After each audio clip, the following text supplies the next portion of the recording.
Dagsnytt klockan 12. EU approves controversial copyright directive, including internet link tax and upload filter. Og det er hedenskap folk ut. Ja, riktig god mandag og velkommen til mandagsfilmen. Jeg vet ikke om det var noen som så dokumenttimen i går. Nå skal vi se en spillefilm om dette flyet, om Arrow. Veldig, veldig bra film.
Tower, proceed to test sequence 4. Over.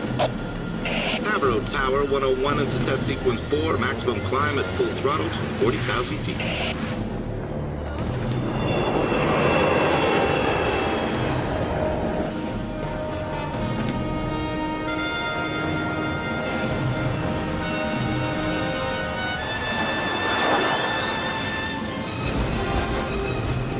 Record vibrations in airframe.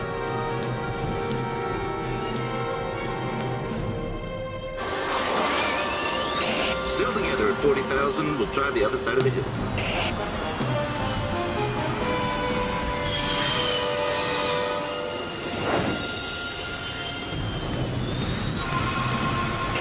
Mach 0.5.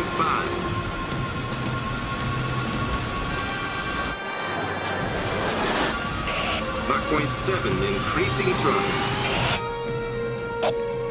101, this is Avro Tower. Please be advised Mach 0.85 is maximum speed on this prototype.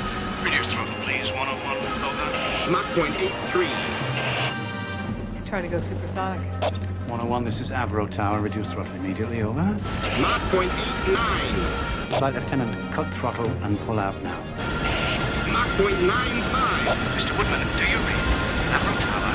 Reduce throttle and terminate dive now. I read you. Okay, reducing throttle. Mach 0.97.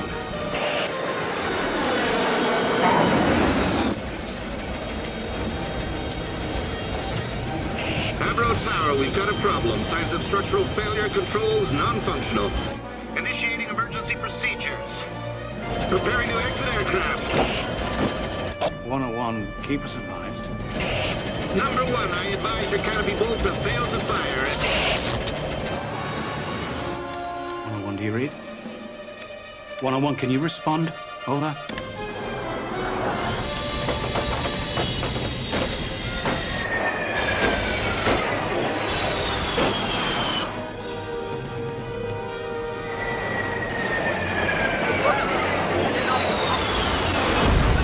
Oh my God! Come on, let's go! Let's go!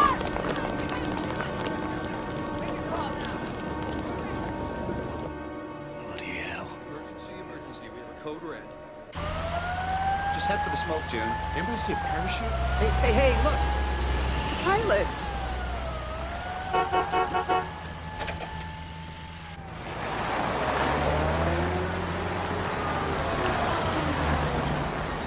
You're lucky to be alive as far as I'm concerned. Now, good luck. Thank You have a statement, Flight Lieutenant? Was it a mechanical or human error? Any comments, any information at all? Flight Lieutenant Woodman, what the hell do you think you were doing up there? Just trying to survive a flight in that plane of yours. That plane was designed to go Mach 0.85. It's right in your pilot's manual. You could read, can't you? In close combat, there isn't a lot of time for checking the airspeed. You weren't in combat, Mr. Woodman. You were testing a Mark IV Avro prototype that meets all the operational requirements that the Royal Canadian Air Force asked for. Well, we should have asked for more. Kate, what'll this mean for the program? Any comment? Nothing they'd let you print, June. Avro's new weapon of destruction. More like self. You okay, Jim? Yeah? The CF-100 is a damn fine airplane. There's nothing wrong with your design. No, I know. We just have to get Buck Rogers as a pilot. Still, when all's said and done, it's not the most exciting plane in the world, is it?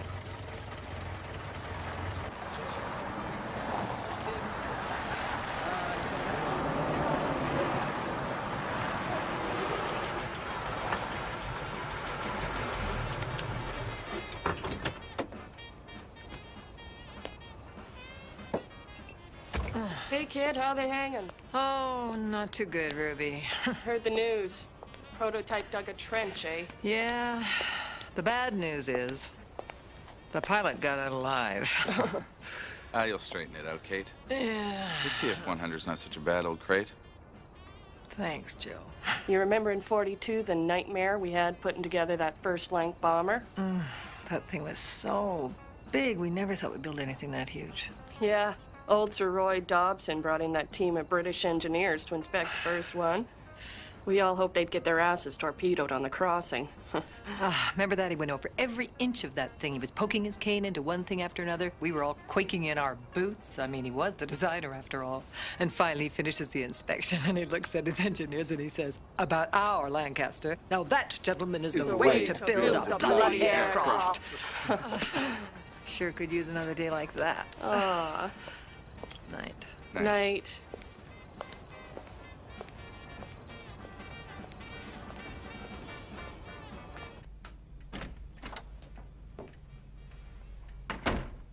Hi. I'm sorry I'm late. I got all caught up doing a crash report. The boys are asleep. The phone's been ringing all night. It woke the baby twice. Well, I'll look in on him. Thank you very much, Mrs. Good night, Mrs. O'Hara.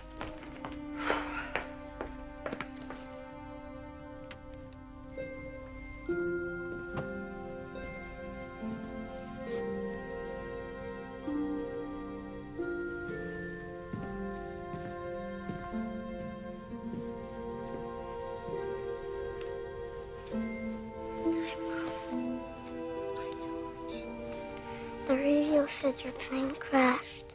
Oh, yeah. I had a bad day today. Know what? What? Both Duke and I came right onto his hand. There was blood and everything. Oh, no. Hey, George, you know what we're gonna do? When I get the 100 back into production, maybe we'll take a nice long vacation together, okay? We'll go to Miami Beach, all of us. Daddy, too? No, honey, not Daddy, too. Sorry about your bad day.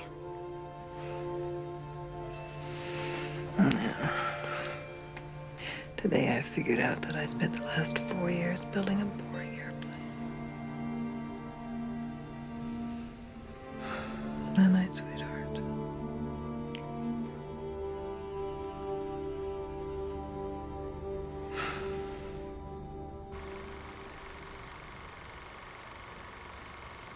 We're preparing this film for Cabinet.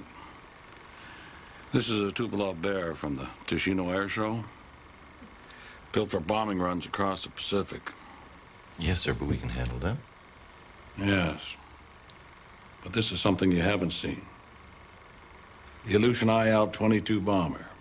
A whole new generation of Soviet jet bombers about to be constructed with speed and altitude and range far beyond what we imagined.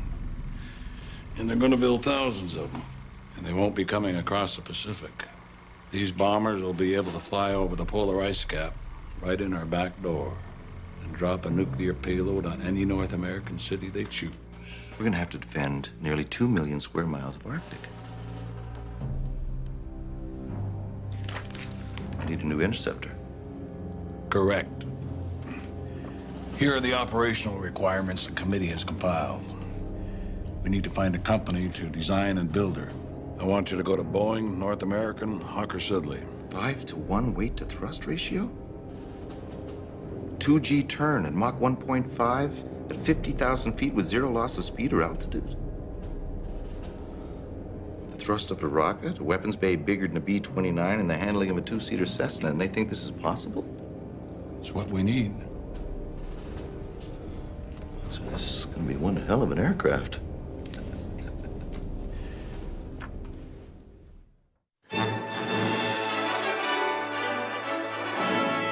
Welcome to this edition of your national television news feature program, CBC News Magazine.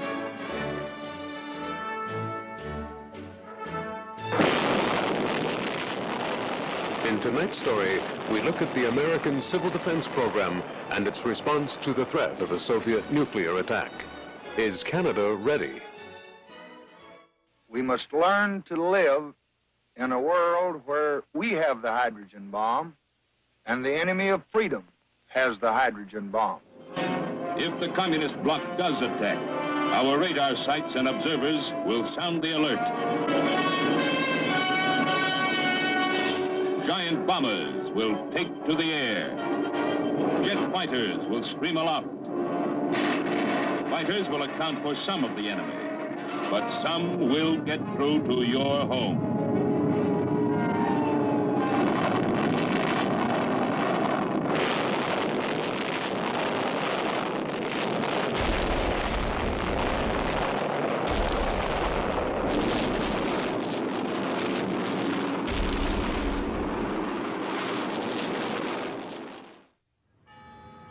What are we going to do about Avro, CD? Production shut down again on the CF-100. I've done it already. I fired Avro's president today. You fired him? I can devote all his time to his golf game. I have big plans for Avro, big changes. You'll see the CF-100 program sorted out. They'll be in full production again in no time. Well, I'm relieved to hear it. But I have a favor to ask. What's that? It's about this new fighter interceptor of yours. I want you to consider Avro aircraft. Well, they've hardly proven themselves on the 100 CD. This new aircraft will be highly advanced. From what I hear, aircraft companies haven't been exactly lining up at your door to build it. In fact, I hear the Brits and the Americans say the specs are unrealistic. The Brits just want to sell us their little Hunter F-1. Said we could stick a maple leaf on it if we wanted to. It's 1/3 our range requirement. Single engine, no navigator. It's totally unfit for Arctic patrol. And the Americans tried to sell us the F-102, and it's barely supersonic. You know, Wilf, this country does best with a big project. The Hudson's Bay Company. The Canadian Pacific Railway. It's why we're building the Seaway. Ships from every country sailing into the very heart of this continent. Canadian wheat sailing out. It's why we're building the oil pipeline. It's why I set up TransCanada Airlines. And that's why I got Avro started. All I'm asking is give Avro a little time to make a presentation, hear them out. You said that there were big changes for Avro. How are you going to turn them around? I'm going to give them one of my boys.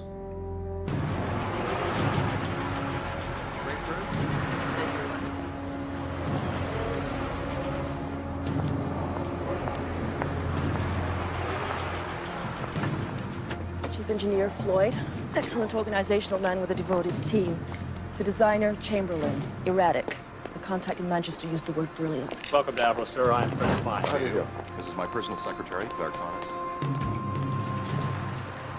Good morning, I'm Crawford Gordon. Nice to meet you. Hello, I'm Crawford Gordon. Good to see you. Good morning. See you. Who is that? Crawford Gordon. C.D. Howe's boy wonder in the war. Ran the whole munitions production. Good morning, gentlemen.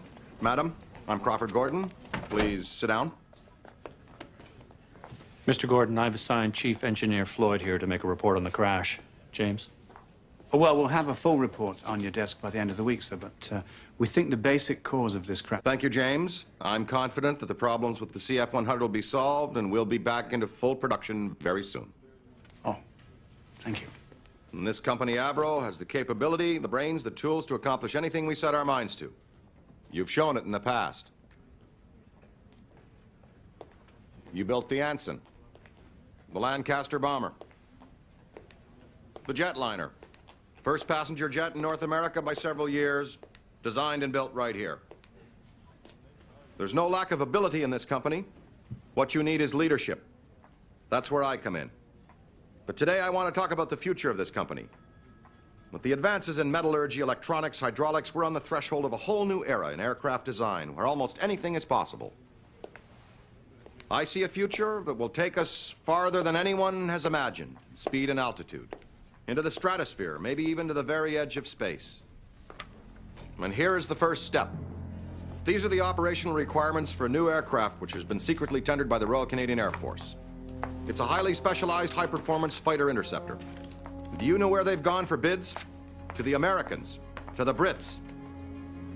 Well, I believe it's the destiny of Avro Canada to build this new aircraft right here. Beyond Mach 2, the Americans have to dive their sabers straight down to get past Mach 1. Battle operational from freezing to boiling? Oh, no existing metal could withstand this. How did the other manufacturers respond? They said it was impossible. I want to hear what you say. Well, I'm sure it would be a very intriguing project, Mr. Gordon, but the fact of the matter is that the speeds they're asking for would either melt or tear the wings and tail off any existing airframe design. So you're saying it's impossible? Well, technically, given the data and the materials presently available, yes, it's impossible. I see.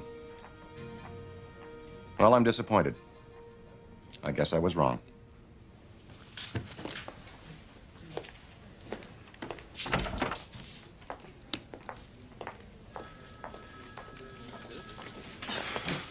Why would he walk in like that with those crazy specs? I mean, we're a good team. We're ready to take on another project, but why not give us a plane we can build, not some crazy... It is crazy, don't you think? You happy with the CF-100 solution? Pin joint under the boom with reinforcement plates? Yeah, then they can dive it to Mach 1 if they want. Symphony season begins on Thursday. I was thinking I might take the kids, give them a shot of culture. You want to come? You know what this is? Yeah, it's a water chestnut. No, it's a perfect spacecraft. Of course, everything in space is the perfect spacecraft. But just imagine, zero drag. You're thinking about that new aircraft. In space, the potential velocity is almost limitless. Almost limitless. But that's space. We're dealing with heavy atmosphere. We penetrate air, we create drag and turbulence, reduced velocity, back to square one. Okay. Conventional aircraft, you have the noses. No problem there. Good penetration, no problem. Where the problem lies is at the back. You have chaotic displacement of air by the tail, the rudder, the trailing edges, and so on. It's the drag. It's the drag. The drag is our enemy, and it multiplies at supersonic. Drag limits velocity. And so what do we do?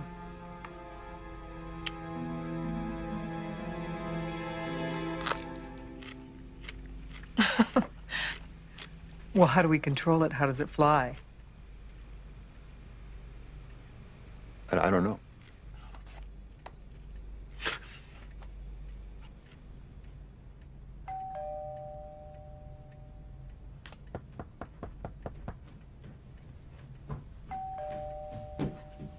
Who is it? It's me, Kate. It's a really simple thing, Kate. Jim. It's a really simple It's thing. 4 o'clock in the morning. Like I was saying, the problem with supersonic flight is the drag. It's always the drag. And that's created by the wings and the tail. We have to get rid of that. We have to get rid of the wings, and we have to get rid of the tail. No wings or tail. Yeah. Then there's no drag. Just get rid of them. Cut them off. That's a hell of an idea.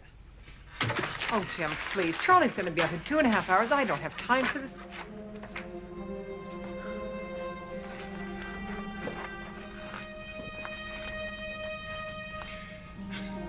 Told you it was simple.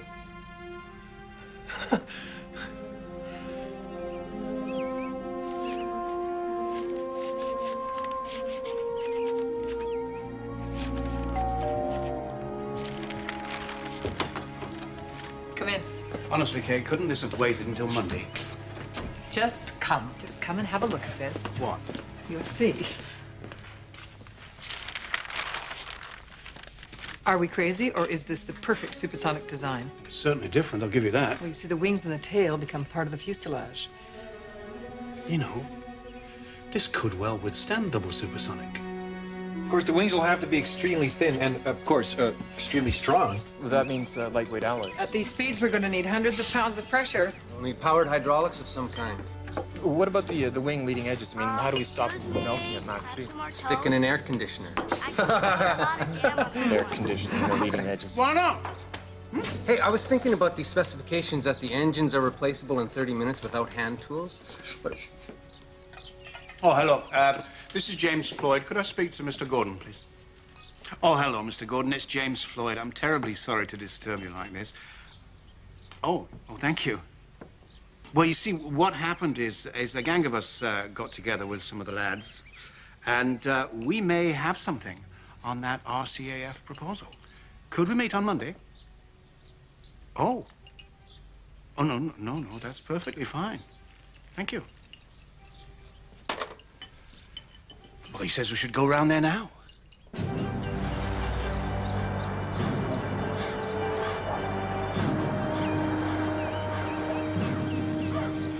This way, please. Darling, your guests are here.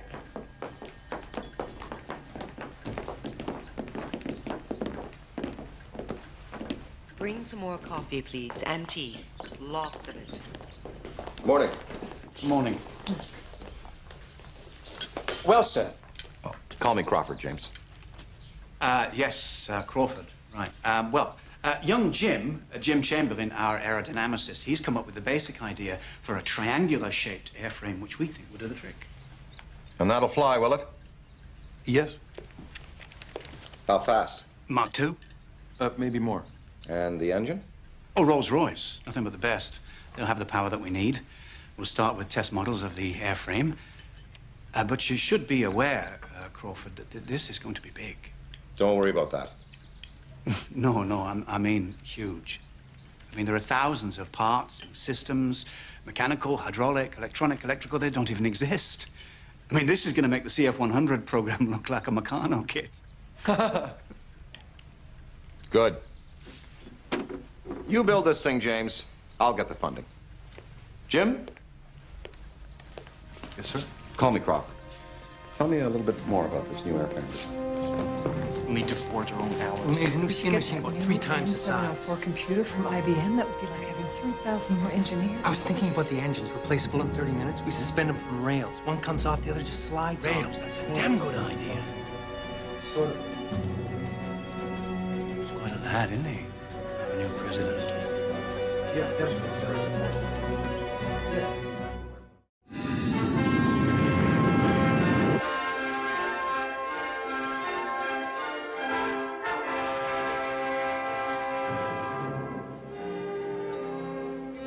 The jet age has meant rapid development and growth for Canada, and in particular for Aviro Canada Limited, which produces both the CF-100 and the Orenda jet engine.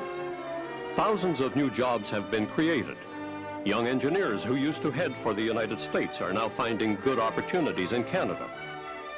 Under the dynamic leadership of President and General Manager Crawford Gordon Jr., Aviro Canada is looking to diversify into other areas of aircraft design and manufacture, including civilian passenger aircraft. The Avro jetliner is the first and only commercial jet transport built on this side of the Atlantic. Successful in every way, it first flew in 1950, just 2 weeks after the British Comet. But when the Korean War started, the whole jetliner program had to be set aside while Avro concentrated all its energy on the CF-100, the most versatile and certainly the most heavily armed fighter in the world. In designing and producing these two aircraft, Avro Canada has demonstrated its claim to a place among the world's leading aircraft and aero engine manufacturers. Now, gentlemen, we've gone over your ORs. They're pretty tough, but we feel confident Avro can build you an aircraft which will achieve everything you ask for. As we did with the CF-100. The CF-100 was over budget and a year behind schedule. We're building jet aircraft, Flight Lieutenant, not toasters. I'm sure you could build a toaster. Jim. Yeah, well, we needed a totally new design for twice supersonic speed, so what it is, it's basically a wedge or a triangle. We got rid of the wings and the tail. No wings or tail? No. Not as we know them, no. Could you perhaps sketch us a simple version of this? Well, it's like a triangle or a wedge. What engines would power it? Rolls-Royce RB-106. They should be production ready for next year. And flight control? We're looking into navigation by computer. Radio control from the ground? No, miniature, basic onboard computers, one for each I aircraft. still can't visualize this aircraft. Well, the drawings are very specific, Flight Lieutenant. It's a triangular shape. A 30-ton triangle. With a central fuselage, high overhead wings to give easy access to the belly pods and the engines. But is it stable? Yes, we think the design is very We safe. haven't actually got rid of the wings and the tail. We've integrated them into an extremely efficient airframe. We're completely confident that it will achieve the performance you require. Look, it's like this.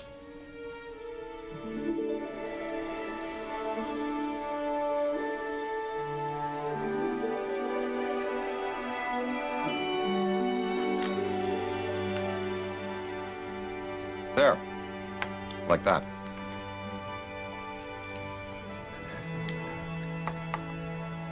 Would somebody get that, please? It's classified. Do you think we might have a more formal proposal?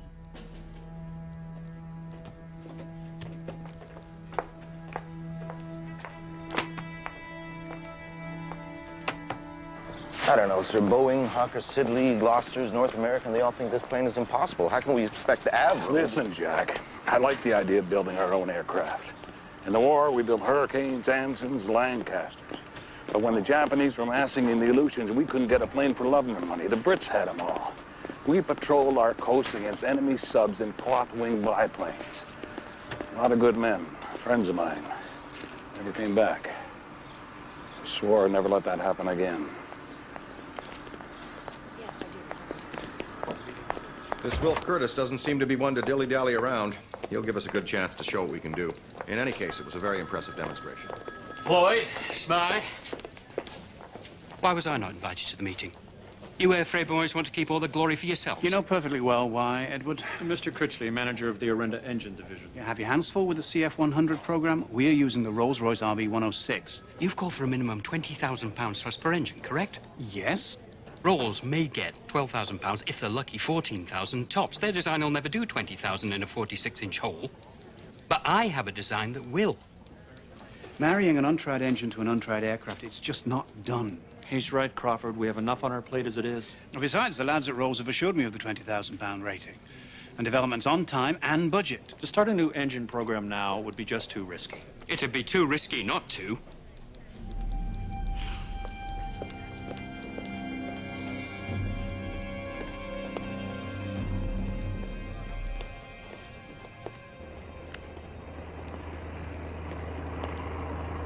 How's your flight, CD?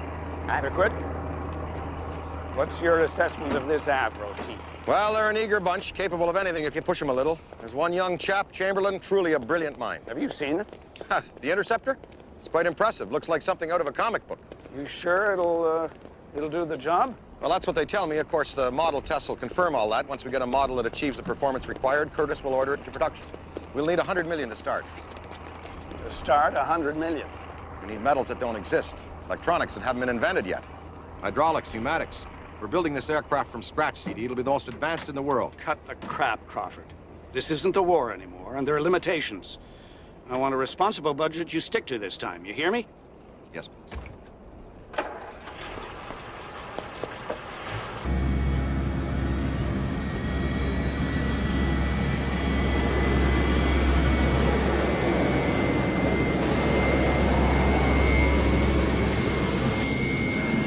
There it goes again.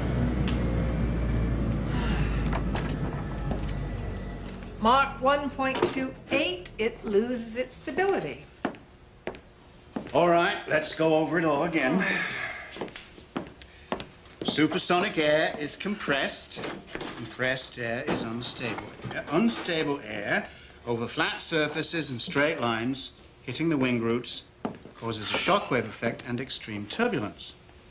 So, what we have to do is to find a way to guide the air over the fuselage away from the wing roots so as to reduce the shockwave effect.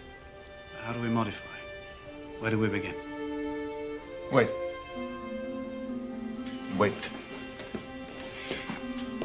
Hey. Jim? What is it, Jim? Contouring. The fuselage. We pinched the fuselage just in front of the wings. Then the contouring will draw the air in and then force it out over the leading edge of the wings. Minimizing the shockwave. Yeah. Okay. Watch this.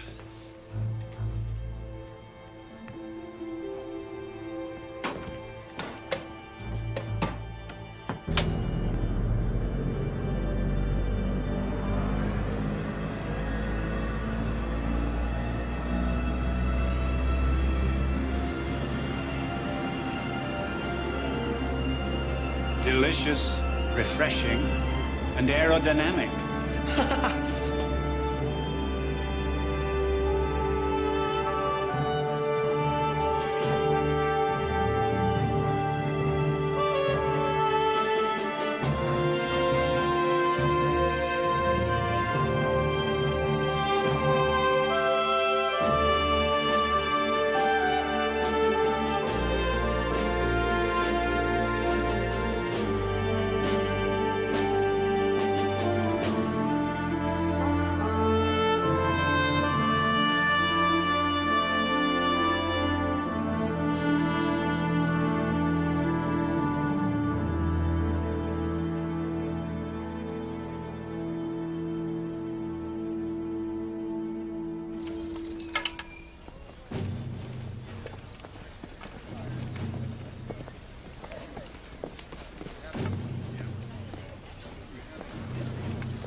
Yes, Mr. Woodman, just in time. Now, that's the rocket that we use to get the model up to speed, and then the onboard sensors tell us the degree of stability. It's really quite invaluable.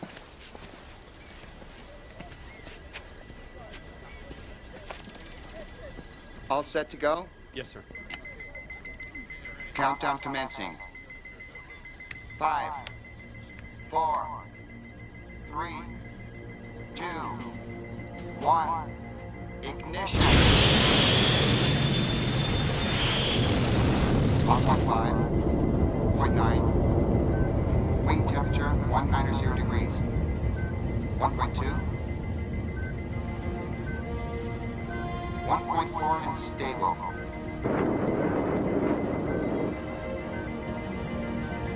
Come on, baby. Mach 1.6. Come on, baby.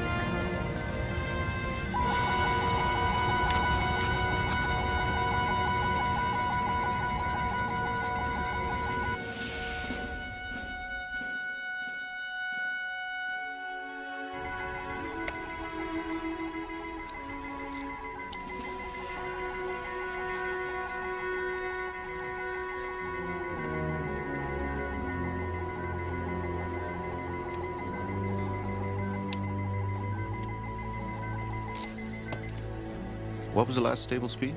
Mach 1.6, sir.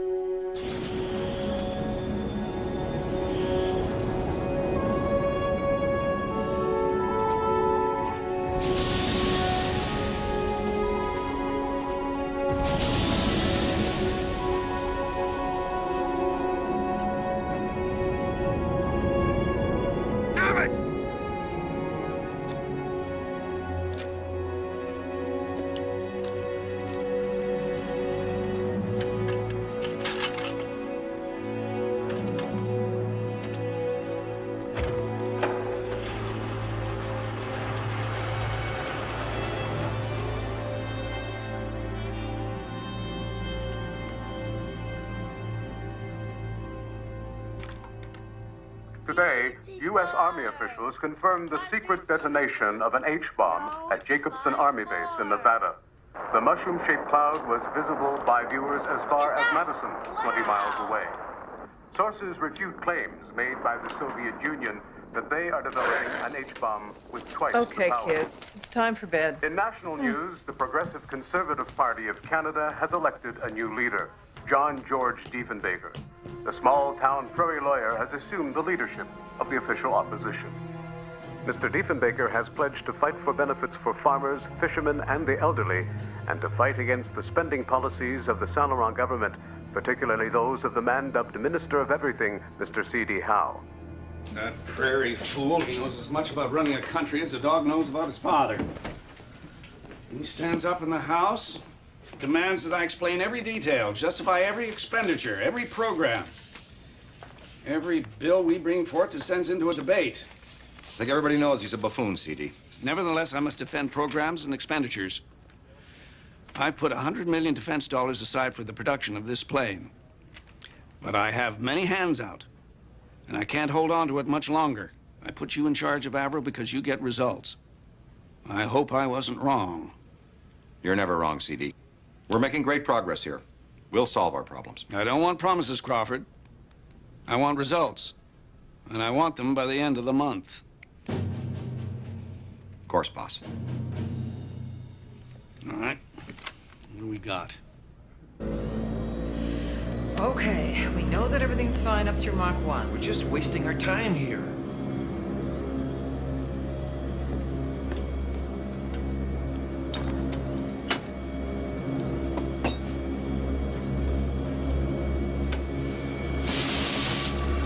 Jim? What do you mean, no? What the hell are you trying to prove? Damn, it's still not enough. What are you doing? We've got to get speed. Well, you won't get it like that. It's not built to take 220, you know that. You'll blow the whole thing up. It doesn't matter.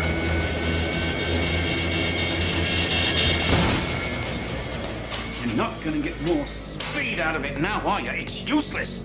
It was useless before. We have got to have a wind tunnel, damn it. A decent wind tunnel so we can see what's wrong. There isn't a wind tunnel in the country that'll do Mach 2. Well, then build one or get one. We don't have time. I need a Mach 2 wind tunnel.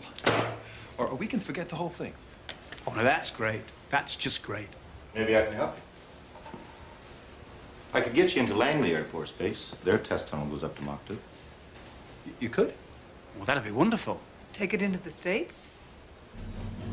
How soon could we go? You get on the phone.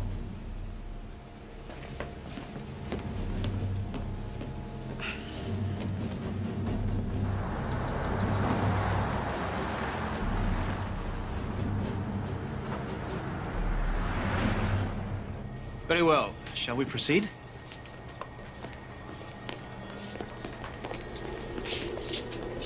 Now, increase the velocity until I say, please. Mach 1.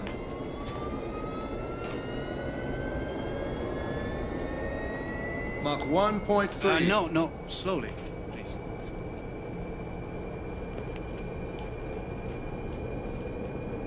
Mach 1.4.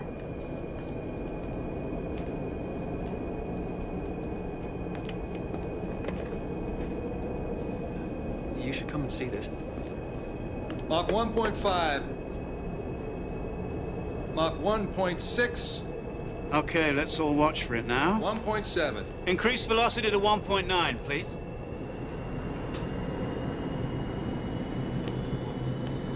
$1.9. That is. The air is not going over and under the wing. It's traveling down the leading edge. There's no lift. The plane stops flying. Can you cut it to 1.8? 1.8. What's going on in here, Emmett? Got the 100C model booked in here in 5 minutes. At ease. Who are these people? Avro, Canada, sir. Major White okayed it? Flight Lieutenant Jack Woodman, Colonel.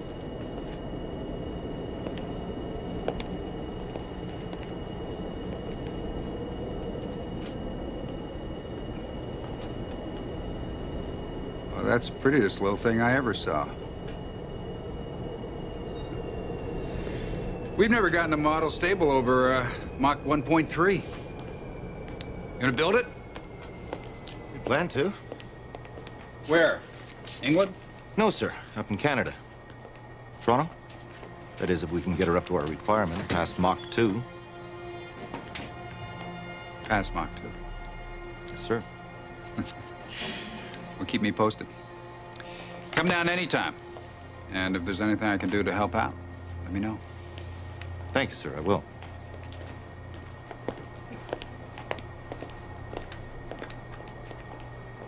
So somehow we have to stop the air from going down the leading edge and force it up over the wing surface. That's easier said than done, isn't it?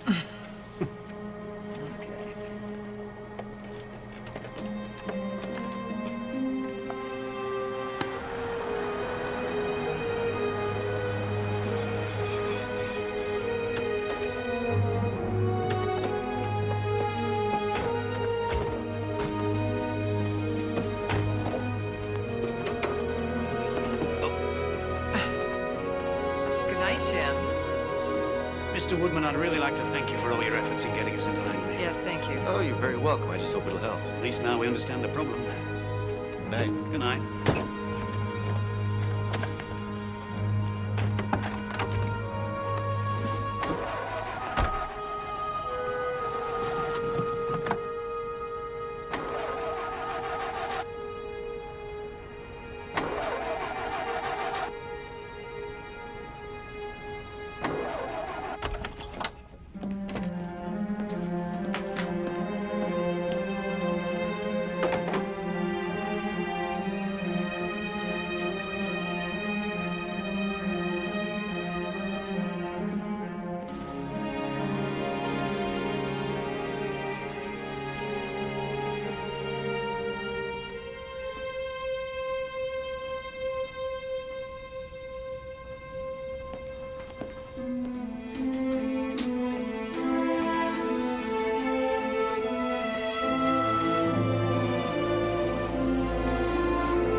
I must have left the lights on.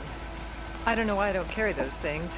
People are always saying, be prepared, but I suppose I've always trusted a fate or some passing Boy Scout. How'd you get into engineering, anyway? Didn't want to nurse, didn't want to teach. Are you married, or? No. Well, only to my airplanes, or so my ex-husband used to say. Once he decided I wasn't having an affair with James or Jim or anybody else. Jim's quite a character, isn't he? Oh, yes. So is he stable now, or? What do you mean by that? I mean, how did you... Security check, standard procedure. He was under psychiatric care. That was 2 years ago. There was a lot of pressure from the CF-100 program on him, and he needed to rest, that's all. Okay, fine. Listen, Jim Chamberlain is the best damn airframe man that I've ever seen.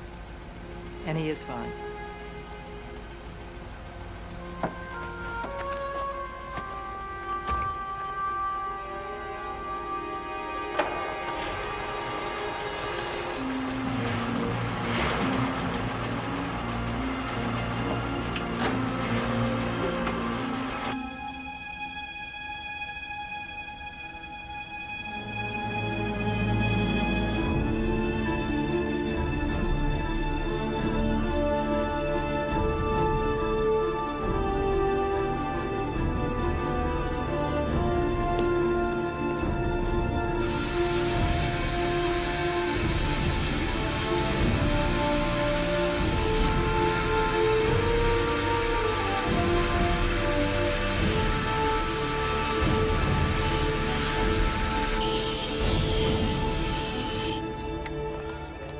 Okay, so Paul has a dentist appointment at 2 o'clock this afternoon, and it's pot roast tonight, but don't wait for me because I'm going to be really late. Okay, I have a big meeting. Hey, Kate. Hi, Joe. Today we finished CF 100, number 300. So when do we start tooling up for the new Interceptor? You'll be the first to know, Joe. Mom. Hey, George. Mom, can I come to swimming today? Oh, no, it's your big meet today, isn't it? I can't. I've got a great big meeting. I can't be there, but you're going to swim your best, okay? Be a good boy today, okay? Bye.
How's the day shaping up for you, Fred? Well, June, we have perfect weather conditions. Now, you've had a lot of problems with these high-speed model tests. What's different about this one? Well, the difficulty with an aircraft this advanced is maintaining high-speed stability. But we're confident with this model, and the telemetering will confirm that we've licked this problem to Mach 2 and beyond. Assuming that, what's your next step? Well, we'll put the aircraft into production as soon as possible. We have to meet the tremendous urgency of this country's needs for defense. Thanks, Fred. Good luck. Thank you. Thanks, Fred. Track curves to her. Sexy little thing. Definitely a lady. From what I hear, if it doesn't fly, it's the company that crashes. Ready to roll. It's a nice day, Air Marshal. Is your model ready, Spy? Yes, sir. And so's the contract. Commencing countdown. 5, 4, 3. Here we go. 2, 1. Ignition. Mach 1.6. Mach 1. 1.6.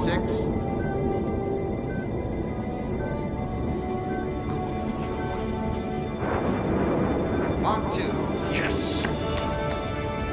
Mach 2.3. Maximum rocket velocity. Come on. Craft is stable.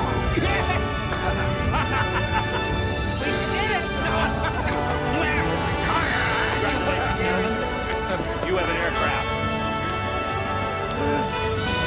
Well done. Congratulations. Well done. Well, got a plane to build. Yes, we do. Congratulations.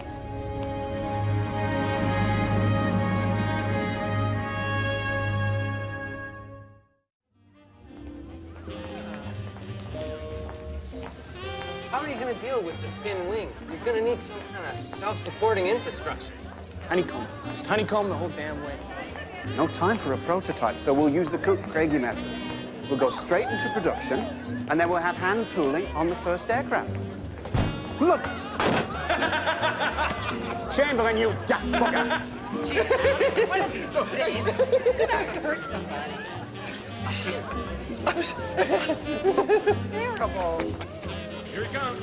Guard, could you just give us a smile? Not just now, boys. Hi, Freddie. Robert, Mary, I'm sorry. Could I just borrow him for just a moment? You go in, my dear. Why do I get the feeling it's a long-term loan? It's from Rolls-Royce. They're abandoning the RB-106 engine program. We don't have an engine. Critchley was right. Well, don't worry, Freddie. We'll work out something. Right. So it's 3 against 1. I'm at my ceiling. Guns are all jammed. I'm all but out of fuel, so there's no other place to go but down. So I put it into a steep dive, full throttle, and I almost get away from it, too. Except for one little problem, I blacked out. So I wake up at 2,000 feet, still headed for terra firma. I pull her out, engine sputtering, scraping the treetops, and there, right in front of me, is an airfield. Well, I'm sure that wasn't the first time, Lieutenant, that you've woken up to find yourself in a dive.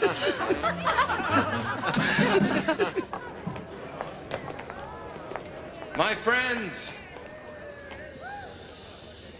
friends, we did it. We are about to build this new aircraft, designated the CF-105. We will call it the Avro Arrow.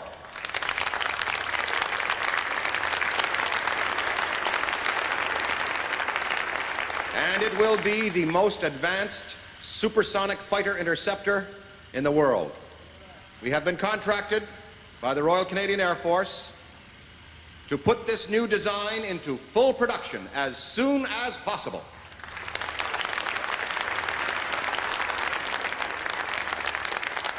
The Arrow will eventually service 20 squadrons across Canada, numbering 700 aircraft. And Canada is only the beginning. And just today, we have decided to take another big step. We will go beyond the airframe. For today, we have decided to design and build a new engine to power her. An all-Canadian supersonic jet fighter interceptor, airframe and engine.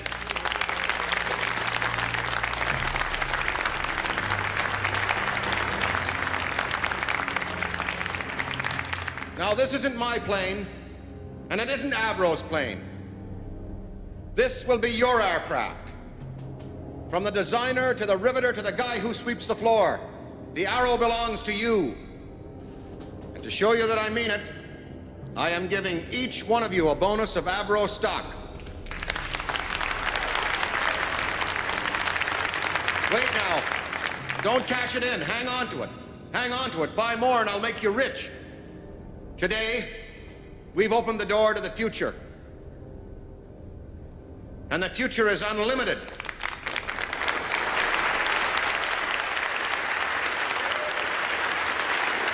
Thank you.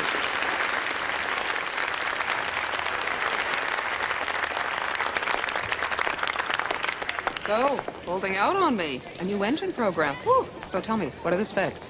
Is it axial or centrifugal? Well, we've really just... You didn't know about it? You didn't know about the engine? We can handle it. Excuse me. You don't put an unproven engine in an unproven aircraft, Crawford. It's the cardinal rule. I like breaking rules. It'll almost double the cost of the program, Crawford. Look, gentlemen, do not worry about this tonight, all right? Tonight, just enjoy yourselves. Ask someone to dance.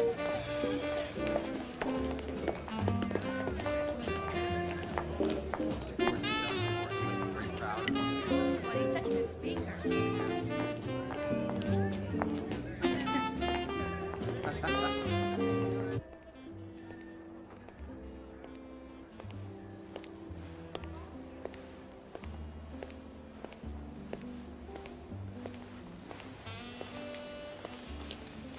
I'm so proud of you. You big jerk.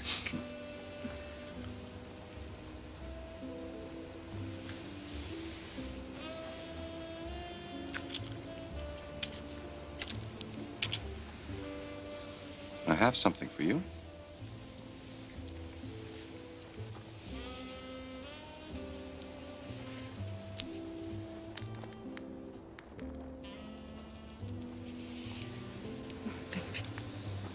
It's gorgeous. What's the matter? What's wrong, Governor? I can't wear this in public. Wear it for me. Here, now. It's okay.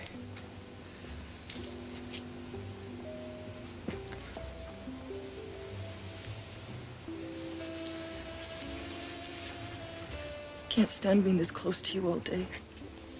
Alone all night. I know. Crawford?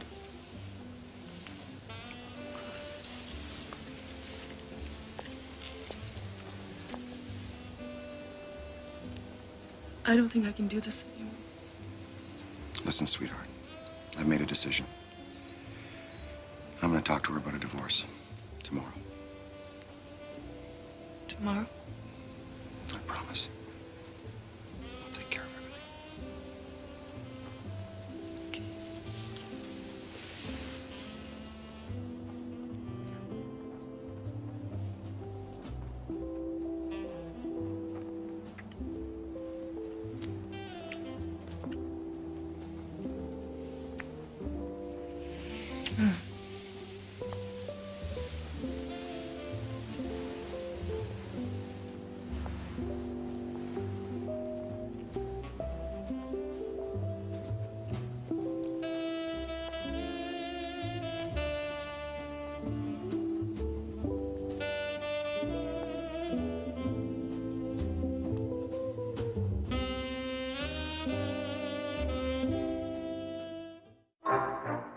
CBC Television News. In Hungary this week, the deportation to Siberia of resistance leader Major General Paul Malatar led to angry demonstrations against the continuing Soviet occupation. Since the bloody invasion on November 4th, 100,000 Hungarians have fled the country. Immigration officials report that Canada has taken in 8,000 refugees to date. Canada joins with Britain, France, and the United States in condemning the Soviet action and demanding their immediate withdrawal. In national news, the Trans-Canada Pipeline controversy took a new twist.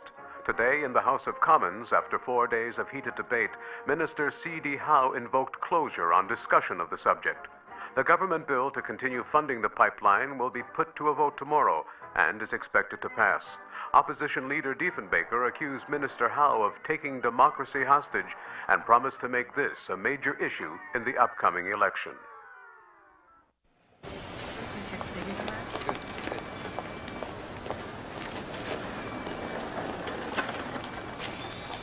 Rolls can't do it, can they? We have a 46-inch hole. You think you can fill it? We need 20,000 pounds thrust. It can't be done. What? Unless... Unless what? Unless you try something radical. Only 2 spools. Get rid of the center bearings. No center bearings? It's never been tried before. We'd use only outer bearings. Simplify the engine, reduce weight, increase airflow and thrust. 20,000 pounds?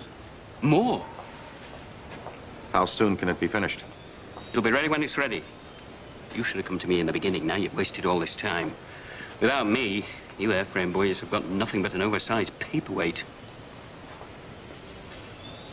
Then get started. Another 100 million? It'll be the most powerful engine in the world, CD. Every country will want it for their aircraft, military and civilian. You'll get your money back 10 times over. What's this about Avro buying Canadian Steel Improvements? And Canada Car? And a control interest in DOSCO? I needed magnesium and titanium. No one else in the world can get us those alloys. We have to do it ourselves. Remember, during the war, you hammered it into us. Don't rely on others for the basics. I warned you this is not the war anymore. I sent you to Avro to supply this government with an aircraft, not build a little empire. Well, this isn't about just one airplane, CD. I'm laying the groundwork here for a huge international aircraft industry. Isn't that what you wanted? All at 3 times the original budget. Sometimes I wonder if this whole thing is a big mistake. Now listen to me. After the election, I want results. I want to see this thing in the air. Or we're going to reassess the whole program. You understand?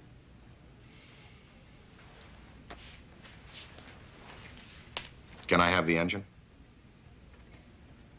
All right. Build your engine, but remember, by the end of next year. Yes, sir.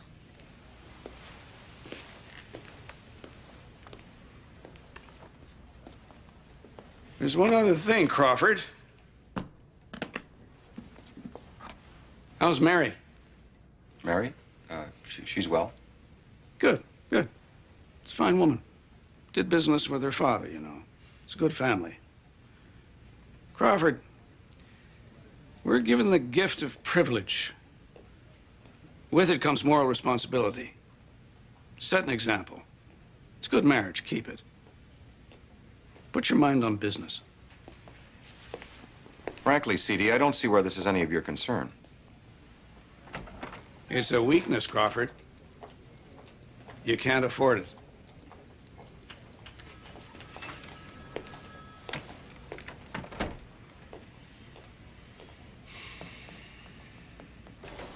Still like the results we got last time.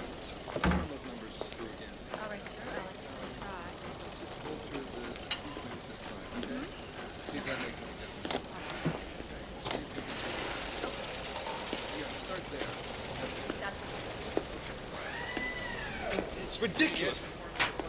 What's the problem? I'm trying to make it as clear as I can. The landing gear will not fit in this wing. It's 3 inches too long. Can we widen the wing? No. Well, can we shorten the gear? No, we need clearance for the belly pod. Sir? You have something to say? Yeah, it's just over here. What's your name? Joe. Joe Pulaski. Hi. Well, Mr. Pulaski, what do you think? Well, I don't know. Couldn't you just bend the wings down? What? What? If you bend the wings down, then the gear doesn't have to be so long, right? That could work. 4-degree cant, the wings would give us 3.5 inches.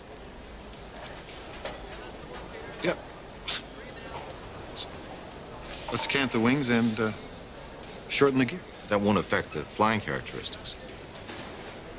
No. Well done, Pulaski.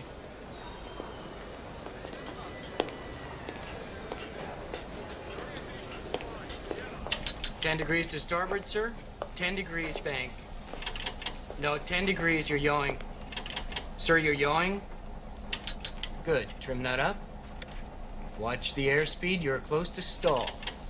So, Mr. Woodman, while you're doing that, why don't you run through the automatic ground control interception procedure? Nose up, losing altitude, I haven't sir. got that far in the manual yet. Too much, losing airspeed. Ah. How about the navigational computer? Why don't you run through the data feeding sequence for us? Watch your airspeed. Steady on the bank. Too tight. Too tight, sir. Losing airspeed. I'm just in the middle of that chapter. You're in a spin at 1,500 feet, and... now you've just made a big hole, sir. Isn't this how we first met? I can't fly like this. I want an airplane. With these controls, I feel like I'm driving a dump truck. What do you need a computer for, anyway? I'll show you. You want to go to Sudbury.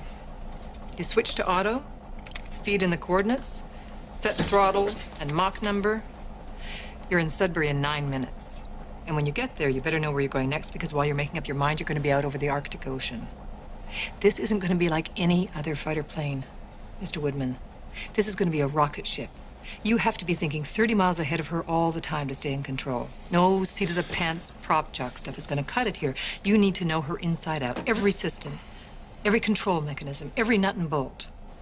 Or else, she's going to fly you.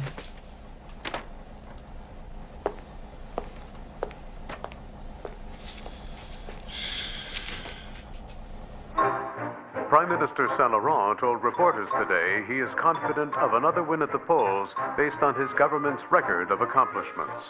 Another outstanding achievement of the 22nd Parliament was to get started the building of the natural gas pipeline which runs eastward from Alberta.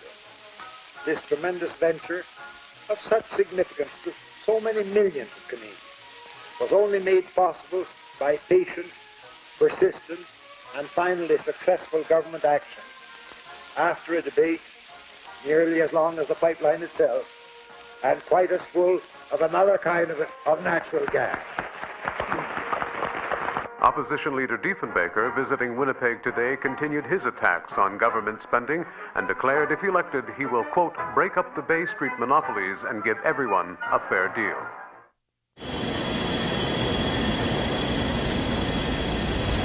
You see, £14,000 at 55% throttle.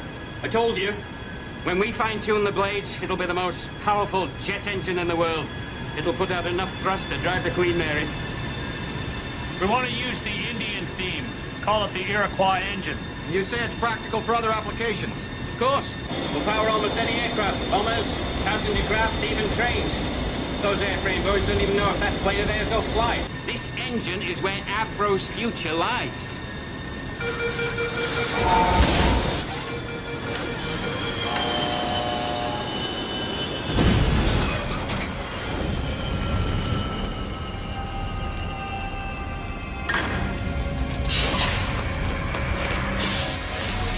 Well, that's one hell of a future there, Critchley.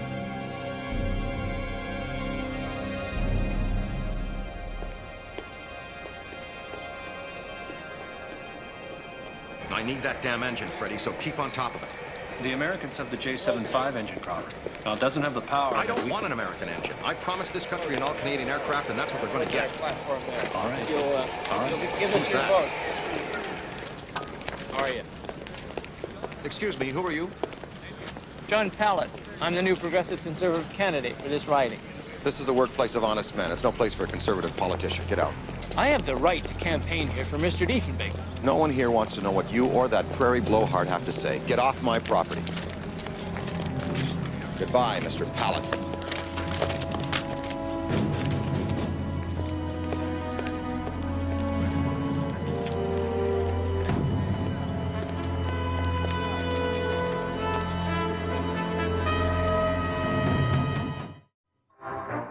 Canadians go to the ballot box tomorrow to elect their government. Recent polls indicate that despite their new leader, the Conservatives trail in the popular vote by as much as 20%. It seems likely that Louis Saint-Laurent and his Liberal Party will continue to govern.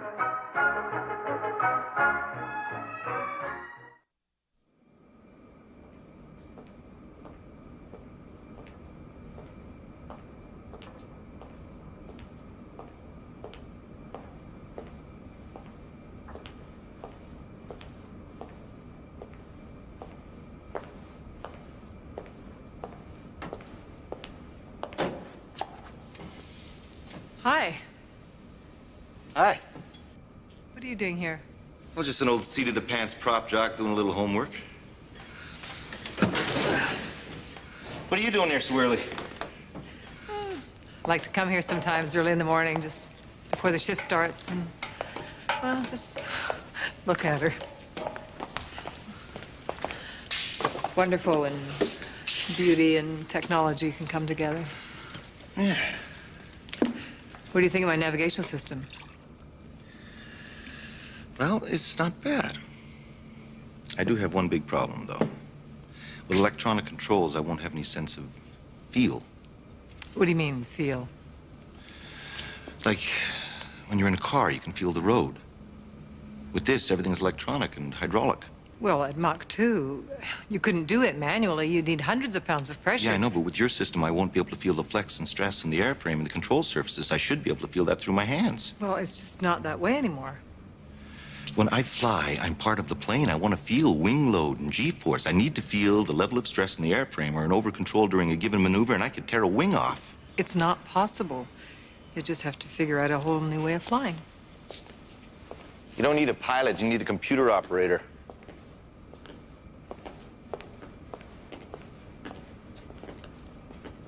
Feel? What does he want to feel for? He says he wants to feel the forces on the plane.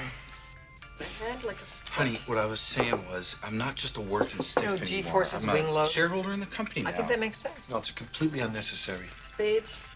You've got all of my bonuses in the stock. I'm working for myself now. May as well throw in our savings in there, too. You know, I suppose you could recreate this sense of feel with dampers and weights. Bonuses are one thing, but not our savings. Stock hook market them is up to for some big electronic shots. There's sensors? no telling what could happen. Don't worry. This Gordon You could guy's get got the some sense of Midas a wing touch. load. No, It's a total waste of time. Hey, another year, I'll buy you a new house. I might even buy you a new car if you treat me right. Just play your card, Mr. Rockefeller.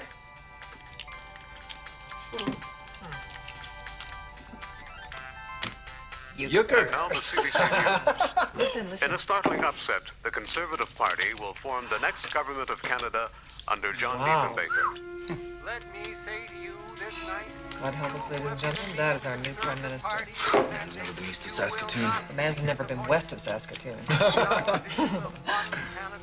There will be a process of equalization of opportunities for all parts of You bet. I'm a lady now. Always knew if I stuck with this Polak long enough, he'd have me farting through silk. The final count was Liberals 105 seats, the Conservatives 112. 7 Liberal cabinet ministers lost their seats, including the man-dubbed Minister of Everything, Mr. C.D. Howe. I don't know what to say, CD. And has this country forgotten all that your government did for them? Are we all accountants in this country? We no dreams or visions anymore? Not that that damned aircraft of yours was any help. Behind schedule, 3 times the budget, not a single plane in the air to show for it. You failed me, Crawford. The Arrow will be an amazing achievement, sir. It'll be your legacy to the people of Canada. Let me tell you something. These men who've come to power, they have small minds. You will scare them. And they will resent you, and they will strike out to destroy you. I can handle those bastards. Don't you worry, the Arrow will pay off. Not for me, it won't. CD. What are you gonna do? I'm gonna go home and play with my grandchildren.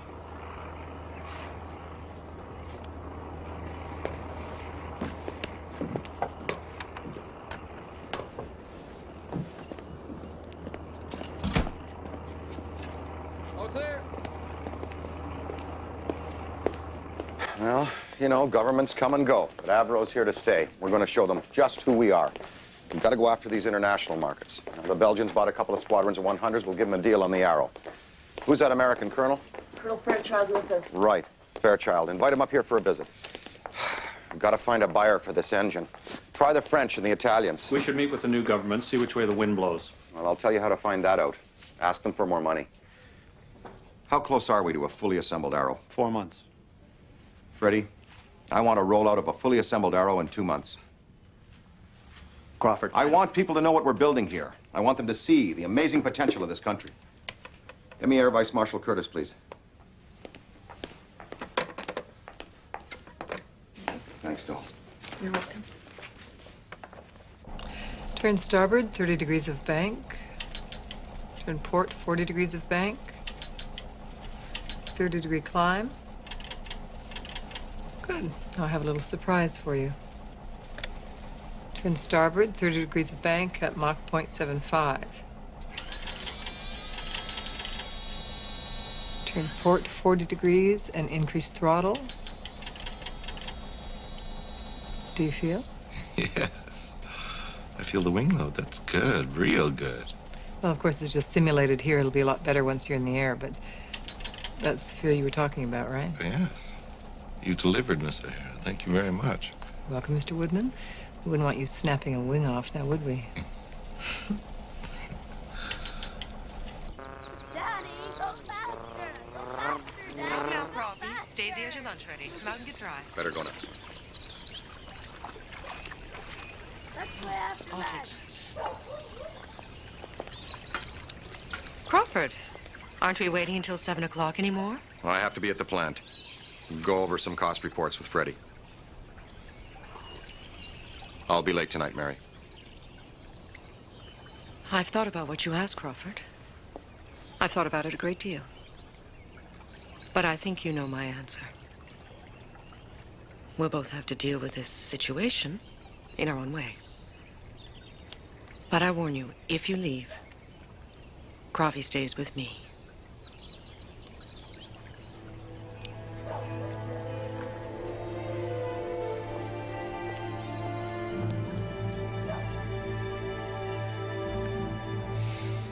A program of structural and systems tests was begun at an early stage and carried out with one primary aim in mind. The first aircraft was not to be a handmade prototype. A comprehensive test program to prove all aspects of design was therefore necessary before starting. They're asking an additional $60 million. It's an expensive program, there's no doubt about that. No, sir. But it's quite a feat of technology. if it lives up to expectations. Prime Minister, we were elected on our promises of social programs. Raise the old age pension, new unemployment insurance plan, and we still have other hard choices to make.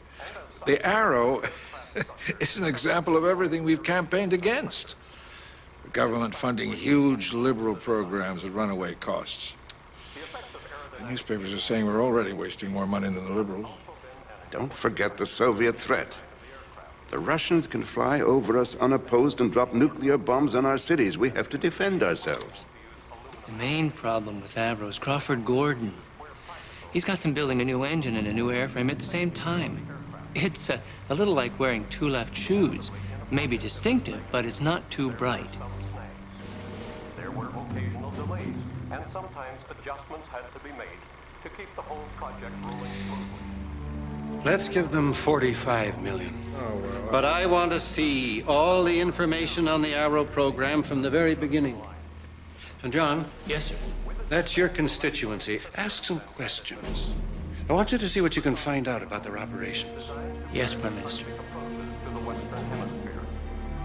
The Avro Arrow will mark a new chapter in the history of the Canadian Pretty thing, isn't it? industry and make a new contribution to Western defense.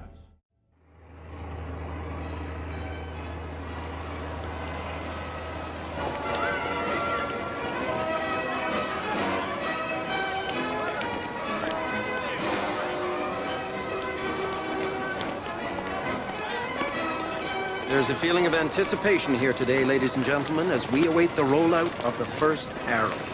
Among the dignitaries are executives of Avro Aircraft, RCAF Air Marshal Wilf Curtis, and the new Conservative Minister of Defense, the Honorable George R. Parks, VC.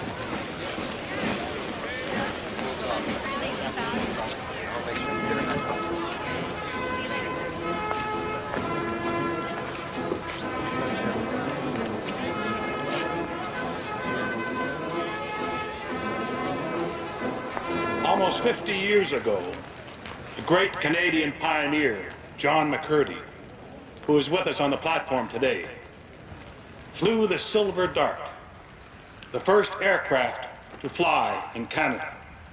History recognizes that event as the beginning of Canada's air age. I am sure that the historian of tomorrow will regard this event today as being equally significant. The future will belong to Canada, but only if the people of Canada have faith in the destiny of Canada and work to make it all come true. You tell him, Will. Give him hell.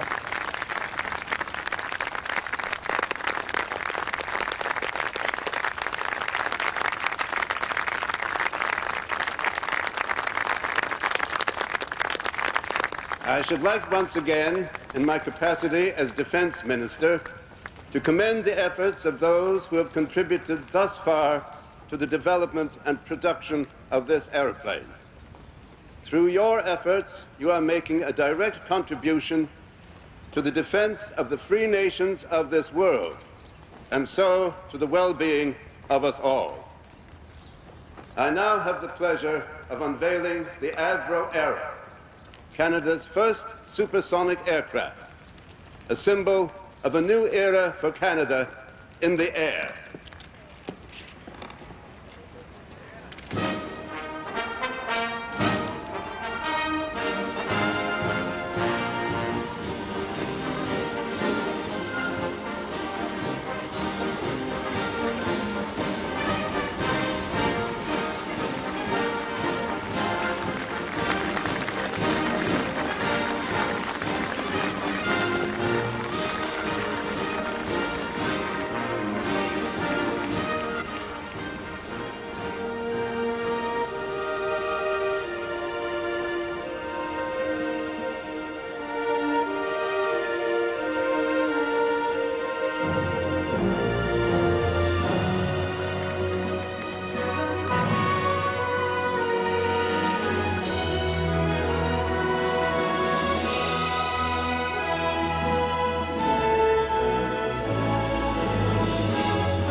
$38,000 parts, babe. We did it.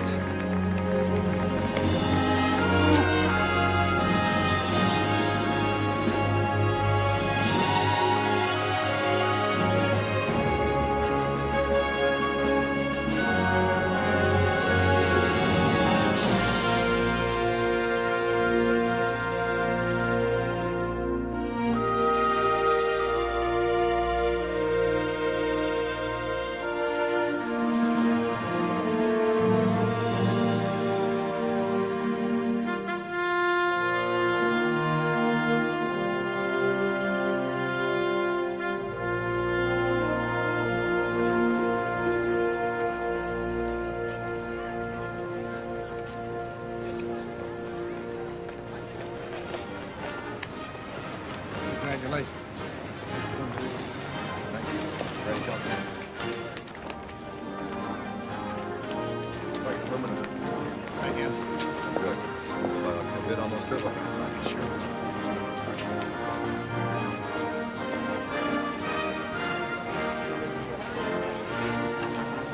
George, what do you think of my airplane? I think it's nifty. Me too.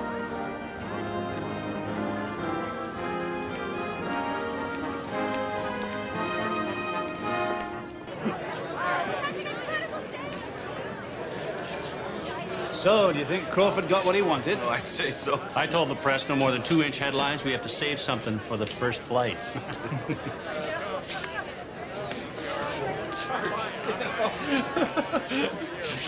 Thank you, Yannick. Oh, great, thank you. It went well today. Oh, very well. Nothing can stop us now. Well, the engine is still on the test bed. The plane is a long way from first flight. C.D. Howe is not up in Ottawa writing checks anymore, and the Globe says we are heading for a recession. This is supposed to be a party, going right on somebody else's parade. Hey, look. Look at this. 15,000 miles per hour beyond Earth's atmosphere, varying somewhat at different points in the orbit. What? Yes, it has been confirmed. Today, the Soviets have successfully launched Sputnik into orbit around the Earth. The satellite is able to circle the planet in less than 1 hour. It's currently being tracked by radar stations around the world from Alaska to Australia. The West has lost the race for space. The age of missiles has begun. We have in our studio Professor Harlan Sedgefield, military historian. Tell me, Professor, does this event mean the beginning of push-button warfare? If missiles can be used to launch a satellite into space, then this will require the total rethinking of the defense of North America. It's conceivable that such missiles can now be used to strike targets here in North America with atomic bombs. But what are we looking for? Oh, it's a little dot of light. The sun will still be reflecting off it, so it'll look like a little star, like a little moving star. There it is. Where? There. About 45 degrees off the cup of the Big Dipper. See it? Oh, wow. It's really moving. Yeah, 17,900 miles an hour. That's almost limitless velocity. It's wonderful. It'll be over China in half an hour. They put weapons in these things? Weapons? Jim, these guys are the enemy. Try to remember that. Mr. Gordon, can you see it?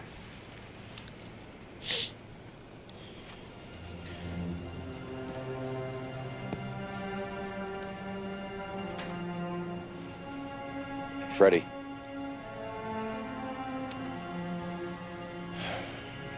Buy some of those damn American engines for the first 5 arrows, and let's get them in the air.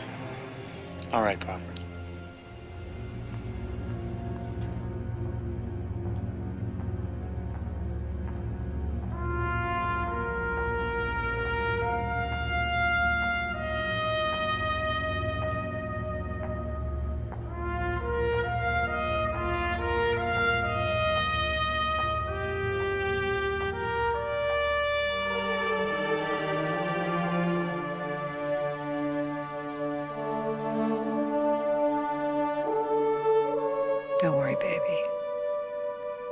You're gonna be just fine.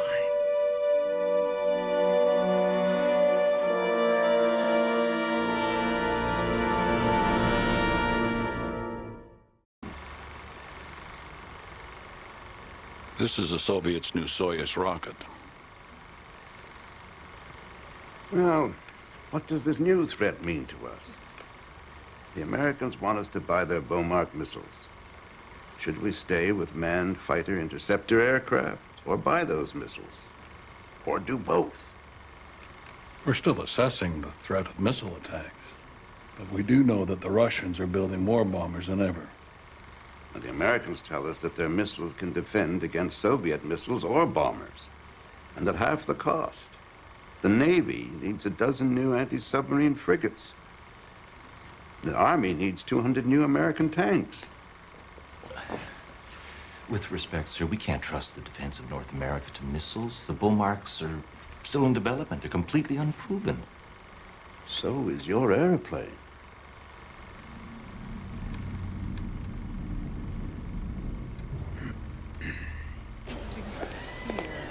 How soon can we start taxi trials?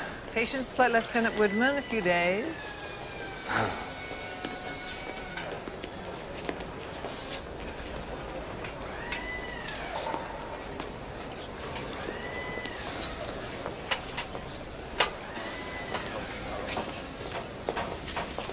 Jan, I'd like you to meet Flight Lieutenant Jack Woodman. Jack, this is Jan Zurakowski. I saw you at Farnborough the first time you did the cartwheel maneuver in the Meteor. It's a hell of a show. Thank you, Flight Lieutenant.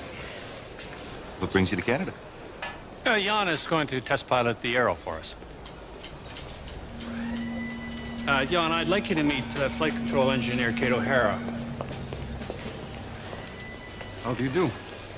I must hear how such an attractive woman becomes a senior engineer. Kate, perhaps you could update Jan on the new onboard computers. I want to fly it first. This plane is mine. No, not yet, it's not. Look, what this aircraft needs is an international recognition.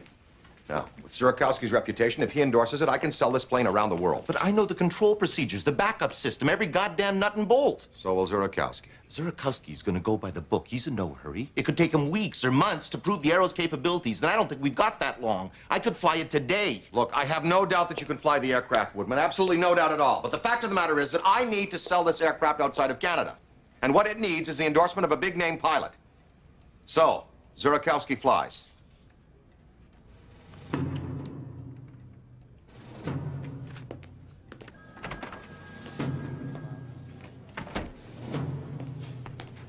Did you know about this? No, as a matter of fact, I didn't. Well, it stinks. I don't think you should take it too personally. I'm not.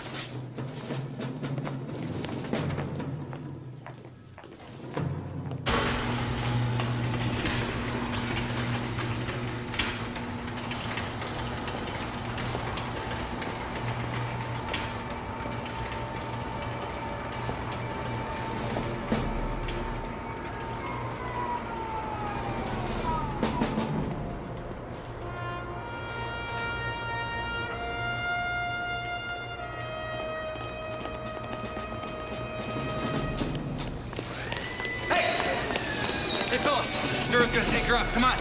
Hey, boys! We're gonna try one! Come on! All right. Hey, boys, let's go!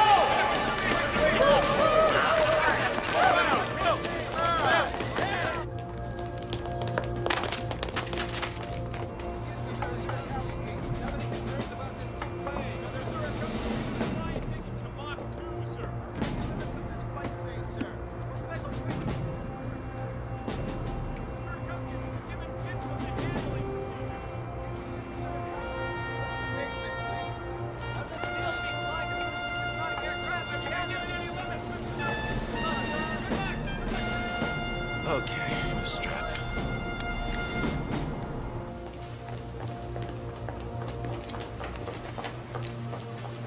Yes, go, go. You're lucky if it gets off the ground.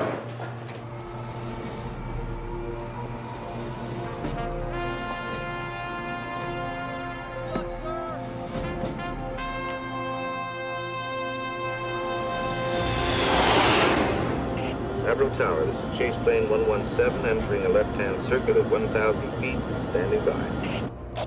We'll read your Chase Plane. Carry on.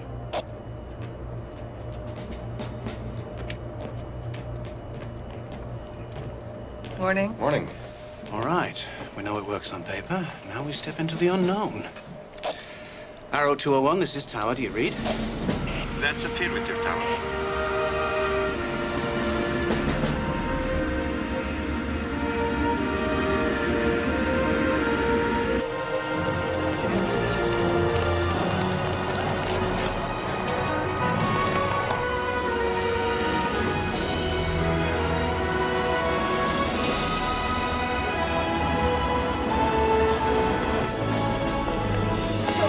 They're flying away. Hurry, honey, we're gonna see Daddy's plane fly. Finally getting it up.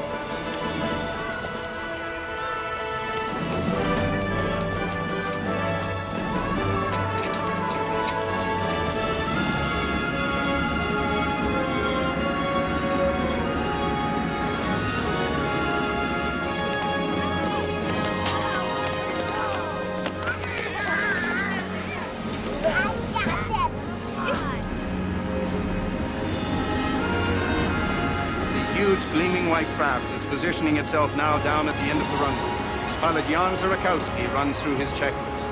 Under the watchful eye of the men and women who built this, the world's most advanced jet fighter interceptor.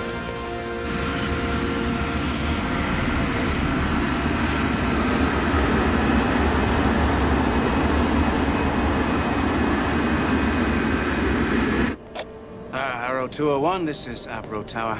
You're cleared for takeoff. Thank you, Tower.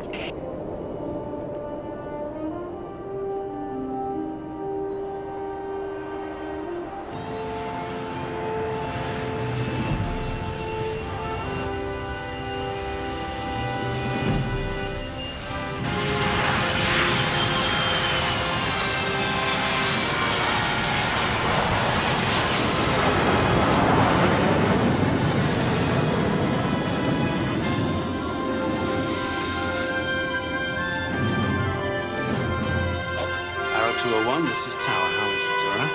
Everything fine. We reach it in.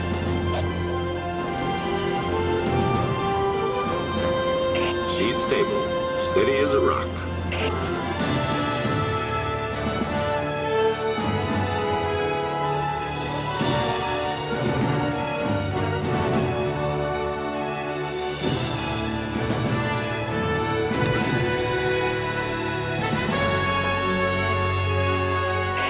Gear up and locked, clean and looking good.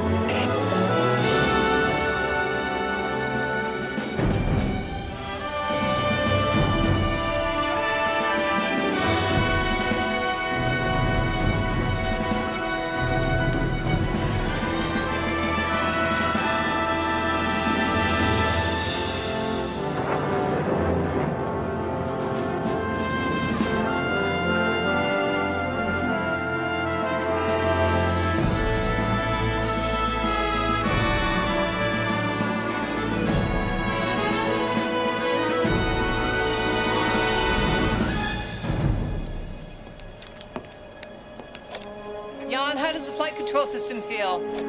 Fine. Mach 0.75. Entering a crosswind lane.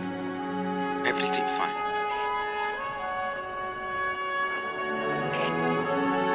Turning onto final.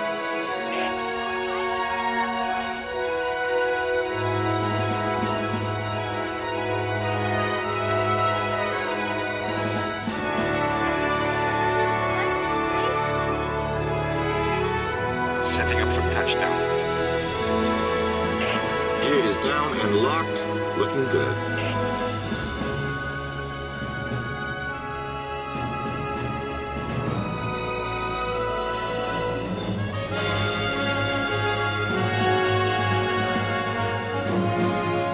Easy, baby, easy.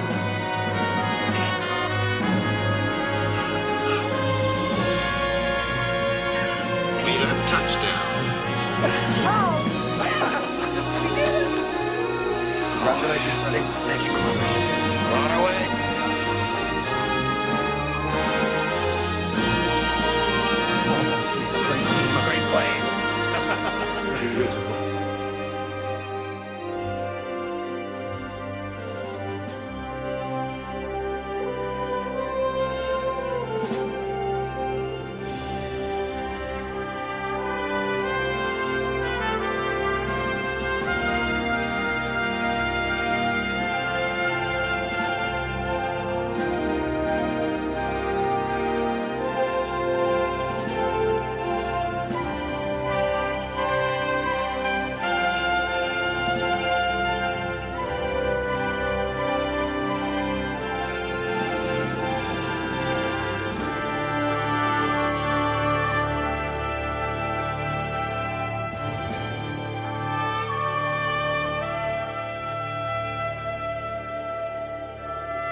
ladies and gentlemen, we have witnessed history in the making here today with the first successful flight of the Avro era.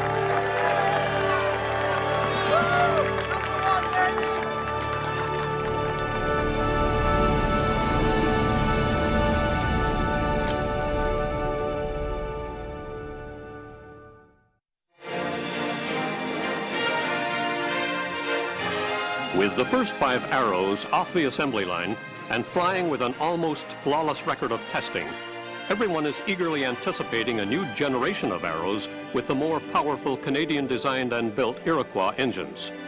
And now Avro Canada has taken over development of the Sparrow II missile and Astra guidance system from the U.S. Navy. This weapons system is the most sophisticated in the world, and Avro engineers are solving the guidance problems that defeated the U.S. Navy engineers. And Avro Canada isn't stopping there. Down in hangar number 4, work is proceeding on a prototype of the Avrocar Flying Saucer for the U.S. Army. Avro is moving ahead on many fronts, and confidence in the future is flying high.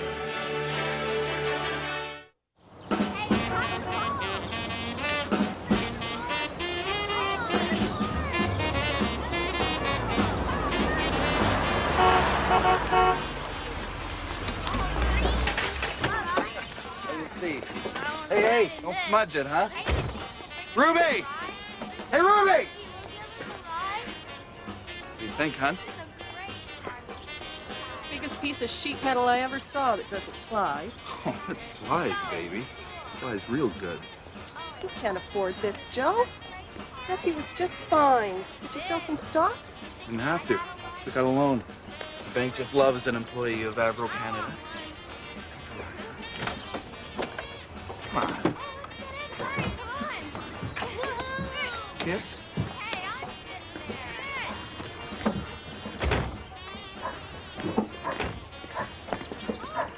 guys ready? Merveilleux, François. 20 000 livres, minimum. 47 pouces. Oui. Envoyez-moi la lettre d'intention et je donnerai la priorité absolue à la commande. Oui. Bien. Au revoir, François. Freddie, I just got a conditional order for 400 Iroquois engines. If we can make 20,000 pounds thrust. The French want it for their Mirage fighter, so keep on Critchley. Now, we need some more press releases. Something big. Need like a major story a week.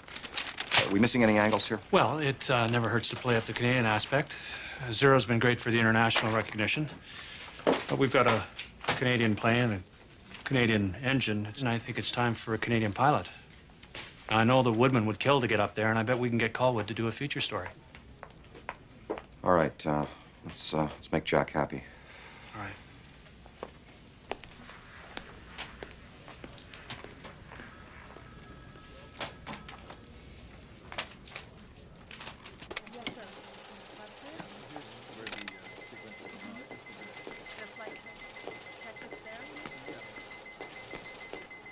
Hi. Hi. What are you smiling about? Gordon changed his mind. I'm going to do the next fight at 201. Congratulations, that's great. Thanks. So, can you put me through some sequences? Sure. Why don't I take you out for a drink after work? Celebrate. Great. I'll be right back. Okay.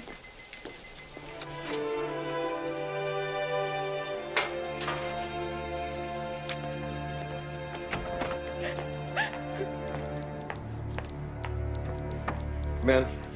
Gordon. Is it true I'm being restricted to Mach 1.2 in tomorrow's flight? That's right. That's barely cruising speed. You could do Mach 2 without even working up a sweat. I know. Look, we've got to start showing some numbers in this plane. If the chiefs of staff don't see performance soon, they're going to bury this program and buy missiles. This aircraft isn't going to do diddly squat until it's got the new engines in her. That could take months. Look, I'm not here to give free promotion to those Pratt & Whitneys. When the Arrow beats the world's speed and altitude records, it'll be with the Iroquois turbines and burners. Then I can sell that engine all over the world. We won't give a damn what government's in power. So, until the Iroquois is ready, we just take it nice and easy and stick to the schedule. Understand?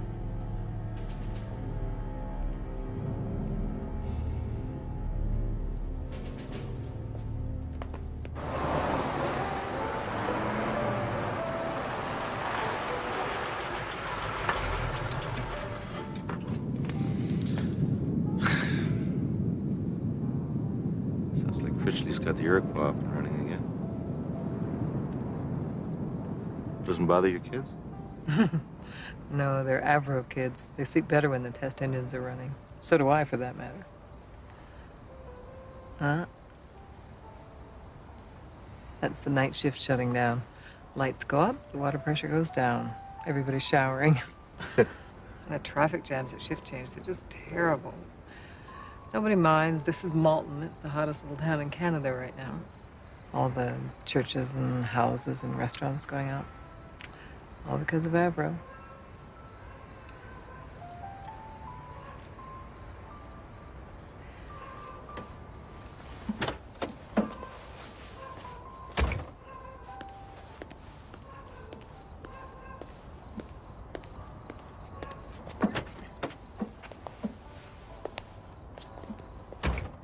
Jack, there's something I want to ask you about. In terms of testing flight controls, it would be very useful for me to monitor the flight control system from the primary location. That way I can initiate direct analysis right at the source. What are you saying? You want to go up with me? But all your monitoring equipment's on the ground. That's true, but it's always better to collect data closer to the source. If you want to go up for a ride, why don't you just ask me? I want to go for a ride. I think we could work something out.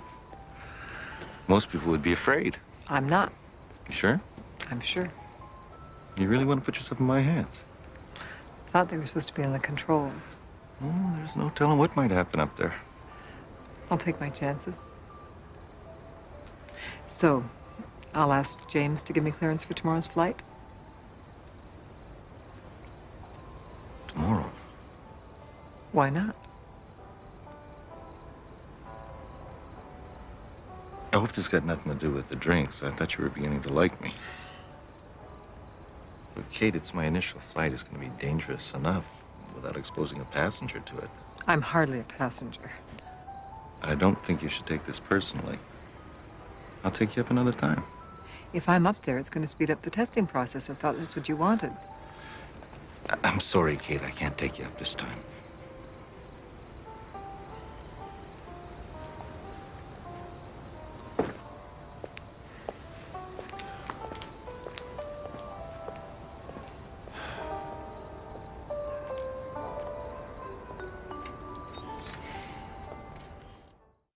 Good luck, Jack!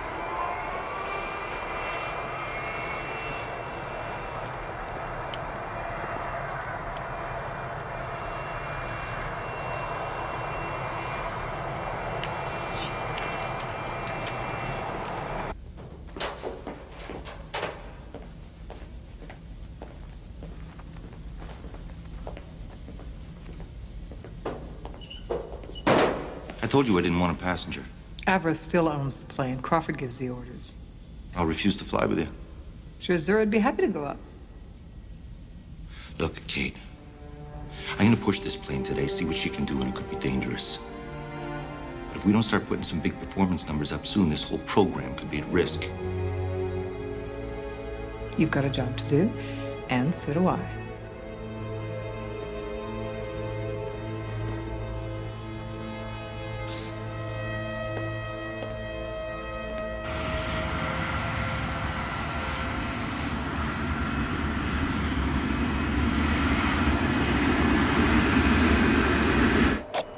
Arrow 201, this is Avro Tower. What is your status, please? Avro Tower, we're lit up, ready for takeoff in about 30 seconds. Flight plan calls for a straight route, Toronto to Kingston and return. ETA Toronto, about 18 minutes at a dawn. Ready, Miss O'Hara? Ready, Mr. Woodman?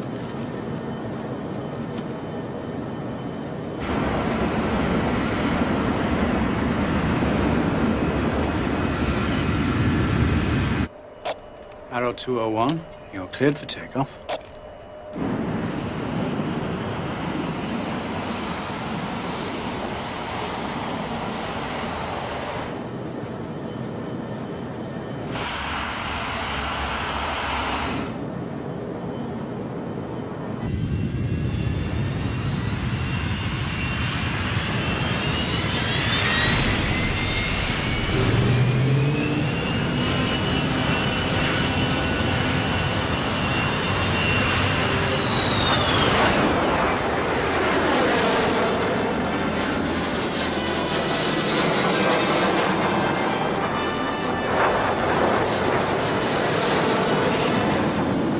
undercarriage retracted and feeling good. Incredible.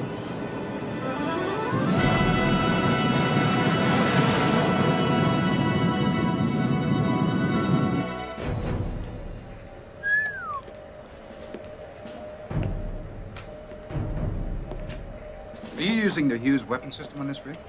No. We're developing the Sparrow 2 missiles with the Astra guidance system here in Canada. You're building an airframe, an engine, and a weapon system? That's right, Colonel. What kind of ground control is required? None.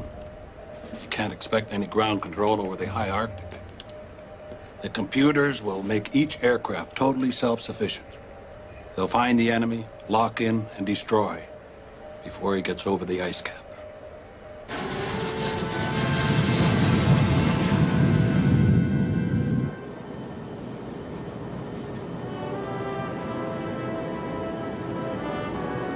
Control's very sensitive, very responsive.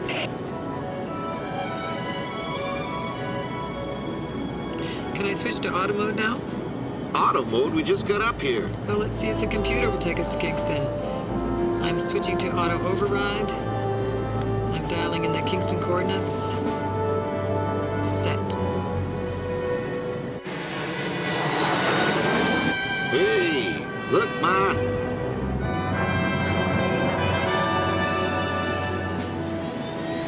.201 at Mach 0.7, increasing through Mach 1.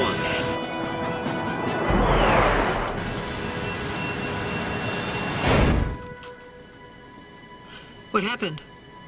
Gee, I guess the engines quit. What? Kate, we broke the sound barrier. You can't hear them. Oh. Asshole. Okay, here's Kingston. Auto mode's been having all the fun. When's it my turn? Just let me set the Toronto heading. 201, directly over Kingston Beacon, negotiating 180 degrees standard turn, not to exceed 1.5 Gs.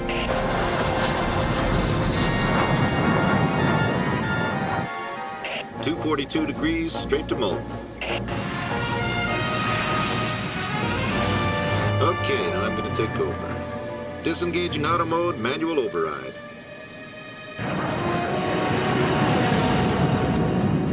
So, you ready? Mach 2, 50,000 feet? Do it.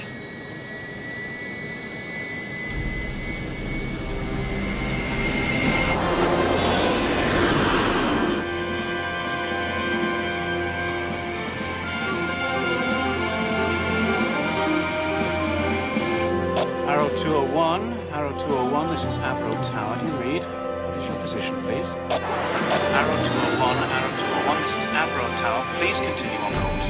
Will do. Just going for a little altitude first. 3/4 throttle, still climbing and accelerating. My God, this is a rocket. What did I tell you? We're at Mach 1.6 at 32,000 feet. Make that 1.7. Arrow 201, Arrow 201, this is Avro Tower. Please continue on course.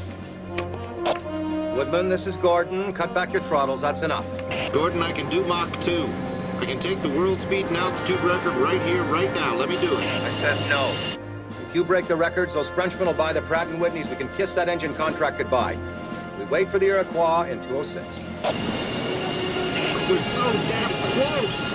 All right, then, if you won't listen to business sense, listen to this. You have a female civilian with you in an unproven aircraft. No one knows what'll happen at Mach 2. It's your responsibility, Woodman.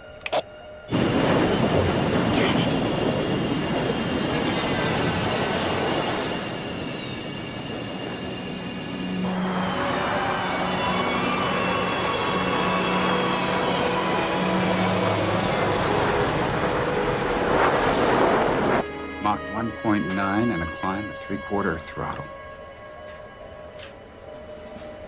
That's one incredible bird, Gordon. Congratulations. Thank you. Put down 25,000 feet, Mach 1.2.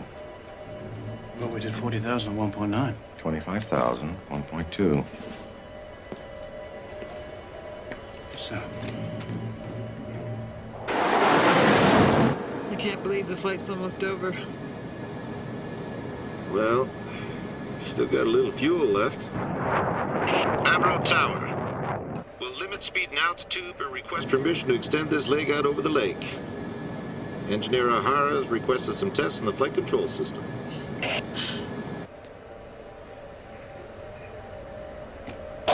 Arrow 201, this is Avro Tower. That's an affirmative. Maybe we can have some fun after all. What are you doing?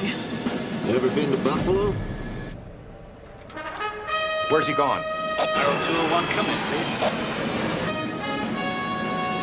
Everything's fine here. Just checking FCS response. Let's go wake up the Yanks over at Niagara Air Force Base.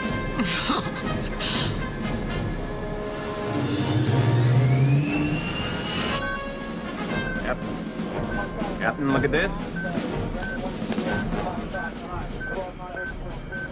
Look at that son of a bitch come at us.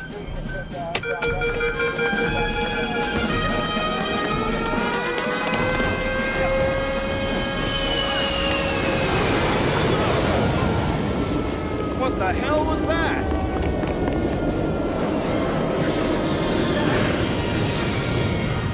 Wow!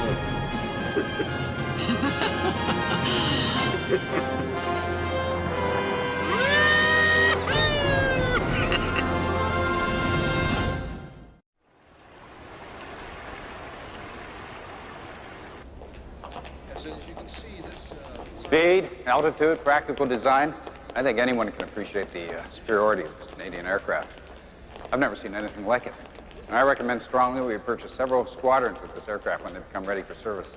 Look, if we buy a Canadian aircraft for American defense, our own aircraft companies will start raving nuts, and so do the unions.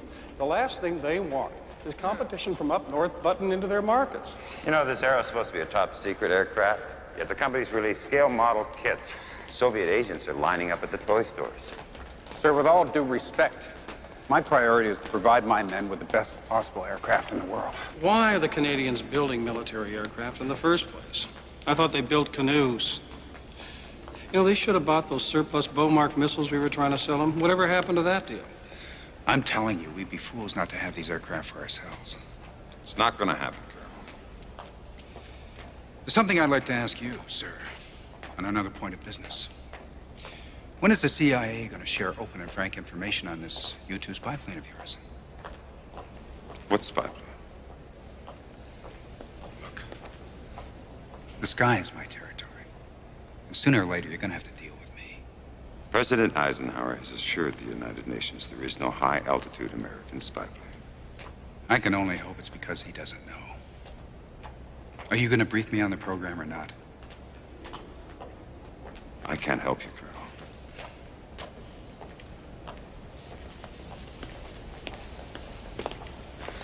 The U-2 program's the real issue here. It's the best idea we've had since the war. We can practically take pictures of Khrushchev taking a crap. The president stated there is no spy plane. Now, if what that colonel says is true, this air would fly circles around the U-2. Take photographs, make the president a liar. Do you really think the Canadians might blow the whistle on us? Of course. Half the damn country are pinkos. All right. I'll have a word about this with the president.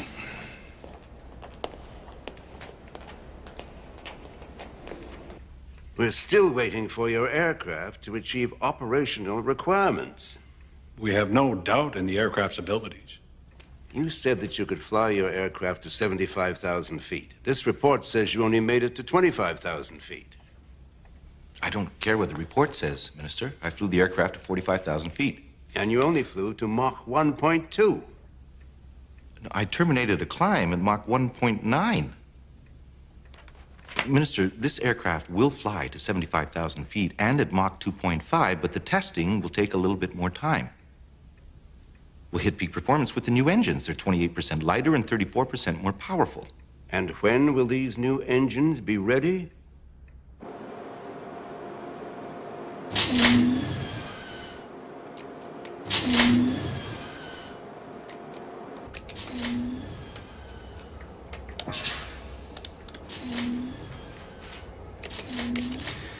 We'll get in there and find the problem. Are you ready? We bring in the press? Won't start. What? The damn engine won't start. Edward, they're out there waiting for you to deliver 20,000 pounds of thrust. I know. Sir? What? Maybe it's the new cowling. It could be reducing airflow to the vents. Well, get the bloody cowling off!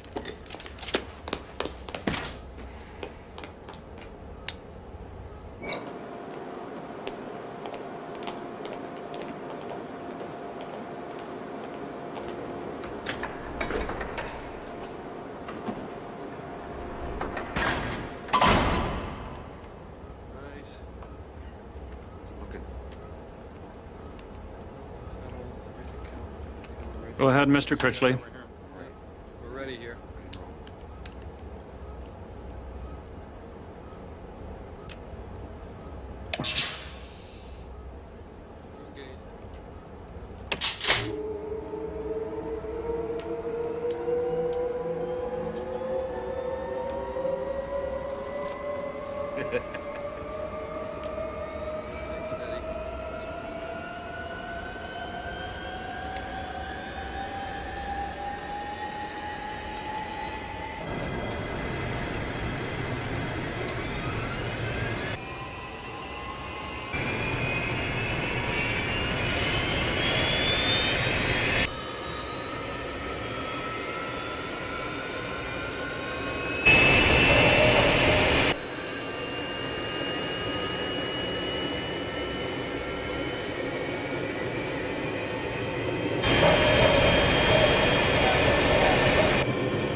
You boys got yourselves one hell of an engine. I told you, didn't I? Get the afterburner.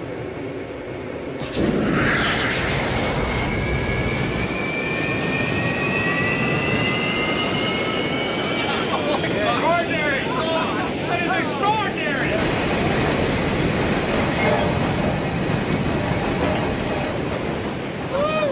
Bet you can't wait to get your mitts on that one, eh, Whitman? What do you say, Freddie? How about we put this into full production? Critchley, well done. Now we'll see the real arrow fly. This way, gentlemen.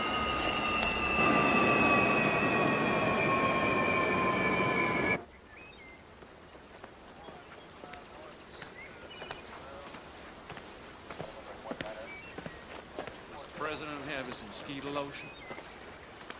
It's okay, he borrowed some from the Prime Minister. Hula poppers, jitterbugs, MEP spinners, Canadian wigglers, American jiggers, flies, furry skirts and flash. For my money, John, you can't beat live bait. That's what gets the action.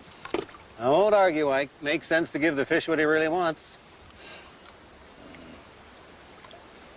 I don't get much time for this lately. Calms the mind.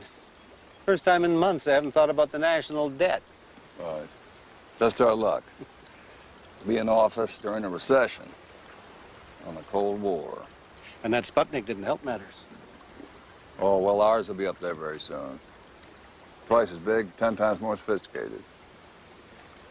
What goes on in those Russian mines? It's hard to believe they would actually consider an attack. Without sufficient deterrence? I don't doubt it. Their bombers are bad enough, but the guided missiles are the major threat. Have you thought about that defensive missile system we offered you? The Bomark missiles? I'd buy them from you, Ike, but $200 million. That new fighter interceptor jet, the Arrow, has our defense over budget as it is. We could trade you some of those for the missiles.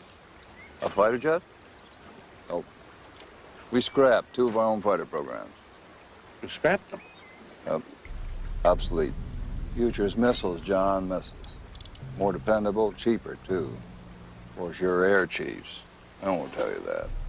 I won't admit that a cheap missile will do the job of manned aircraft. Put them out of a job. Let me tell you this, John. Beware of big business and the military. When they're in bed together, trouble for the whole country. No one knows that better than this old soldier. If you buy them, we'll help you install them up in your uninhabited north.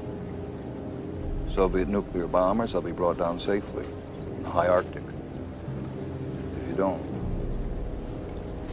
we'll have to install them ourselves just south of your border. But then those planes would be shot down over our cities. Think about it, John. I'm pretty sure that the missile option would be best for both of us.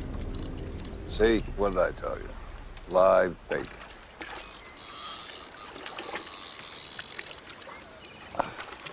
Well, the missile proposal is perfectly reasonable to me.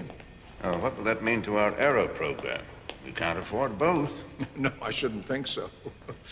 On that, I'm in full agreement. And the Americans' other proposal, this joint command idea. No, I don't know. Well, we do share a common objective with the Americans, the defense of North America. They're our allies, after all. But our foreign policies have never jibed. This is a domestic policy, General. Futuristic technology and job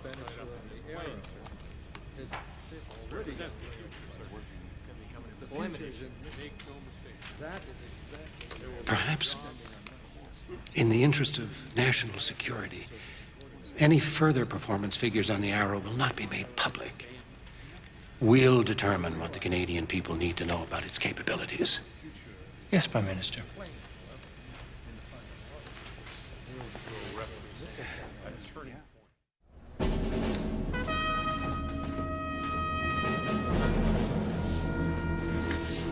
The Prime Minister is about to announce that he's joined with Eisenhower to create the North American Air Defense Command, headed by General Seaforth. Seaforth? That means we'll be under American command. How could the chiefs of staff agree to that? Chiefs were not consulted. The Prime Minister is acting alone. There's more.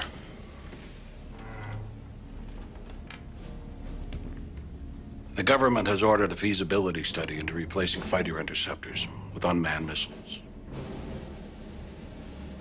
They're getting ready to shut this program down. So, how close is 206 to flying? Claire! Claire, please come back here. Claire! Claire!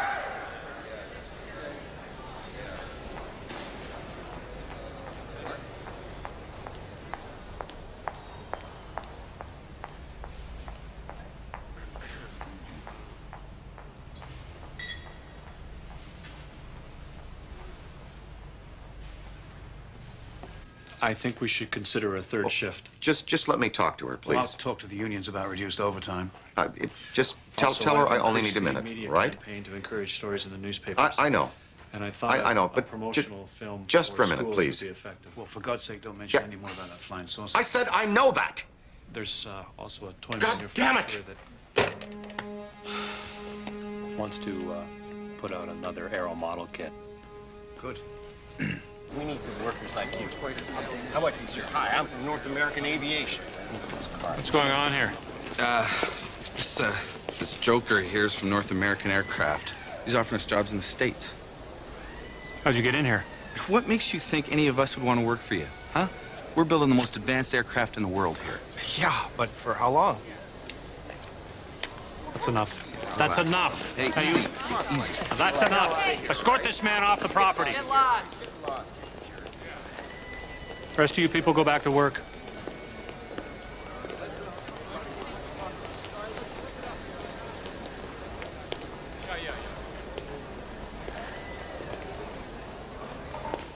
Oh, yes, I know. The company claims that the Arrow testing is going very well, but has anyone been allowed to confirm this? Are you saying the company is lying about the Arrow's performance?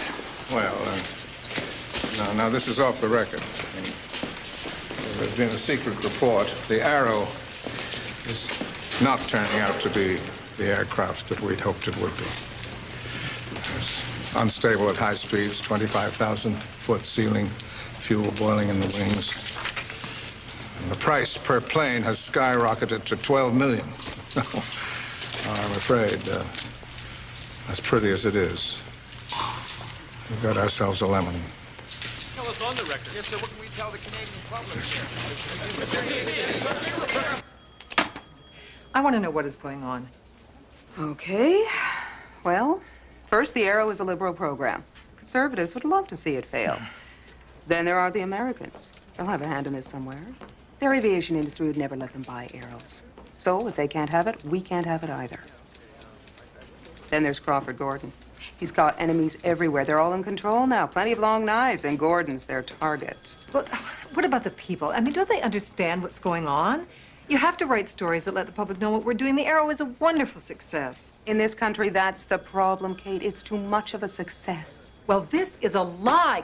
Can't you dispute it? Well, give me something. All right. They're basing their $12 million figure on the entire program if we build 30 aircraft. If we build 100 as planned, the cost goes down to $4 million each. I mean, that's less than the F-104. Well, no one reads rebuttals. Look, right now, the Arrow being terrific is a non-story. Newspapers aren't interested in it. The Arrow is a lemon. Now, that's a fresh story. That's what sells newspapers these days. Even if we wanted to print a pro-Arrow story, the government has stopped us from printing performance numbers. For security reasons. Well, what about a story about the workers and their families? The men on the line? I mean, you've done stuff like that before. What about the people who have devoted their lives to this company? They'll call it soft, but I can try. Thank you. What about when 206 flies and breaks every record? You gonna print that? When you break all the records, I'll get it published, one way or another. Crawford, this is your new secretary, Gloria Collinson. Oh, hi, Freddie. Sorry, That'll be fine for now, Miss Collinson. I'll talk to you tomorrow. Mary and I had a little tiff. I gotta find a hotel room. Anyone call for me? No. Crawford, listen. Cabinet is organizing a smear campaign against us. They're trying to shut us down. Yes, I need a long-distance operator. Crawford, we need your help. Sure, I'll be right with you. We'll fix it up. I just need a minute here, Freddie. Operator, yes, I need to call Halifax, Nova Scotia, please.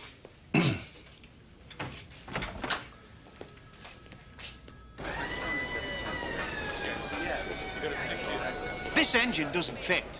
You'll have to redesign it. Redesign it, but we did it according to your specs. The specs have changed. I had to modify the vents. Why did you modify the vents? So I could move the fuel feed aft. Well, why did you move the fuel feed aft? So it would fit the Mirage. What? What? Gordon has sold the engine to the French. Now they'll fit. French? The hell with the French. Look, all you have to do for it to fit the Arrow is redesign the intake. But this is our engine. It's not your engine. It's my engine. Now, you better face it. It's your airframe that's getting the bad press. My engine has a better chance of surviving than your airframe, so you can damn well adapt for me. Never. Jim.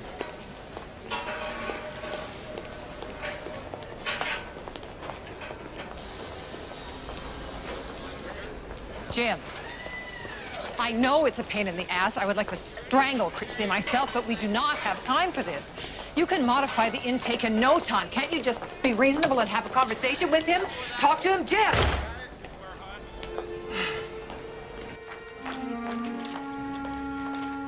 Where's Crawford? Halifax. What? Halifax. He's trying to get Claire to come back.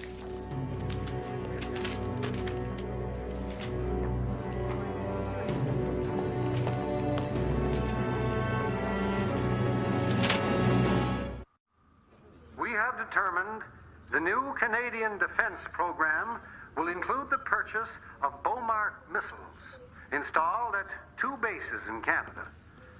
As for the Avro Arrow program, the cost has tripled, and it is proving limited in performance. He's lying. We are canceling the development of the Astra and Sparrow II armament system, the cost of which has also been escalating. We will be making a final decision regarding the Arrow program shortly after our reassessment is complete in April.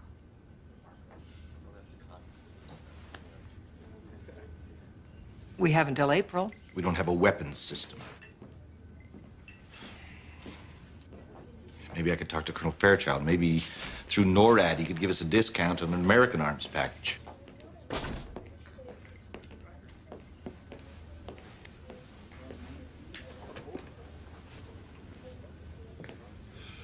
It's done? Not by a long shot. We're gonna fight this thing. No, I mean the plane is done. What? 206. I just finished it. It's ready for taxi trials. Fight what thing? I think it's time we went on the offensive.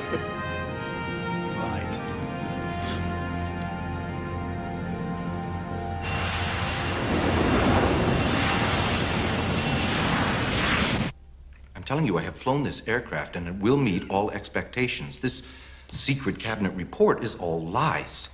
And the real question remains, do we need fighter interceptors anymore? Or are they simply obsolete as compared with missiles? Manned fighters will remain an essential part of our defense system. But why? Gentlemen, thank you very much for seeing us. Is the Prime Minister coming? No, I'm afraid he had a previous commitment. I see. Well, we have a new proposal for you for the Arrow program. The United States Air Force has offered to pay the total price to arm each Arrow we produce under the NORAD agreement. Now, that is $500,000 off the price of each aircraft. So therefore, if you will authorize the completion of 100 aircraft, Avro can guarantee a unit price of $3.5 million each, including fire control and armament, fully operational. It's all right there, fully guaranteed. We think it's very reasonable. Oh, do you? Well, that's most interesting. Carry on, Mr. Smythe, carry on. Thank you. Certainly much cheaper than the inferior American planes. And of course, 60% of all the money that is spent in Canada is reclaimed by the government in taxes. So you see, it makes all sorts of sense to Are you actually thinking, sir, of replacing fighters with missiles for the primary defense of Canada? Why not? The best defense system must bring a man into battle to analyze and act. A missile can't tell the difference between a Soviet bomber and a TCA passenger plane that's gone off course. You can't call a missile back. Do you want that responsibility? Well, surely there are safeguards against that sort of thing. Missiles will take 2 years to install and test. And the Soviet bombers are ready to strike now. We cannot defend our country, our continent, with a handful of untested missiles and our old CF-100s. We know, Lieutenant Woodman, but we've considered all that. All that will be taken care of. You see, for a transitional phase, the Americans have offered to defend Canadian soil. The Americans are going to defend us? Are we going to have a country here, sir? Or give up and just be the 49th state? if not the 100 aircraft, I suppose we could simply finish the 37 that are currently on the assembly line. It would be much cheaper for the government to finish these aircraft and put them into service than to pay the contract termination penalties to Avro. Now, this would allow us to keep our design team together to look for other projects. And by the time that those 37 fly, I'm sure there'll be plenty of other opportunities to Gentlemen, we have created the finest aircraft team in the world. We have done what they said was impossible. The files, they're full of applications from the best engineers at Boeing, Lockheed, Douglas, Glosters. And they would all feel privileged to work with Avro. Having the Arrow means that Canada is being recognized as a power among the nations of the world. We have a contract for 400 Iroquois engines with France. We have the development of civilian aircraft, nuclear power, a monorail train that will circle the city of Toronto. We are currently developing a flying saucer for the U.S. Army. With this amazing team, I think it would be crazy for you to... Mr. Smythe, we asked you some time ago to consider less highly technical work that Avro might do if the Arrow was no longer in production, such as perhaps the manufacturing of products more practical to Canada's needs, as in, well, let's say, aluminum boats or home appliances, even cookware. Cookware. Cookware.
Crawford?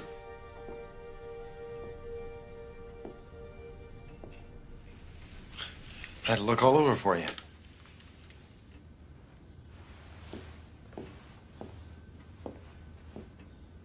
I've got something to show you. You know, I can understand you wanting to get away from people. I like to do that, too. Now, here is the Mark III, high altitude. It'll get us beyond 100,000 feet. We can have one in the air next year. Look, here's what happens. I fly up to the stratosphere. That's the edge of space. Then we flip her over. Then we open the belly pod. And here we have the missile. And we just launch it right into space. Right into orbit. At that kind of an altitude, we don't need those big rockets that the Americans and the Russians have. Just little ones. We can do the same thing with a manned capsule. We could have a man in orbit the end of next year. But the best thing, the very best thing is we can use the Arrow as a platform and we can launch a vehicle to the moon. We can do it, Crawford. We can go to the moon. Yeah, see, I was having a problem with a rocket propellant and the trajectories for the lunar orbit and some other things and so on and so forth. But I figured all that out, and we can do it now. So, when can we start? Go to the moon? Yeah. Yeah, I still some work to do on the landing craft and the primary rocket. Immediately. I'll inform Ottawa right away. Well, start with something modest, like 100 million.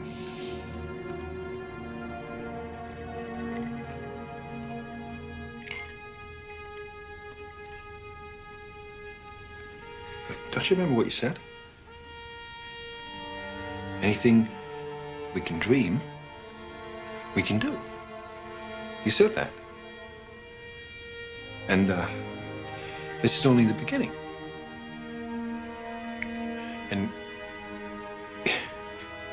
you said that too.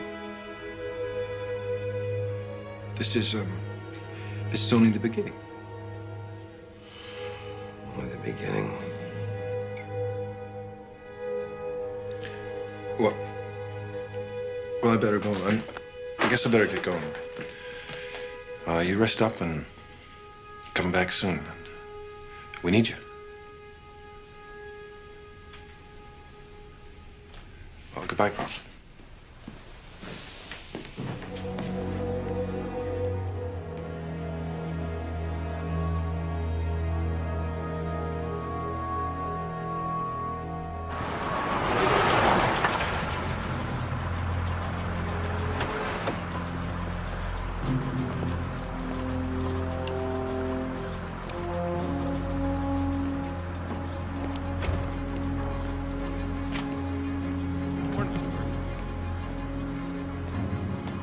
Morning. Hello. Good morning, Mr. G. Good to see you. Canadian.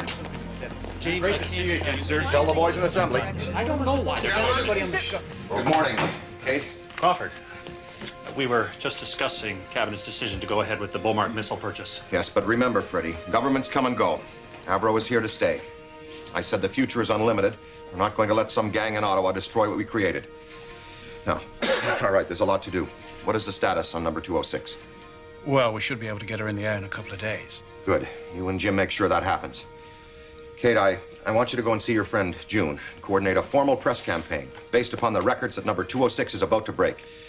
Freddie, we need to organize a team to put together a new documentary about the development of the Arrow with all the advanced technology stuff. Models, first flight, chase plane footage, interviews, speculations on the future. I want it to air on CBC 2 Sundays from now. As soon as you organize that documentary team, pack your bag and come with me. Well, Crawford, where are we going?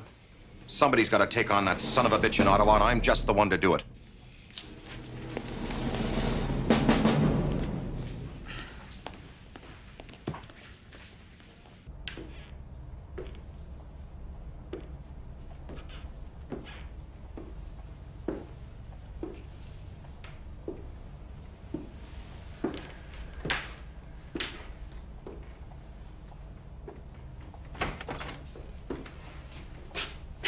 How much longer will his lordship be? Prime Minister's on the telephone with the President of the United States. Oh, well, we wouldn't want to disturb them, would we?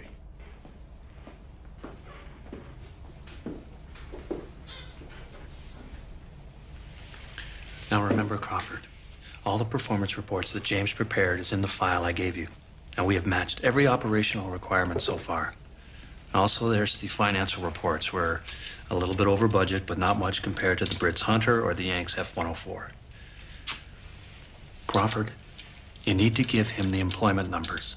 Tell him about the 654 subcontracting companies. Tell him about the international patents that'll bring in millions. Yeah. Point out to him that 60% of all funds that are spent in this country are returned to the government in taxes. Talk about the passenger aircraft, the commuter transit, the monorail system, the space program. It's all in the file. Don't worry. We'll have a good little chat. Now, where's the file I gave you?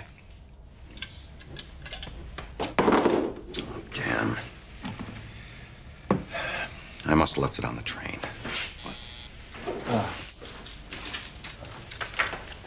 Prime Minister will see you now. Crawford, listen to me, please. He doesn't like smoking or drinking or profanity. Don't worry, Freddie. We're going to straighten this whole goddamn thing out.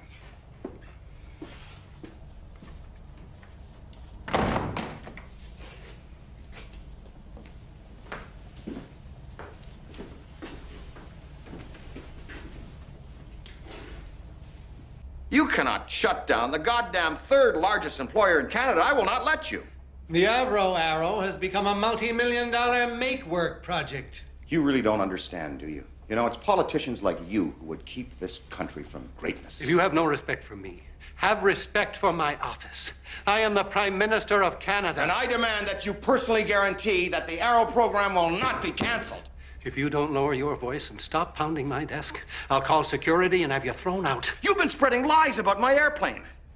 Well, I will tell you this, that when the all-Canadian Arrow flies and breaks all the world records, you and your cronies will be exposed for just who you are, a bunch of fools and liars. Get out!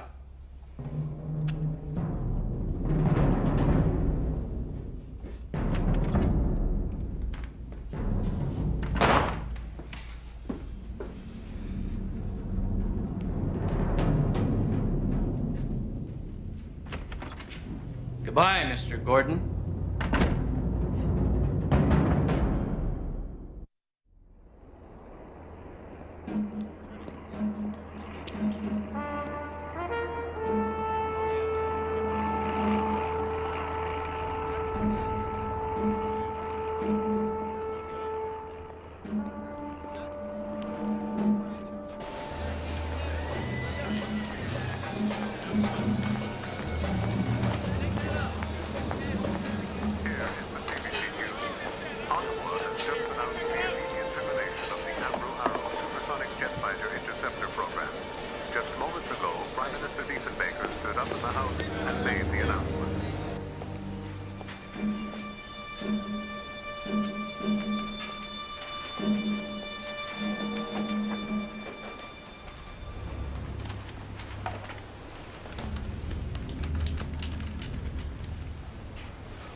Program's been canceled.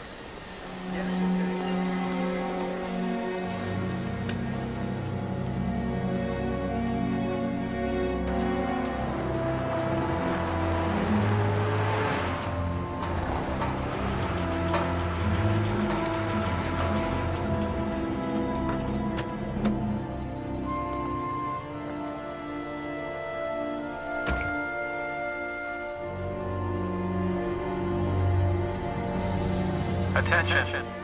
If I may have your attention, please. Prime Minister Stood in the House of Commons this morning and announced that the Arrow and Iroquois programs have been terminated. This cancellation has been confirmed by the Department of Defense Production, and we have no further details until Ottawa gets in touch with us.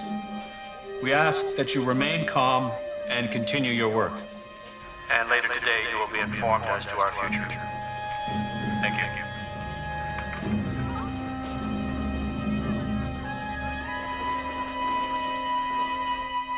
So they want to fight, do they? Well, so be it. I'll fire everybody. We'll see what Diefenbaker says to that. Robert, that's 14,000 people, 35,000 in the support companies. You just can't fire 50,000 people in a day. Don't you see, Freddie? The fool will be forced to reinstate the program. We can find other projects, other contracts. What the hell is going on? They gave us till April. They changed their minds. Let me take up 206. Just let me try around. I'll take the damn thing out over the lake and ditch it so they don't impound it. No. Just cool down, Jack. Let's find out exactly what this means before we do anything crazy. May I have your attention, please? Federal government has instructed us to cease all work on the programs. There was no advance notice. Therefore, the company has no choice but to terminate the employment of all Avro and Iroquois workers until we assess the impact of the Prime Minister's orders. Everyone must now leave the planet.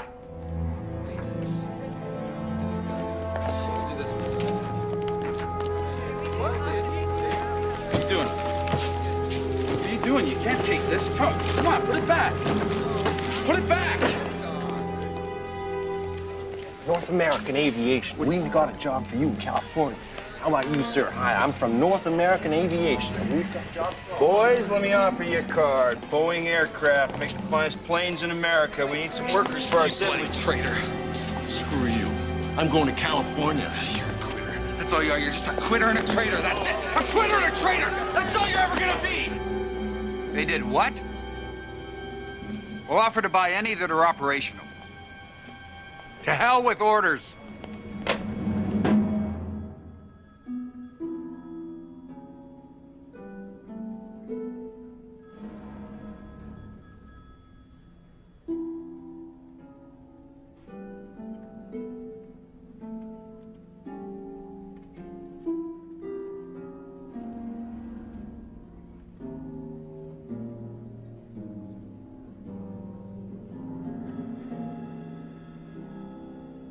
The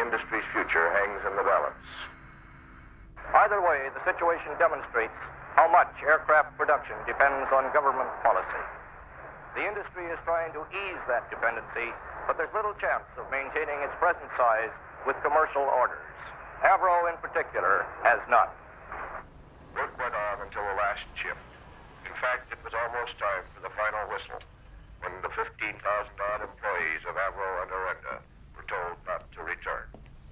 These men had taken a natural pride in using the Arrow, undoubtedly the greatest achievement in Canadian aviation. Only a few will return to the final cleanup tomorrow, exactly 50 years from the day when the Silver Dart flew and Canada embarked on the air age. Now, the outlook is on us, not only for Avro, but for the industry as a whole. The government says plainly we're a nation of 17 million.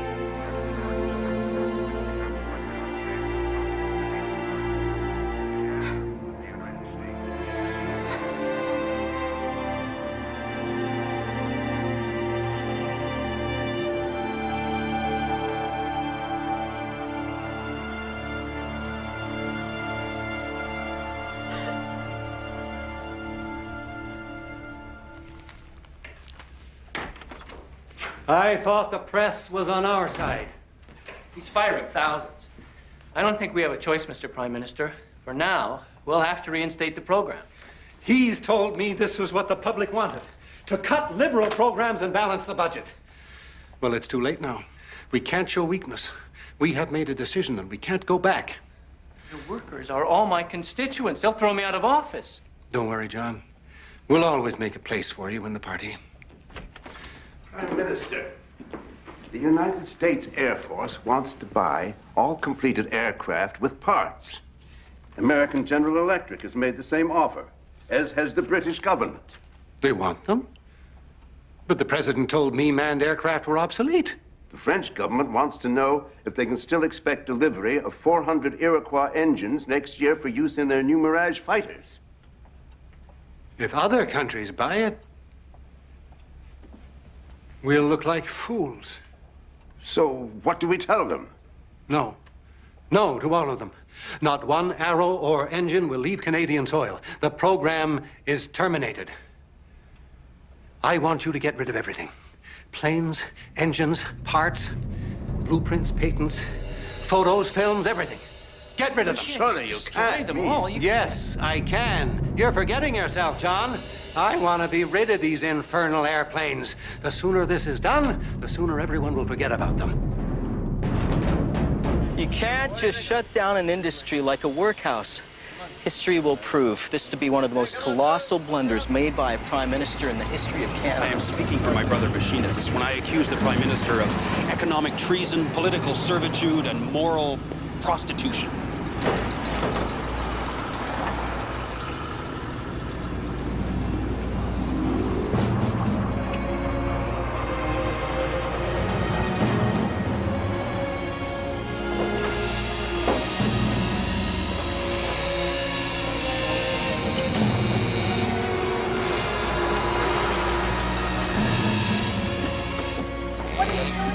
Stop it!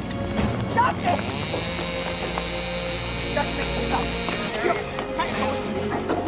Jack! Jack, make them stop it! Let go of me! You have to make them stop this. What the hell's going on? It's a Department of National Defense order, sir. Destruct and dispose. Sorry, sir. Wait! The fuel and oxygen systems are charged up from yesterday. He's gonna blow himself up. Hey, get those guys off the plane! It's gonna blow! You'll need a crew to empty the tank. Shut it off! Get away from the plane!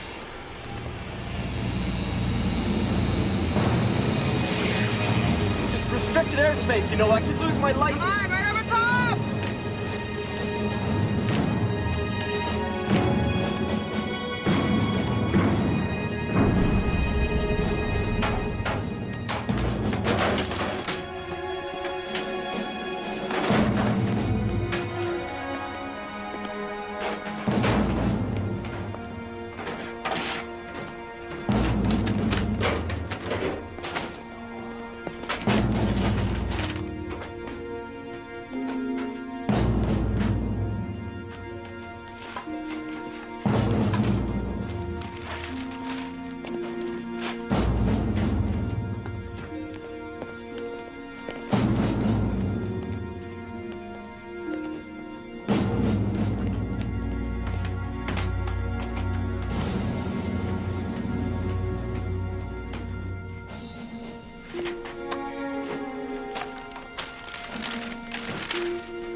I should have taken up 206 like I wanted to. I was gonna ditch it in the lake. I can't believe 206 is gone. But it's still there. They fired everybody, so they didn't have a crew to empty the tanks. I guess I'll chop it up tomorrow. You mean it's still intact? As far as I know.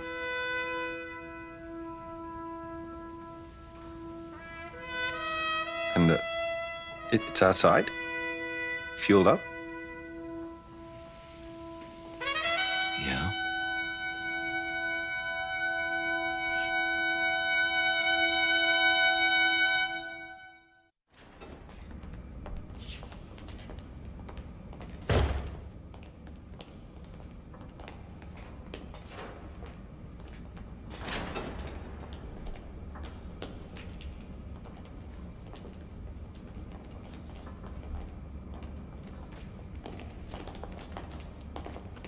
Hey, Kate. What's this all about? Thanks for coming. Lofsky? Can you pressurize 206?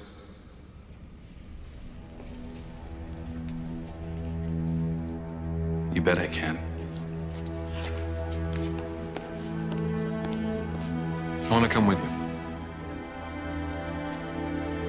You sure?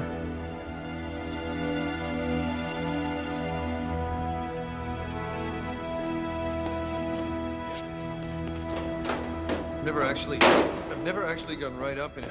I've never actually... What? I've never flown before. What? You've never flown, ever? No. Coast is clear.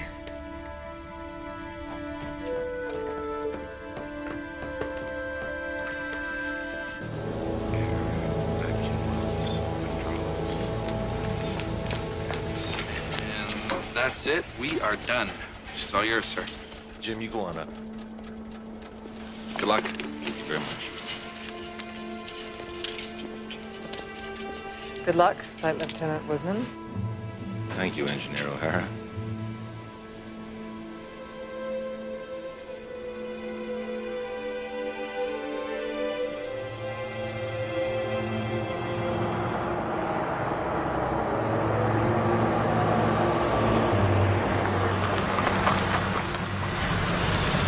What the hell do you think you're doing? I thought you'd try something like this. Don't you know that stealing a top security aircraft can get you 20 years? Yes, sir. However, if your mind's made up, I beg your pardon, sir? your instructions once you're airborne.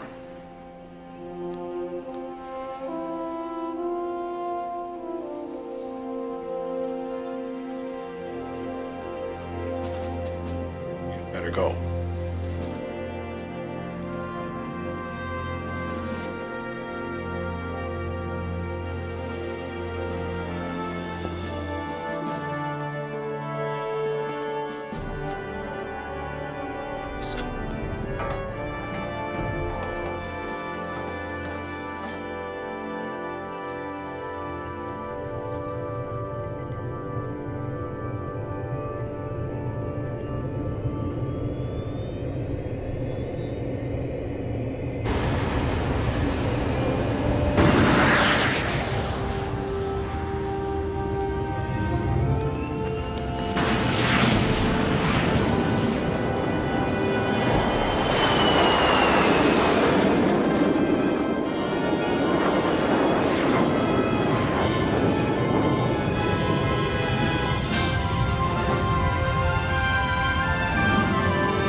Jim.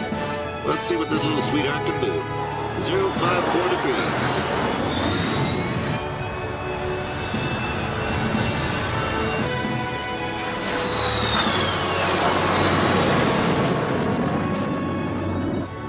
afterburner now.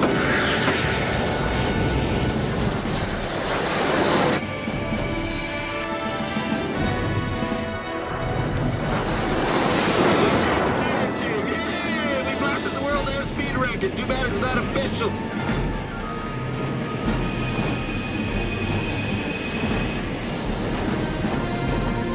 There we go, past the RCAF speed requirements.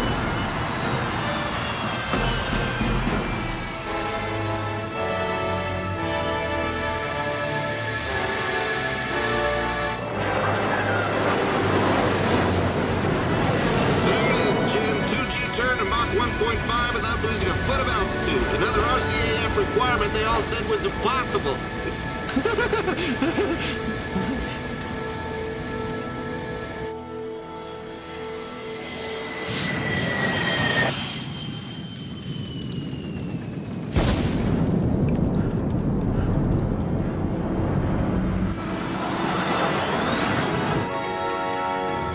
Okay, now what did the secret cabinet report say? Ceiling of 25,000 feet? I don't think so. My God!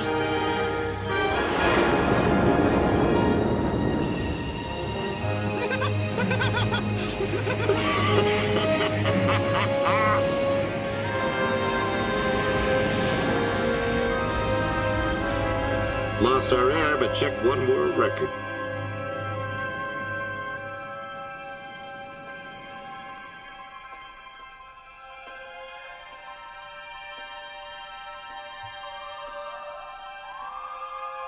Space.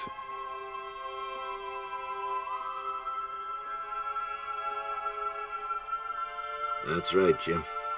We're touching it.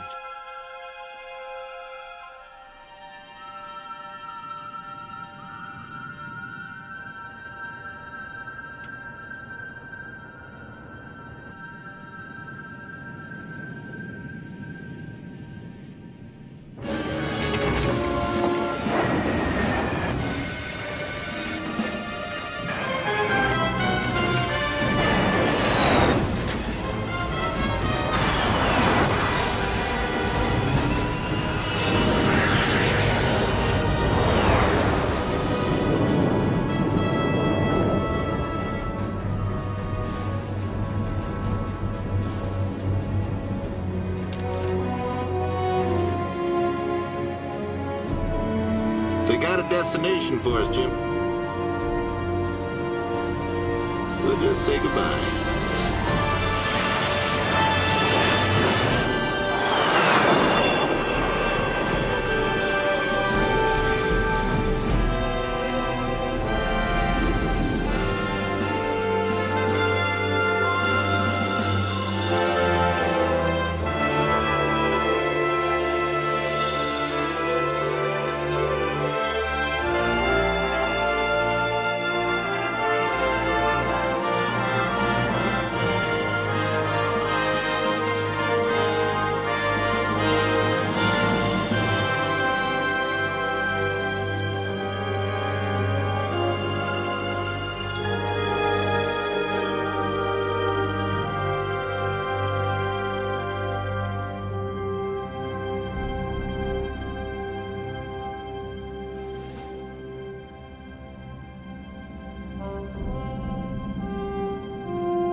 If you don't have any art, you're pretty much lost.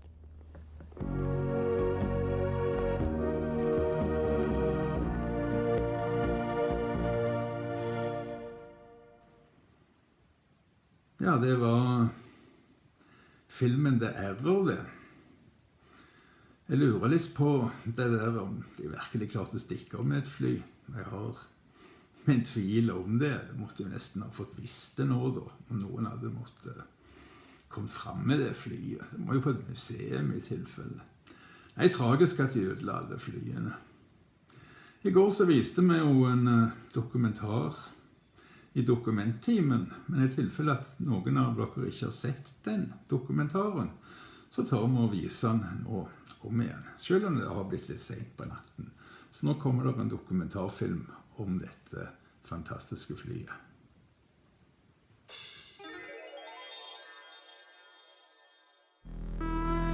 Her lines were sleek and powerful. She was designed to kill, to seek out and destroy an enemy bomber. She was the most advanced, the most sophisticated weapon of war conceived and built in Canada. She was the Arrow. That was over 20 years ago. On a February day in 1959, the conservative government of John Diefenbaker canceled the Arrow program after 5 of the aircraft had flown. Today, there are no Arrows, only models, pictures, blueprints, and a few broken parts in a warehouse in Ottawa.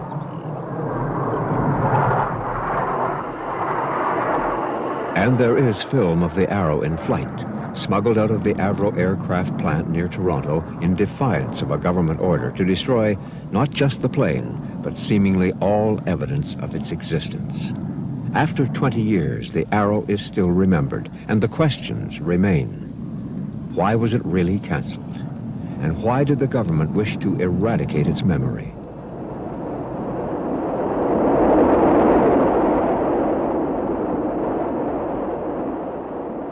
The tragedy of the Arrow, like so many tragedies, began in hope and optimism. At the end of the war, Canada was in a position to become one of the world's leading manufacturers of aircraft. The A.V. Rowe Company, formed in 1945, was a symbol of faith in the future. We had been building Lancaster bombers for war. Now we would build both commercial aircraft for peace and fighters to protect the peace.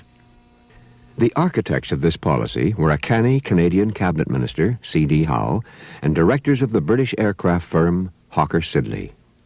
Among them, Sir Roy Dobson, the hard-driving Lancashireman who had virtually created the Lancaster bomber and who now became Avro's first president. The company's first general manager, here on the right, was an impatient young Canadian, Fred Smythe. Avro brought together a talented team of young designers and engineers, many of them from England, like James Floyd. The age of the jet was beginning. But before the tragedy of the Arrow could unfold, another disaster was in the making. In 1946, the company embarked on its first project, a 4-engine passenger jet, which they hoped to sell to TransCanada Airlines, later known as Air Canada. TCA was intrigued by the idea of being the first North American airline to offer a jet service. Intrigued and perhaps frightened.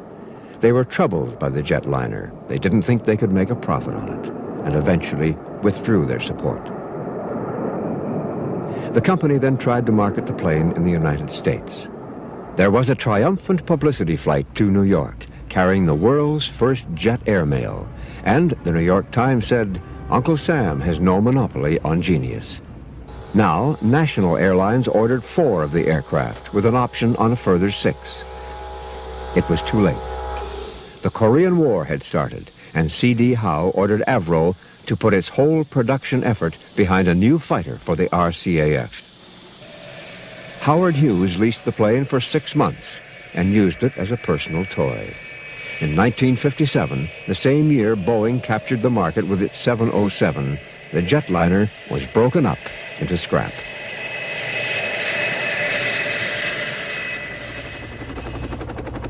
Between the jetliner and the Arrow, there was one success story, the CF-100. In 1949, Avro had begun work on a new fighter. The National Film Board chronicled its birth in Screaming Jets. Behind locked doors, Avro Canada worked to fill a top priority order from the Air Force. And now the wraps are coming off Canada's hush-hush night fighter, the CF-100. The CF-100 was a twin-engine, 2-man day and night fighter, the first built in Canada to the RCAF's own specifications. It was eventually to be powered by the company's own Arenda engines. With the failure of the jetliner, Avro were now dependent entirely on military contracts, and the stakes were high.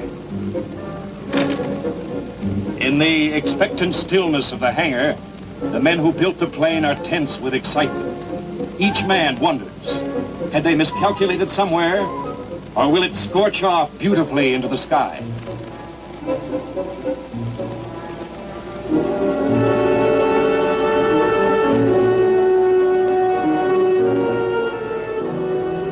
Behind that sleek black question mark lay years of hard work and headaches for all of us.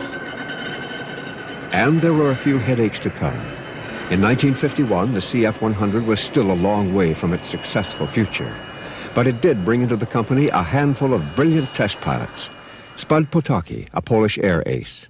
Peter Cope from Gloucester Aircraft in England. Jack Woodman with the RCAF, who came later. And Jan Zurakowski.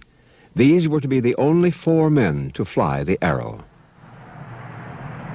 Zurakowski could make the CF-100 do cartwheels in the air, and one day he even pushed it into a supersonic dive. But in 1951, another man was to have an impact on the fortunes of Avro and the Arrow. Crawford Gordon had been a protege of C.D. Howe's. At the age of 37, he came to the company as president and general manager. Together with Sir Roy Dobson, he built A.V. Rowe into a complex of 39 companies. To Sir Roy, he was like another son, a son he would eventually disown. After Gordon's arrival, the CF-100 entered squadron service with the RCAF. Ultimately, Avro produced nearly 700 of them.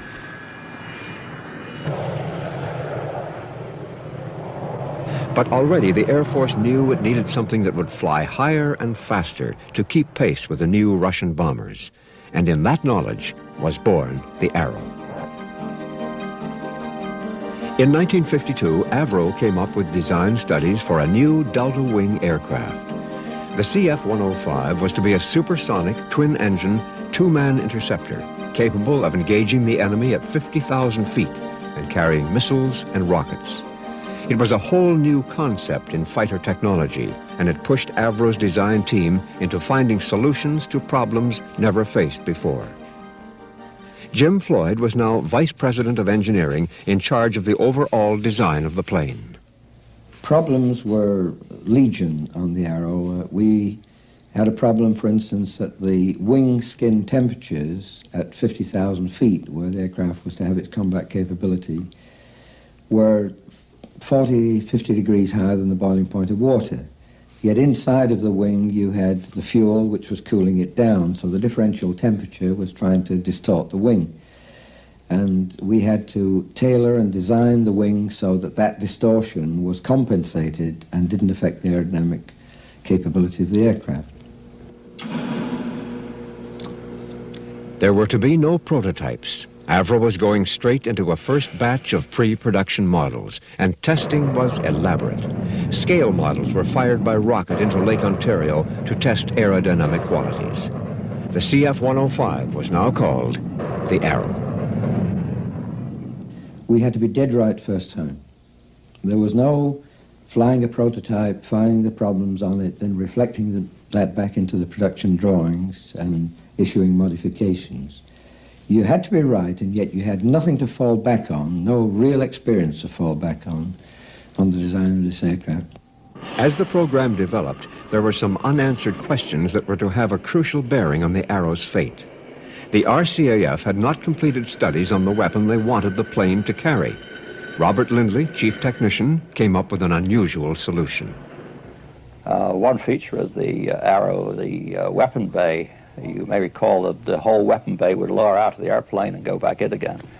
And I put that feature in there because I couldn't find out what weapon we were supposed to be carrying.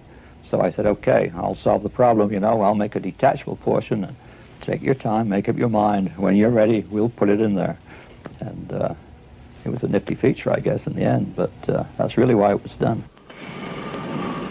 While Lindley was coping with the unknown weapon system, the Arrow began to take shape on the factory floor. A workforce of some 14,000 men and women translated the engineering drawings into a reality of steel, aluminum, titanium, and miles of electric wire. And as the pace of work quickened, the Liberal government of Louis Saint-Laurent began to notice the mounting costs. In mid-1955, C.D. Howe told the House, "We have embarked on a program of development that gives me the shudders." The RCAF had now decided it wanted the Sparrow missile and the Astra fire control system, neither of them yet off the drawing boards in the United States. The Air Force wanted the best, and it was going to cost the country dearly. But it was not the Liberals who were going to pay the bill. In June 1957, John Diefenbaker became Prime Minister of Canada at the head of a Conservative government.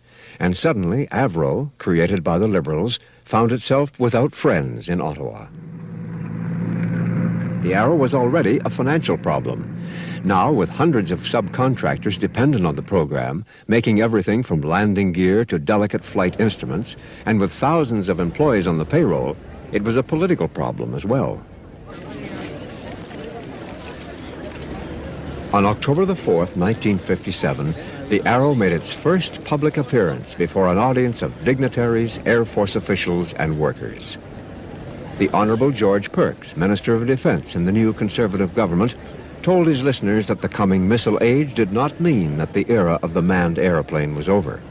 The aircraft, he said, has this one great advantage over the missile. It can bring the judgment of a man into the battle. Even as the curtains parted and the Arrow was paraded into view, Russia was launching Sputnik, and the missile age was truly begun. The argument, which Perks dismissed, was within months to be used against the Arrow by his own Prime Minister. But on that day, the builders of the Arrow were counting the months and the weeks ahead until it should take flight. I understand the Arrow will undergo high-speed taxiing tests within the next 3 weeks. But when will it fly? It will fly sometime during the period that it's undergoing these high-speed taxi trials. You say within the next 3 weeks. This is when we would hope it will be doing its high-speed trials. And sometime during that period, it will fly. And it did fly. On the 25th of March, 1958, Jan Zurakowski climbed into the cockpit of Arrow 201. He made a final instrument check, pressed open the throttles, and released the brakes. The Arrow was ready for takeoff.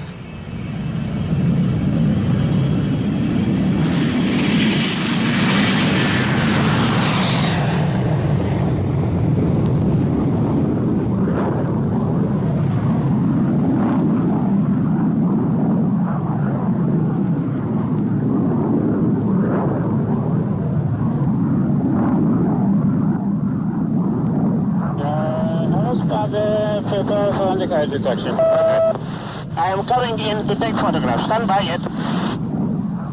Every maneuver of the plane was recorded by cameras on the ground and in the two chase planes, piloted by Jack Woodman and Spud Potocki. Controls are behaving quite nicely. I can see no oscillatory motions of any description in them. I think all this immediately the carriage is packed, all the vibration disappears. I think the carriage is making this. That's right, it's the side door which is making, the door which comes and closes the undercarriage in the way. In flight, the Arrow performed like the thoroughbred she clearly was. All the attention to detail, all the elaborate test procedures of the past 5 years paid off in a flight that was virtually flawless. I hope you're accelerating up to 250 now. Roger. In the laconic voices of Zurikowski and his countryman Spud Potocki, veterans of the Polish Air Force in Britain 13 years before, you hear the routine communication of two professionals examining the behavior of a piece of machinery as if this test flight were the most normal event in the world.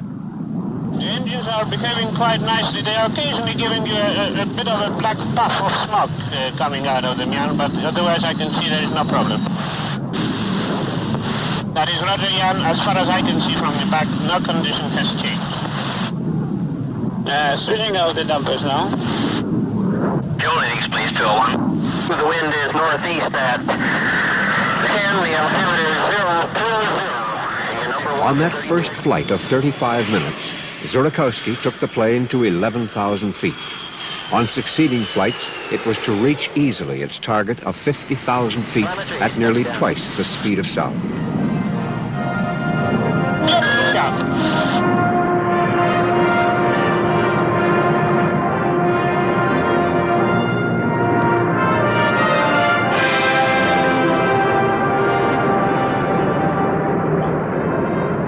Workers and managers and Air Force personnel left their shops and offices to watch the return of Arrow 201. Some had even brought their families. Zurikowski was later to say that he had never test-flown an aircraft with so few problems. But there was something else. Canadians, used to seeing the leadership in technology in the hands of the United States and Britain, were suddenly aware that they had something which looked like the best in the world. And when Zora came down after this flight of this super airplane, and the snag sheet showed the malfunction of 2 electrical switches out of 4,000 or thereabouts, we weren't surprised. I'm not, I don't want to feel any arrogance about this, but the facts are we had done so much testing because of going straight into production that we had to be right. It was just unthinkable that anything could go radically wrong with that aircraft. And it was a very, very successful flight. But first flight was very simple and very easy. From flying point of view, didn't present any problems. Zurikowski never told you what the hell went on when you got him to fly an airplane. Because he flew them for himself, I think, not for you, but he was certainly a superb pilot, there's no question about it. 22 years ago, Reg Lane was a group captain in the RCAF attached to the Avro plant and the Arrow program. He recently retired as Brigadier General Lane, Deputy Commander of NORAD at Colorado Springs. He was one of the spectators in that crowd on the edge of the runway. It was absolutely magnificent when that aircraft flew the first time, and the reports that were coming back from the test pilot, and the various readouts of the test equipment that was on board the aircraft, of the performance of the total machine. And of course, I think it was the second or third flight, I can't remember precisely, when it actually went through Mach 1. Now, that was a truly incredible accomplishment in those days, and at that stage of the design of modern jet airplanes. Truly phenomenal effort. Well, of course, everyone's spirits just rocketed when the initial reports came through on the first test flight of the airplane. And we knew that we had a winner. It was a fantastic performing aircraft. I mean, Avro's commitment was to build an airplane that would give the Air Force 1.5 Mach. Our performance boys thought we could do 1.6 Mach with it. As it turned out, we actually flew that airplane to 1.9 Mach number. And had we continued to develop into the Iroquois engine powered airplane, we had a lighter engine for more thrust, and we had a 2.3, 2.4 Mach number potential. And in 1958, there wasn't another airplane in the world that was anywhere near being competitive with this airplane.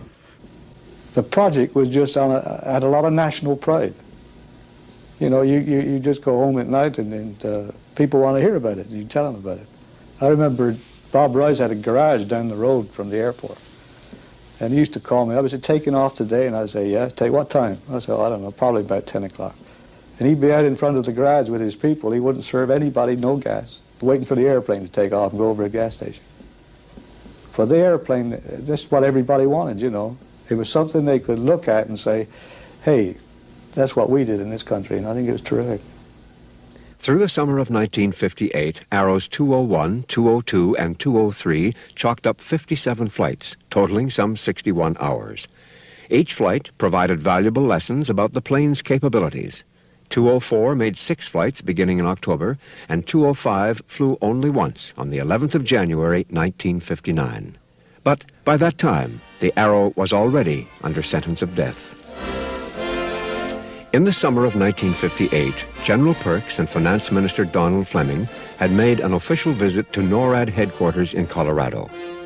The American plan for North American defense included Canadian fighter squadrons, the radar warning system, and the Bomark missile. Perks now became convinced that the bomber was becoming obsolete, that if Russia were going to attack North America, it would do so with nuclear missiles. The Arrow would be useless against such an attack. If fighters were needed, he now had assurances from the Americans that the United States could make them available in quantity. The logic of this was not lost on his colleague, the Minister of Finance. The plane was becoming much more expensive to construct than had ever been expected in the first place. Indeed, originally, thinking in terms of manufacturing a much larger number of planes, the cost had been estimated down as low as $1 million a copy. Well, because of the disappearance of the hoped-for market, the cost was getting up to figures between $8 million and $12. In September 1958, the first blow fell. The Prime Minister announced that because of the rapid development of missiles, the government was not going to complete the full Arrow program. Crawford Gordon chose to believe the Arrow would not be canceled. I want to stress most emphatically that the Arrow program has not been canceled, nor has it been decided not to put it into production. On the contrary, the Prime Minister's statement says the program is to continue. As it now stands, it involves the building of 37 aircraft and an appropriate number of engines. This situation remains unchanged, and we are convinced that when the review takes place next March, the Arrow will be ordered into production. There was no change in government policy since the announcement. But General Perks spelled it out. The Sparrow missile and Astra fire control systems were to be dropped.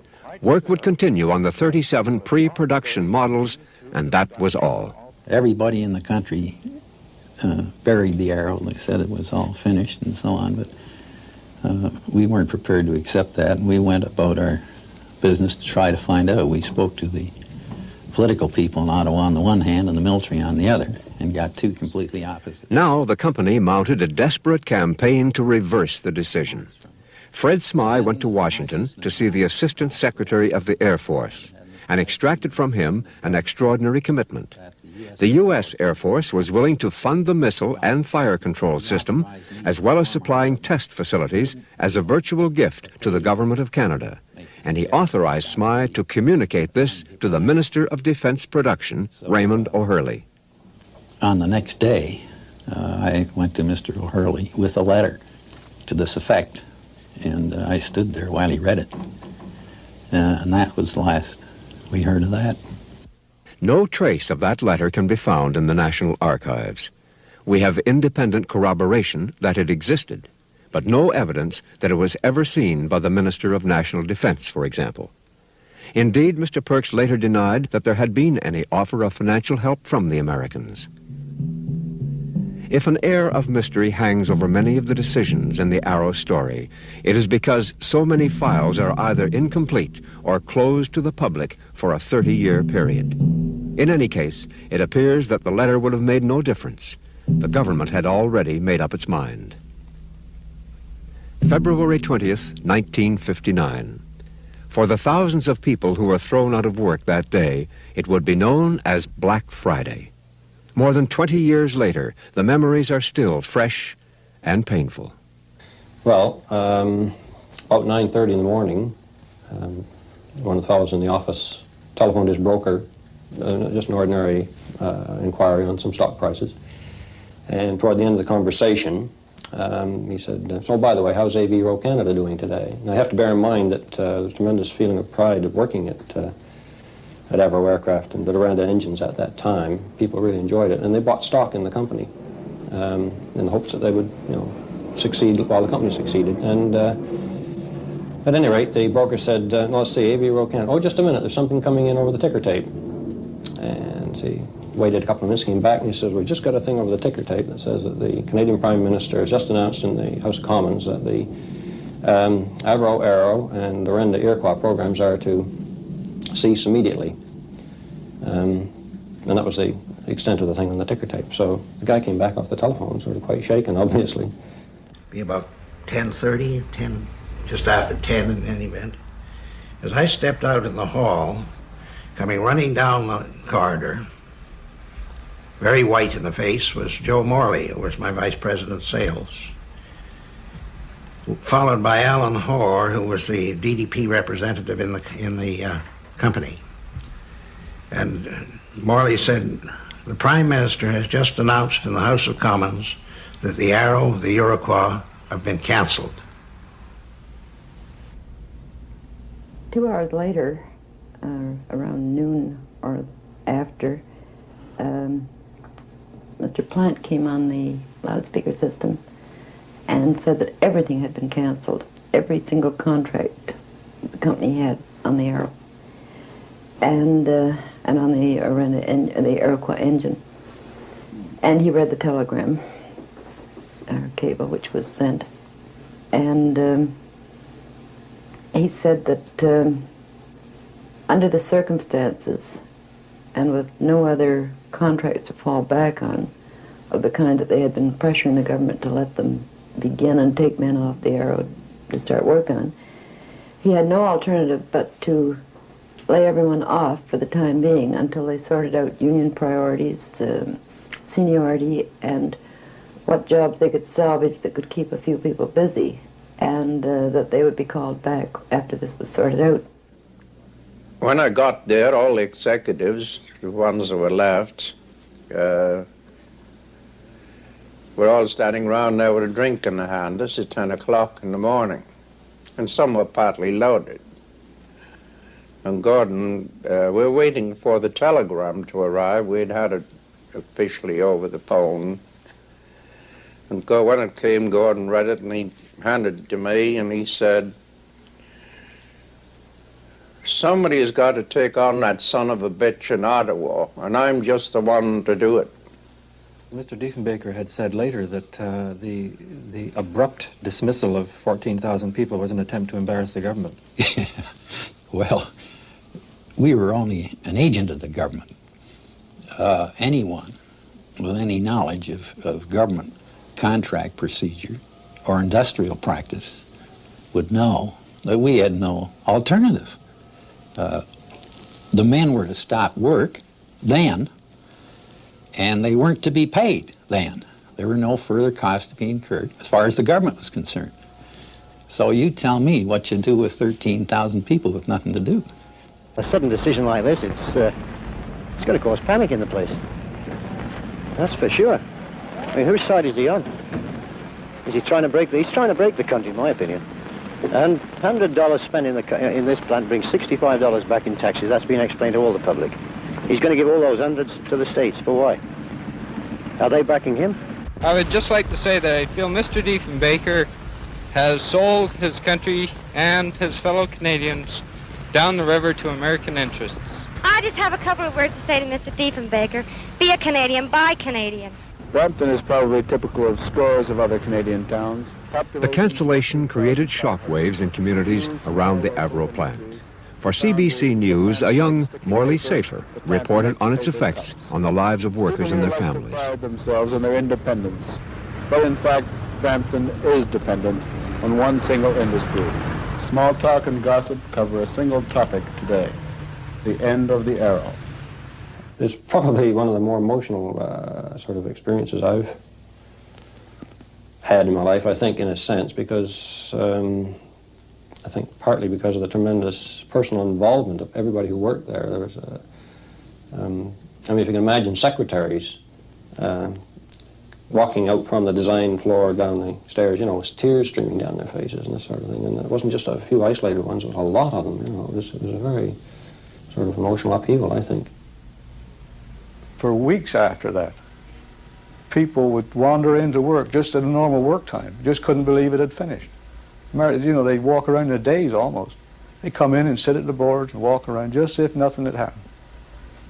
And there were about 5, I don't recall the exact number, but there were about 5 of us left there, try and pick up the pieces and put the engineering together and package it and put it away so that it'd be left for posterity or burnt, maybe burnt. And in fact, the saddest thing on Black Friday was that when we were in with the president of the company and we were holding a wake, if you like, on the announcement, and I couldn't believe it. I just went to, you know, almost was sick on the thing of what do we do with all these people and what do we do with my 1,500 engineers. My chief engineer came in, who had been preparing the 206, which had the Iroquois engine in for first flight. And he said, I've heard about the cancellation. Can I fly 206? In other words, can I continue with the preparation of 206 for flight? And after consultation with Johnny Plant, who was the president of the company, and the other directors, I just had to go and tell Bob Lindy, no, you can't fly that aircraft. So in fact, the aircraft, which would have bettered the specification, was a phenomenal aircraft, an all-Canadian project with a Canadian airframe, Canadian engine, never flew. In a warehouse in Ottawa is all that remains of Arrow 206, the plane that never flew. There are those who believe that with the Iroquois engine, it would have set world records for altitude and speed. And the Iroquois? It's now an exhibit in the Aeronautical Collection in Ottawa. There is no plaque to identify it. It seems a curious way to honor our achievements. And we still ask the question, what finally killed the Arrow? I think it's a very difficult question to answer. I felt personally, even though I was involved with it, the program should never have been started in Canada in the first place because it was just too expensive for us. However, it was started, and if they'd maintained it at its original idea, this might have gone through. But then when they added the cost of developing the Sparrow 2 and the cost of an Astra fire control system, this just added to the cost. And if they hadn't been added, whether this would have made a difference, I don't know. But the other thing is that if the two opposing people, and let's face it, there was a lot of personalities involved in the cancellation with Mr. Diefenbaker and Crawford Gordon. And if either one of those two people had been different, and preferably both of them, the cancellation could not have happened. I think it was a very personal thing on this, in the final cancellation of the Arrow. Men of different temperament, different background. Gordon, contemptuous of the prairie lawyer who didn't understand industry. Diefenbaker, suspicious of the aggressive tactics of a Bay Street whiz kid. There were stories of a famous meeting in September of 1958. Although I'd never met Mr. Diefenbaker, I knew he had great respect for his office, for the office of Prime Minister. And I warned Gordon before he went to see him not to take a drink and not to smoke in his office, whatever he did. Well, Gordon must have been very belligerent. He had his half loaded when he got there, and he puffed smoke in the old man's face all the time, and it ended in quite a bitter argument, and what you would use the term that the president was thrown out. But, you know, what's that got to do with the air defense policy of the government of Canada? Whether or not Diefenbaker and Gordon had a personality clash, the only time they met was on that occasion on September the 17th for about 20 minutes. That was their only meeting? Yes.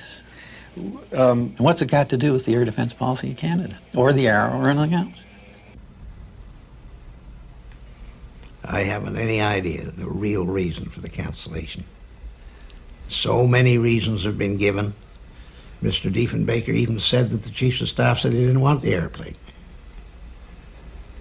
Well, I don't believe that. I think the real reason for the cancellation was the fact that they weren't sure that it was going to cost what we thought it was going to cost. And secondly, that Mr. Diefenbaker wanted to save some money somewhere. What is going to be done with the money, I don't know. But it has been stated to me by a man who now past the Great Divide, who was in the know, that for about $50 million more than we'd already spent, plus the cancellation charges which we were going to spend, that we could have had as many Arrows as we had Voodoos. 2 years later, Canada took possession of 66 second-hand Voodoos bought from the Americans in a package deal. The Voodoo was vastly inferior to the Arrow, but the price was right. And what would C.D. Howe have done had the Liberals remained in power? In January 1959, he wrote to his leader, Lester Pearson, "There is no doubt in my mind that the CF-105 should be terminated. Costs are completely out of hand." In this, the Liberals and the Tories were in agreement. It was an inevitable decision. No other decision under the circumstances could have been responsibly made.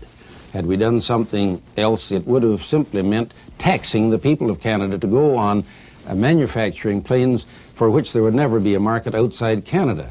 And the Royal Canadian Air Force could only absorb so many. And as a matter of fact, it was around this time that the whole role of the fighter aircraft had to be re-examined, because our concept of the defense of Canada in relation to a possible attack changed from fear of the man bomber to fear of missiles. And the Avro Arrow would never have been any use to us as a defense against missiles. Last September, I made it perfectly clear that having regard to the development that was then taking place, particularly in intercontinental ballistic missiles, that there was a probability that action would have to be taken in this regard. And that's the reason for the action. We were loath to take it. The Prime Minister used not money, but the missile threat as the major reason for the cancellation. In place of the Arrow, we acquired the Beaumark missile from the United States. The part that upset me was basically in being asked to give some rationale behind the decision other than cost. And we really couldn't do it because it was simply a cost matter. And then Mr. Diefenbaker making the statement that the introduction of the Beaumark was the reason for canceling the Arrow, that it was a better interceptor, if you will, and more effective, and therefore the Arrow could be canceled. That argument was a very specious one, and literally had no fact whatsoever. The RCAF was caught in the politics of the cancellation. Air Marshal Campbell was accused of not fighting hard enough for the Arrow. Today, he is reluctant to get involved in the controversy again. But he has told us that contrary to statements made by the Prime Minister, the Chiefs of Staff did not make a recommendation to cancel the Arrow, and that he offered his resignation if the Arrow were cancelled without provision for an alternative fighter. The alternative was the Voodoo and the Beaumark. And the Beaumark was a failure. This model met the same fate as Arrow 206, lying a few meters away in the same warehouse. Whatever the Beaumark was, it was no replacement for the Arrow. There was still another reason offered by the government for the cancellation. They tried to sell the Arrow before it entered squadron service, and they found they couldn't. Now, I went down to the United States in September and had conversations with their Secretary of Defense, find out whether they would be interested in our 105, see whether they'd be willing to purchase the 105 for even some of their squadrons. And the answer that I received was that they were not prepared at that time to do so. Mr. Perks, I reiterate, is a gentleman. I have the highest regard for him as a person. But he was a permanent Army officer. He'd been retired from that for some time. He was over 70 years old, and he didn't know one end of an airplane from another. He had no appreciation of the industrial implications. He wasn't in a position to discuss the Arrow or any aspect of it. And there was another attempt to sell the Arrow. In the winter of 1958, Donald Fleming and two other ministers met with their American counterparts in Paris to discuss defense. Fleming told them that the future of the Arrow might depend on sales to the U.S. It was hardly a strong selling point. At the conclusion of my statement, Mr. Robert Anderson, the U.S. Secretary of the Treasury, who was my opposite number in that committee, gave me the answer no. It was an unconditional, uncompromising, and final answer. It was the decision of the United States government not to purchase the Arrow. And that decision spelled the doom of the Arrow program. Paul Hellyer, who later ran as a conservative, was liberal defense critic in opposition in 1959, and he still maintains that the government did not make the right kind of effort to sell the Arrow. I don't think the Arrow could have been sold to the United States directly because the United States Air Force has an almost iron rule. They never buy anything that isn't invented in the United States. But what they do, and what I think might have been done, is that they sometimes help finance sales to other allies. And it's my belief that if Mr. Howe, for example, had still been around, that he could have done something. At that time, Canadian real estate was still important to the United States. It's not now, but then it was. They had to count on us for the radar lines and for a number of other facilities, for refueling facilities and so on. And we had a lot of leverage. We had a lot of power at that time in negotiations. And I think someone like Mr. Howe could have said, all right, you won't buy it. This we understand, this we know. But we want your help in financing the sale of this aircraft to some of the other allies that you traditionally help. And with his kind of persuasion, I personally believe that it could have been done.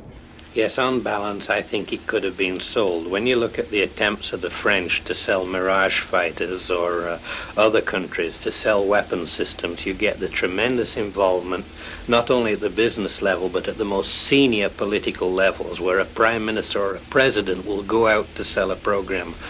I don't think in this country that we've a tradition of involving the senior political community in selling weapon systems.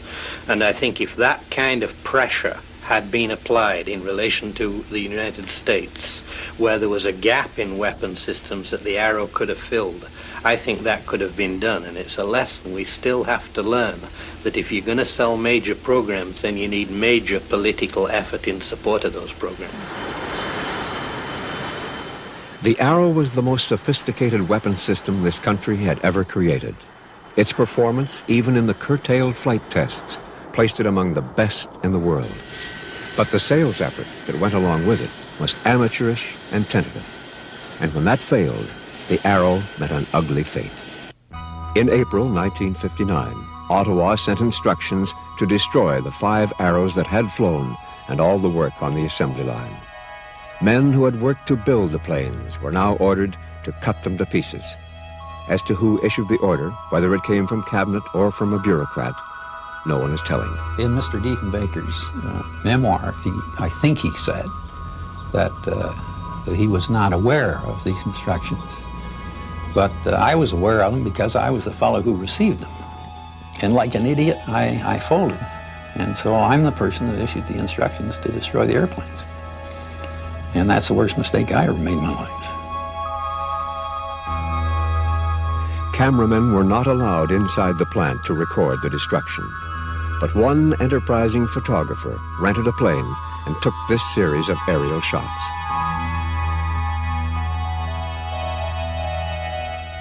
They were cut up with torches in the hangar there and hammered down with steel balls like they destroy buildings. After the aircraft were dismantled, the pieces were sold to a Hamilton junk dealer for 6.5 cents per pound. At 67,000 pounds, a scrapped arrow would have cost you $4,355. A few weeks earlier, a request for one or more of the arrows had come from Britain for use in flight testing. The request was not refused. It was simply withdrawn, presumably on advice from Canada. 3 could have been flown to England with 2 more to be used as backup spares of the first 5 we had flying. Canada wouldn't let them go. I mean, the reason is obvious. Had those airplanes ever got to Farnborough, and Farnborough realized the fantastic performance, I mean, Diefenbaker in no way have ever justified his cancellation of that program. And I'm sure that's why they were never let go. Well, the 5 arrows that had flown, and for which there was some interest on the part of the Royal Aeronautic Establishment in Britain, they would wanted to take a couple of those and work further on research with them. Those were destroyed. Those were cut into scrap. Well, I can't give you the detail now of the issues that went into the destruction of a particular copy. But I can tell you that in general, there was no deliberate destruction to do away with the arrow. Far from it. It was just a case of what was the economical way of disposing at that particular time of various copies of the plane that were in various stages of production. And as you know, what happened after that, it was just like a de-Stalinization program. We were ordered to destroy all film on all original negative film on the Arrow, all the still pictures, black and white, all stuff that had been developed during the flight test phases of the airplane. Ottawa's instructions were to destroy these. They ordered us to destroy the airplanes by breaking them up. And I think the day I saw that production line being put to the cutting torch, it's the nearest I've come to shedding a tear over an airplane. It was pathetic. Looking back on this extraordinary event, the scrapping of the Arrow still seems an act of either inspired malevolence or of criminal stupidity, a mocking epitaph to the work of the men and women who built her. Did you see any aircraft being destroyed? No. No. I could have if I wanted to, but I didn't. I couldn't. I don't think any people wanted to go and watch such a massacre. Frightening sight. The people who were part of the Arrow story are now 21 years older. David Golden was then Deputy Minister of Defence Production. He is now the head of Telesat Canada, the satellite agency, and he has not changed his mind about whether cancelling the Arrow was the right thing to do. It's not, in my view, something that one can be dogmatic about, but I would certainly come down on the side of saying, yes, painfully, regrettably, it was the right decision at the time under all the circumstances, and I think so now too. Well, you've got to look at it from various points of view. You know, from the country's point of view, was it a mistake? I think that you really can't afford to abdicate from the thrust of technology. The airplane was a good airplane. It probably would have sold a hell of a lot of copies. If you have to look at it strictly from the standpoint of defense, and the amount of defense dollars that the Arrow was going to take, then I don't really think that the government had any choice. Certainly, it would have taken all of the defense money that was then available. The Navy and the Army would have had nothing. They would have been totally bereft for years. And this, from their standpoint, I think was untenable. If you look at it from the national standpoint, in other words, you ignore the defense budget and say, what is the best thing for Canada for our industrial base, for our scientific base, for our national base, our feeling of Canadianism, for the great things that we're capable of doing, then personally I think it was a disastrous decision. Well, again, looking back, the enormous loss that we have endured in the people and in the technology, one wonders if it would not have perhaps been worth it to have accepted those higher costs at that day to retain that type of talent and technology here in Canada. But that's hindsight, and hindsight's 20/20 vision. And in those days, I don't think anyone really appreciated the impact, the enormous impact downstream, 10 years, 15 years later, of that decision.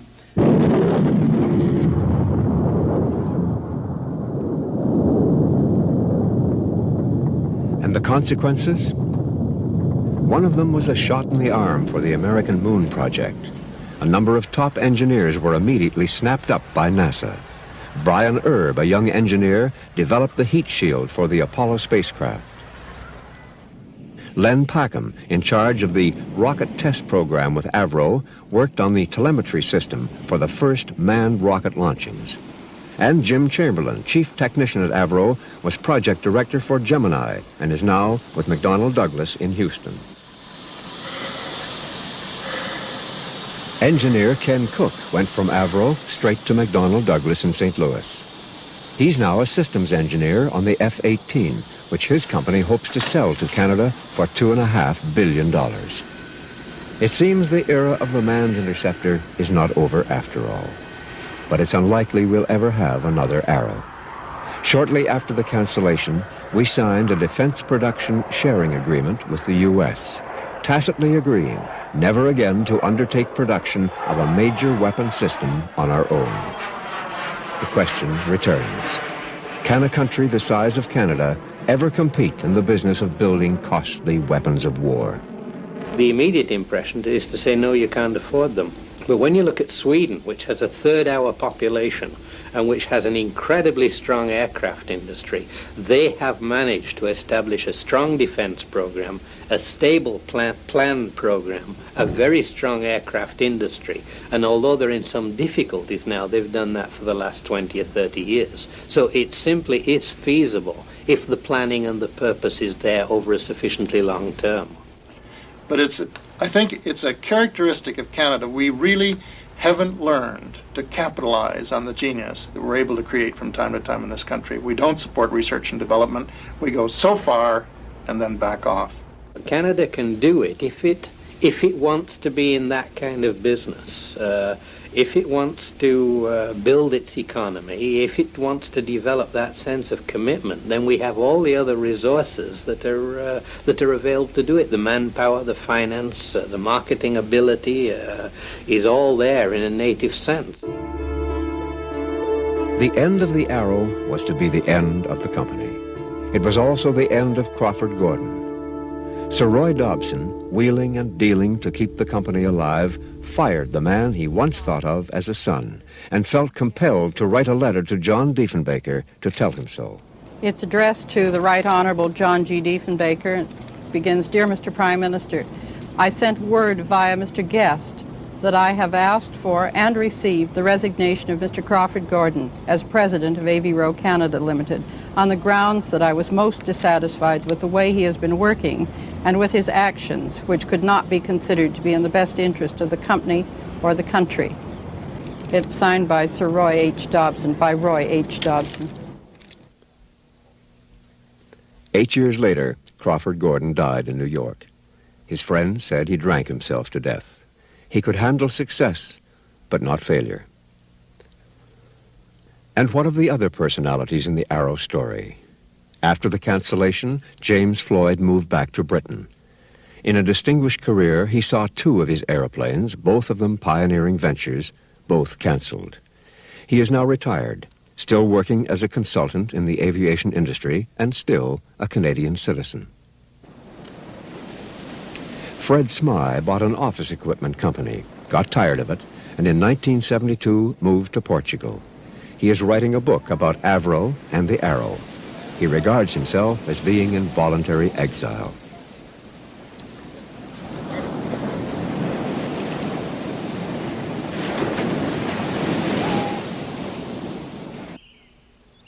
Jan Zurakowski retired a few months before the cancellation and now owns a fishing lodge in northeastern Ontario.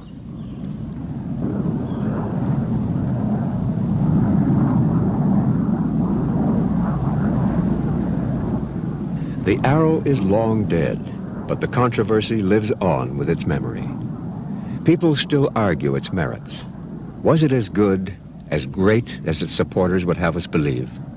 Here are three answers. If you mean by the Arrow, I take it, a fighting instrument of war, which must include an aircraft, an engine, and a sophisticated fire control system, then of course there never was an Arrow in those terms. I think everybody will agree that is factual. But I think it's a mistake and gets people somewhat worked up in a way that they ought not to talk about the cancellation of this great Canadian achievement when in fact it may very well have turned out to be a great achievement, but it seems to me that at the time it was canceled, it was too soon to say whether the hopes that everyone held out for it were going to be realized or were not.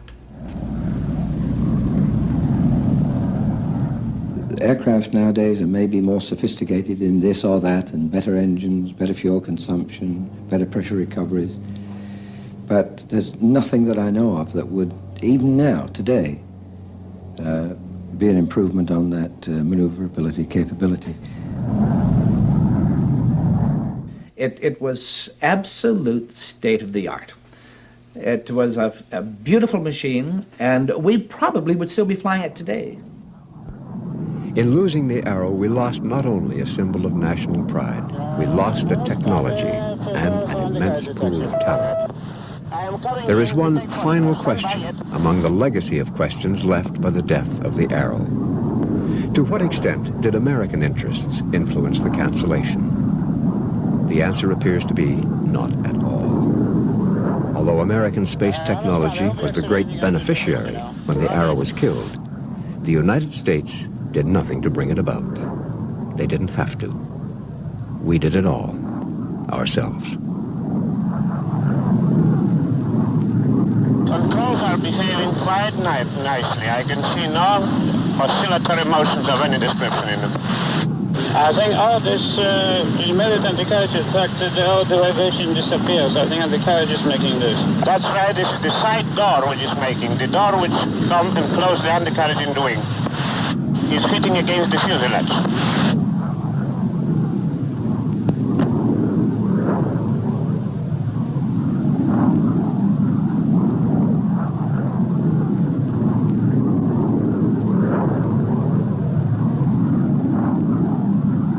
The engines are behaving quite nicely. They are occasionally giving you a bit of a black puff of smoke coming out of them, Jan, but otherwise I can see there is no problem.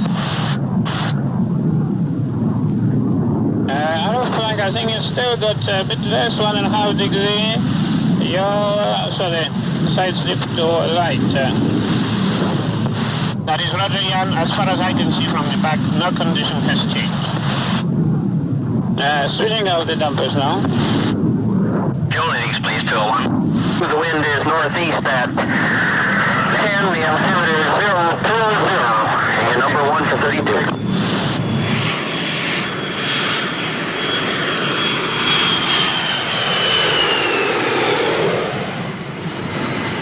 Telemetry is touchdown.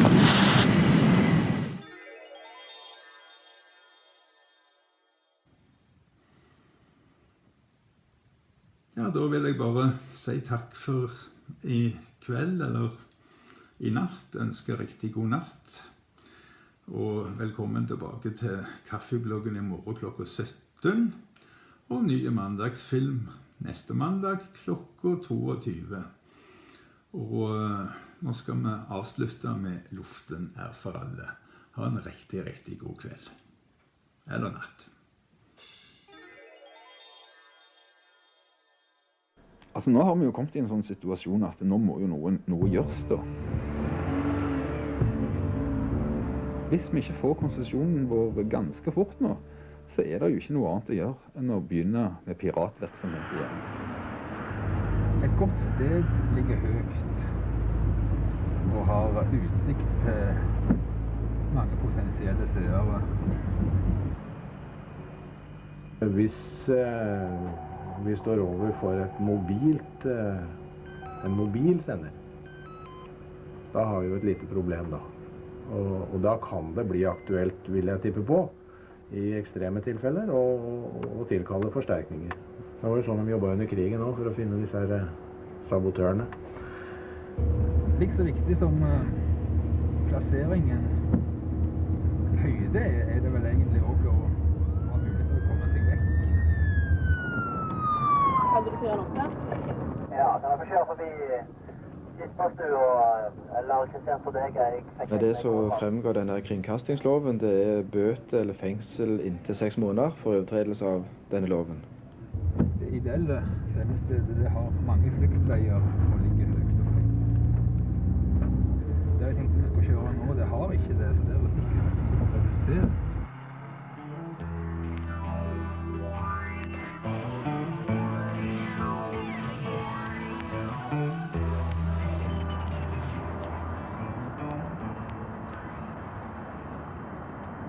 Ja, altså jeg går jo i fengsel for mine meninger om nødvendig da. Jeg gjør det. Jeg er villig til å benytte meg av piratsendinger, som jeg gjorde for 18 år siden. Politiet i Stavanger pågrep i går kveld 4 mennesker mistenkt for å drive med ulovlige radiosendinger. Sendingene, som pågikk i hele går, forstyrret blant annet instrumentene på Sola lufthavn. Det er Grunnlovens paragraf 100 som helt tydelig slår fast at det skal være ytringsfrihet i Norge. Og det er ikke mulig for meg å få ytre meg noen plass. Rett nok så får jeg lov å si dette inn i dette kameraet her. Men det er også første gang jeg får lov å snakke til et kamera på over 2 år faktisk det. Det er jo selvfølgelig umulig for hver mann å ha sin egen TV-kanal, for at du skal jo fylle den sendetiden med programmer da. Og derfor oppretter vi ETV. Alle som kom til ETV med programmer, de fikk disse programmene sendte. Omtrent etter modell fra amerikansk Access TV. God ettermiddag, her er lørdagens nyheter. 100 beltevogner.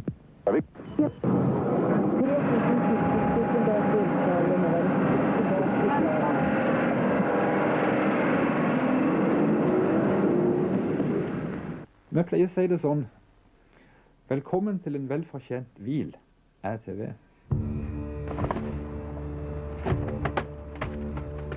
Da er det veldig greit for folk som gjerne bare lager et program i uken, eller kanskje de har laget et program i året, å kunne gå en plass og få sendt det programmet, uten selv å måtte søke konsesjon. Evangeliesenteret tror jeg stevner ETV veldig mye. De har gitt skriftlig uttalelse for at vi faktisk har reddet en del liv gjennom våre sendinger. Det er jo deres programmer vi har sendt da, men uten ETV så hadde de aldri blitt sendt. Og folk som da har tenkt å begå selvmord, har da ved 2 anledninger, sier de, ombestemt seg etter å ha sett programmene på ETV.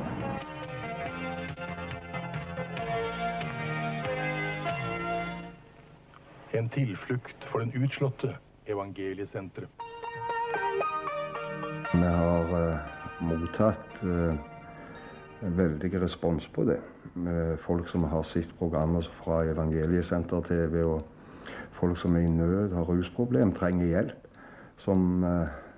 som ikke har kjent til oss faktisk, men de har blitt kjent med oss gjennom ETV da. Og da er vi jo veldig takknemlige hvis vi kan få sende dette gratis, sånn at vi når folk som er i nød. Det er jo det vi ønsker. Vi ønsker jo ikke å være på TV for vår egen skyld, for oss å si det sånn.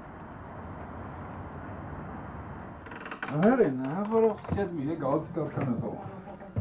Her har vi hatt et helt band, hele ingenting hadde vi her. Hele bandet med instrumenter, og vi gjorde en 3-kameraproduksjon, så det var 3 kameramann i dette lille lokalet her.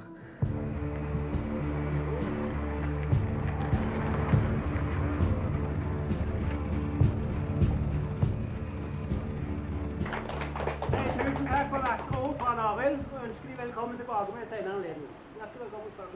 Det er en belastning.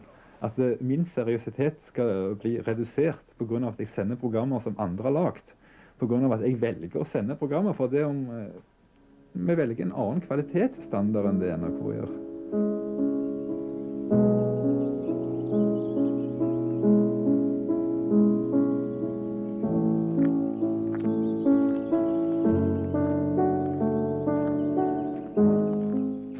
lage gode ting hvis vi først vil. Men det vil helst stort sett at vi ikke vil lage sånne dynamiske 3 sekunders klipp. Vi vil ha litt lange klipp. Vi vil at folk skal få lov å snakke ut. Vi vil ikke klippe sånt sannheten. Vi vil at folk skal få snakke til punktum og få utdype sannheten. Og da blir det gjerne litt langt. Men det er bedre det enn at du sitter med 30 sekunder med løgn.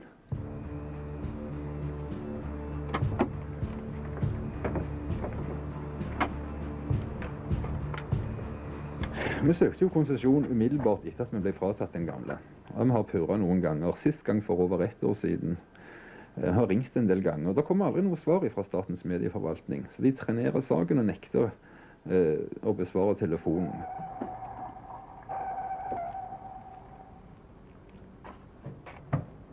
Det som jo skjedde var at Åse Kleveland fikk en sånn fiks idé.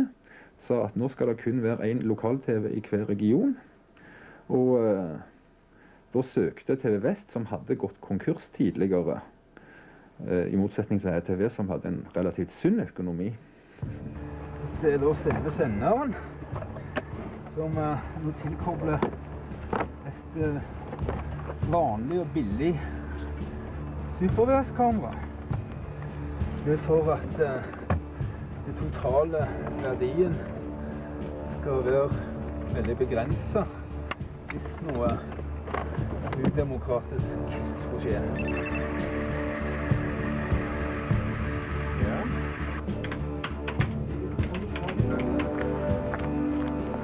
Hvis plutselig TV Vest begynte å stille seg åpen til å motta innslag fra absolutt alle, at til og med jeg kunne komme der med en teip og få den sendt, så tror jeg nok at interessen min for å drive og kjempe mot monopolene ville være veldig redusert.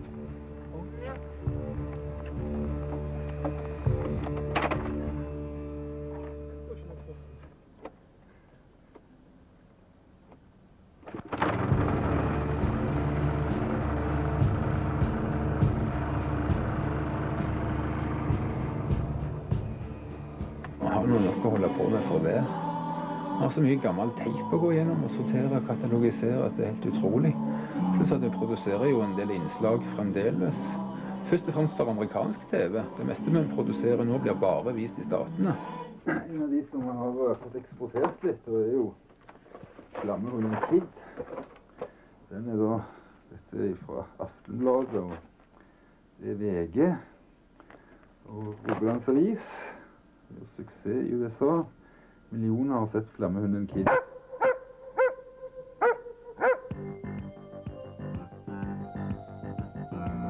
Så er det bare å slå på. Slå på strømmen på videospilleren. Og slå på strømmen på senderen.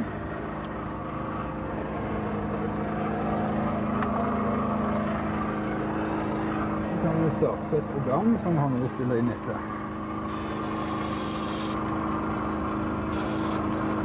Det var NRK, nei det var TV 2.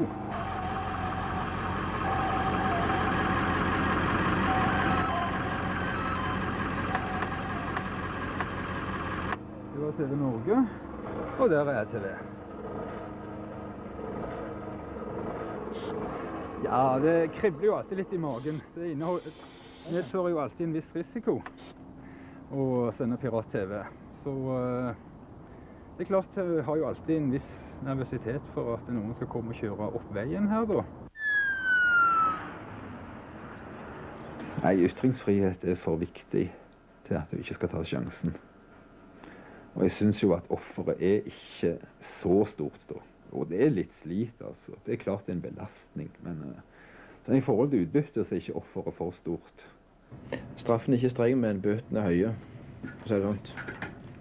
Men så er det jo dette her med at vi skal følge våre lands lover. Men så vet jeg fra Bibelen at det hendte at disiplene også brøt loven. Og når fariserene skulle ta dem, så forsvarte Jesus dem. Så jeg går ut ifra at hvis jeg skulle bli fengslet, at Amnesty International har tenkt å engasjere seg i den saken, så jeg regner ikke med at de blir sittende inne i fengsel så veldig lenge. Men tar gjerne sjansen.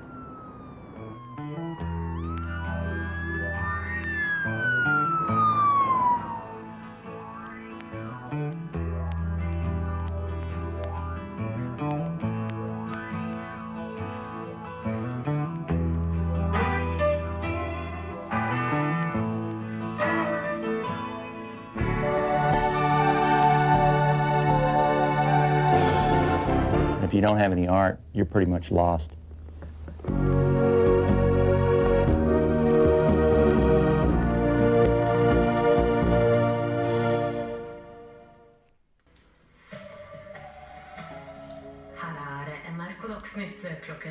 Politiet i Stavanger pågrep i går kveld 4 mennesker mistenkt for å drive med ulovlige radiosendinger. Sendingene, som pågikk i hele går, forstyrret blant annet instrumentene på Sola. Ja, hei venner av Kaffebloggen, og hei venner av det frie internett. Dette er mer alvorlig enn hva du skulle tro. Det kan bli slutten på tilgangen til YouTube før du aner det. Bare hør på dette.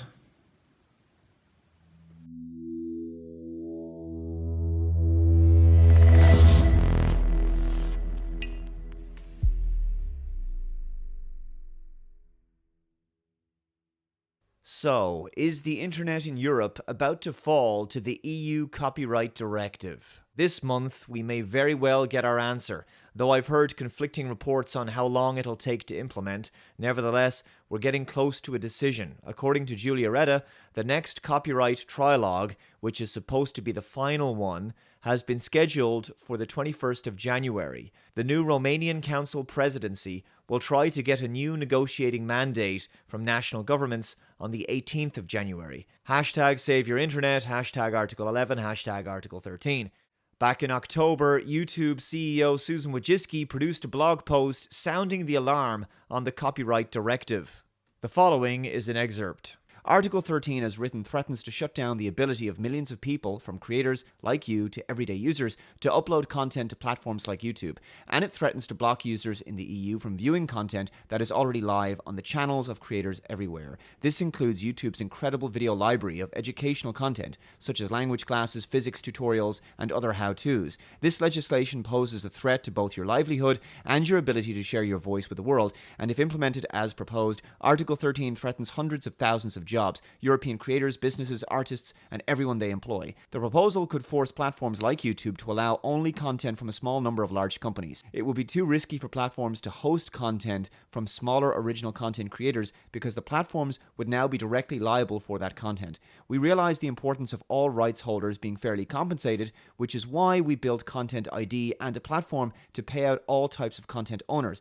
But the unintended consequences of Article 13 will put this ecosystem at risk. We are committed to working with the industry to find a better way. This language could be finalized by the end of the year, so it's important to speak up now. The dreaded meme-destroying, fair use-ending legislation will see Article 13 enforce upload filtering for social networks, and Article 11 will be the link tax, which basically seems like an attack on the hyperlink itself, meaning that publications can charge a fee for those who link to their work. In every conceivable way, the copyright directive will basically destroy the internet as we know it. For obvious reasons, the likes of Reddit and the Wikipedia Foundation have also come out against the directive, and after the EU Parliament approved the directive in September in a vote, a representative of Reddit told The Verge that the vote dealt a significant blow to the open internet and to small companies like Reddit. It is disappointing to see the Parliament disregard the concerns of those constituents and experts who know the internet best, including its very architects. We're evaluating what this means for Reddit, and we will continue to keep our community informed. And at the time, the Wikipedia Foundation told The Verge, the European Parliament voted to adopt new rules that entrench outdated copyright policies and impose even greater barriers to access to knowledge online. Despite an outpouring of support from European citizens, including the Wikipedia community of volunteers, Parliament passed amendments that would require pre-filtering of uploads to internet platforms and failed to institute freedom of panorama protections across the European Union. We are disappointed by this outcome and the missed opportunity to modernize copyright for the digital age. Wikimedia remains firmly committed and will continue to advocate for an open, balanced vision for copyright which enables everyone to learn and create online. The reason I'm bringing this subject up one last time is because I won't be here to make a video about it on January 21st. Though I've produced a few videos to cover some of January in my absence, I can't make any more noise about this issue in the meantime. I'm hoping that when I return that the news is good, but one has to be prepared for the worst. For those of you in the EU, this is one last opportunity to send emails and make phone calls to your local MEPs and voice your protest of the copyright directive. Thanks very much for watching. Keep your fingers crossed, and I'll see you next time. Bye-bye.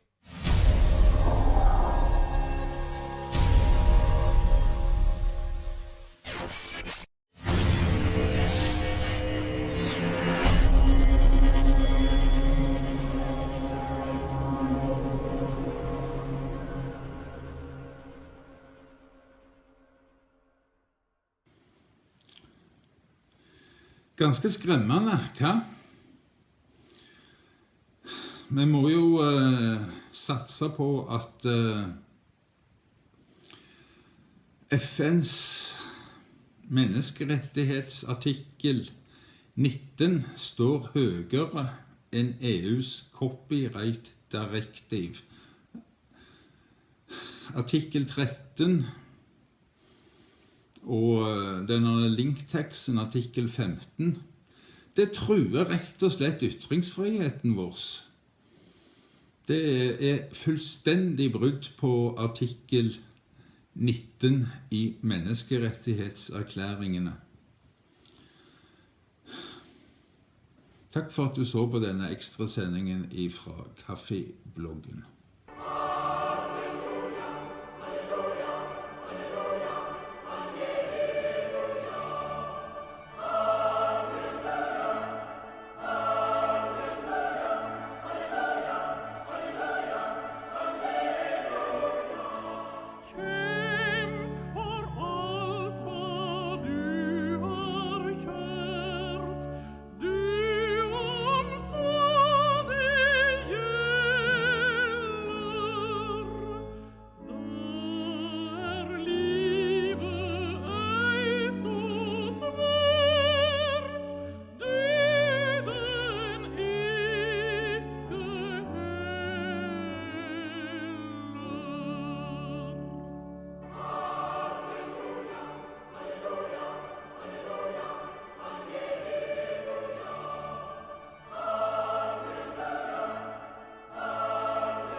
EU approves controversial copyright directive, including internet link tax and upload filter.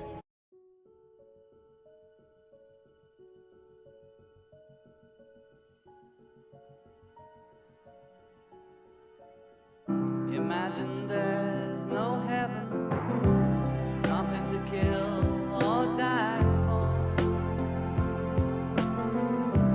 and no religion too. Imagine all the people living life in peace. All we are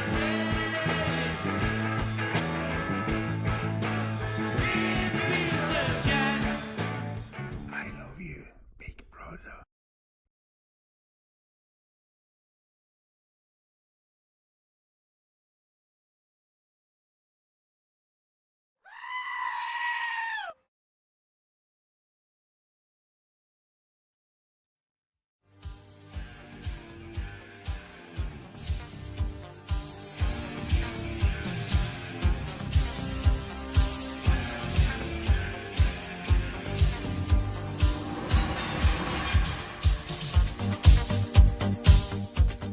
Så sier vi velkommen her til Norsk Fargeradio igjen.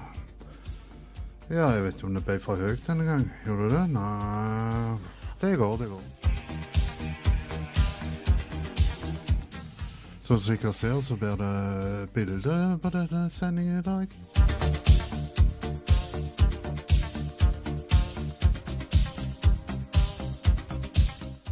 Og jeg tror vi skal få det til temmelig bra. Her var lyden tilbake igjen.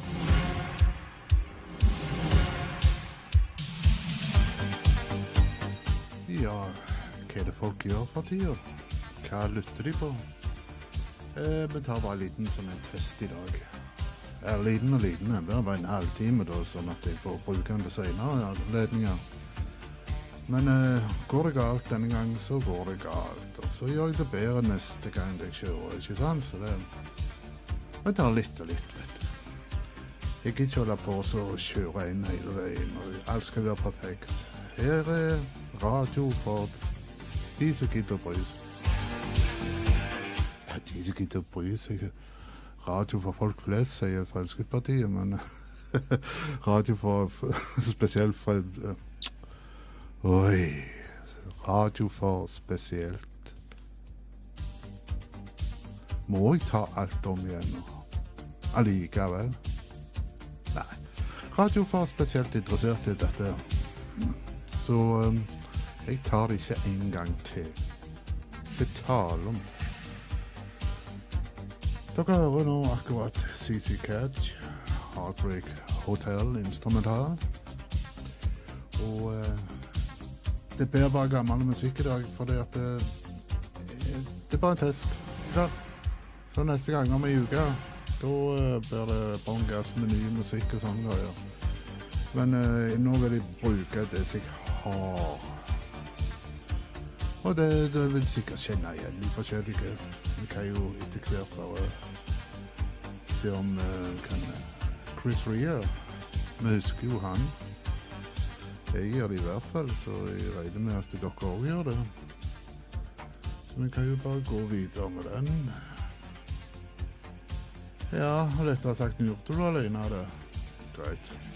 Jeg får det nok til. Her er i hvert fall Chris Rea med Road to Hell.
samme jeg er, så glemte jeg kanskje å fortelle det i det begynner med at vi kjører jo direkte nå på MixLR. Det ser dere sikkert. Bare gå inn live på chatten.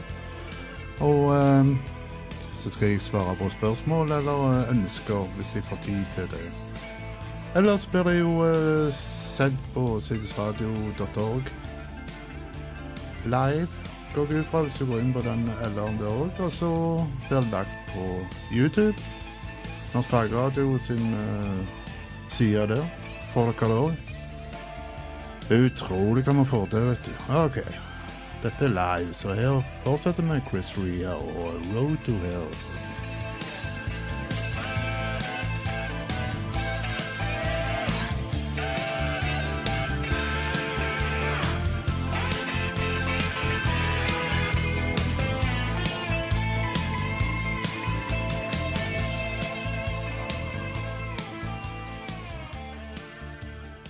Ja, det var ikke så forferdelig mye igjen av den sangen da. Det var det jo ikke. Men dere fikk jo det jeg sa, går jeg fra. Så sånn er det. Direktesendinger kan være noe drit hvis ting går galt. Altså nå tenkte jeg det at ok, jeg starter opp nå klokka 12, og så ser jeg hva som skjer. Blir det bra, så fortsetter jeg. Og går noe alvorlig galt, så kutter jeg. Og så setter jeg bare på et radioprogram fra før. Men det har jeg jo ikke gjort da. Jeg sitter jo her. Hallo. Og det gikk bra til syvende og sist. Vel, ikke helt enig. Protest. Nei, det gikk ikke så jævla bra, men herregud, man. Det er jo en radio for spesielt interesserte, så det eller radio med video. Videoradio. Faen, jeg kaller det for noe sånn. Radio, videoradio. Noe sånn. Nei, for spøk til alvor. Det er jo ikke noe sånn profesjonelle greier, dette her. Sitter jo alene, så jeg hadde aldri gått det i virkeligheten. Men dere forstår det sikkert. Ja, hva vi hørte sist? Chris Rea. Ja, neste gang om en uke så blir det sending igjen, og da skal jeg ta så sveipe kamera over studioet mitt her, for det så sikkert legger merke til så jeg ikke alltid ser inn i kamera. Det er på grunn av forskjellige ting jeg må fikse og sette på musikk og gjøre klar og you name it. Det skal være sånn autopilot på alt, vet du. Bare trykke en knapp, og så snakker du bare, og så det kommer kanskje med tid, det også, eller det har sikkert kommet, men ikke etter mitt budsjett. Skal vi ha noe annet? Det var han der FR. Forblom. Han har ikke helt funnet ut hva han heter for noe, men vi skal nok få til det også på et vis. Hva han heter? FR David. Ja, Words, noe den duren er det i hvert fall. Her har du han.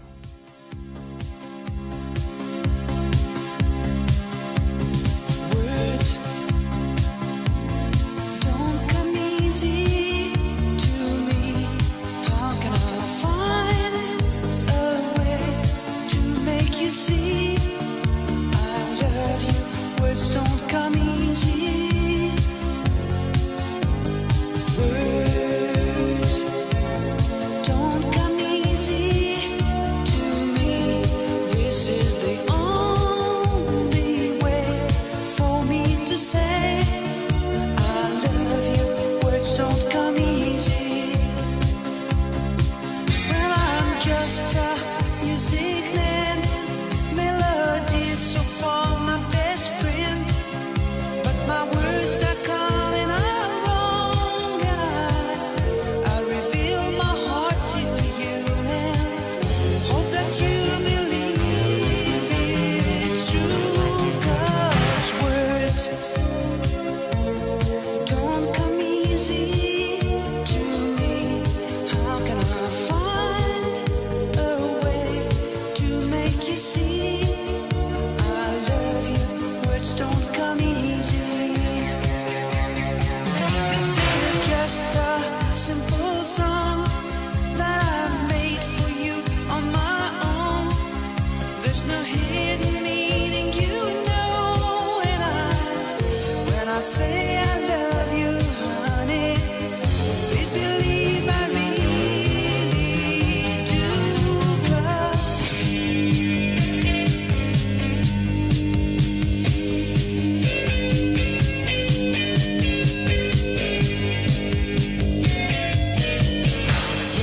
words don't come easy to me.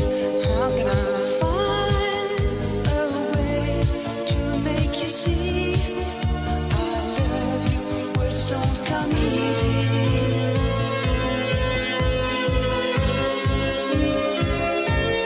It isn't easy.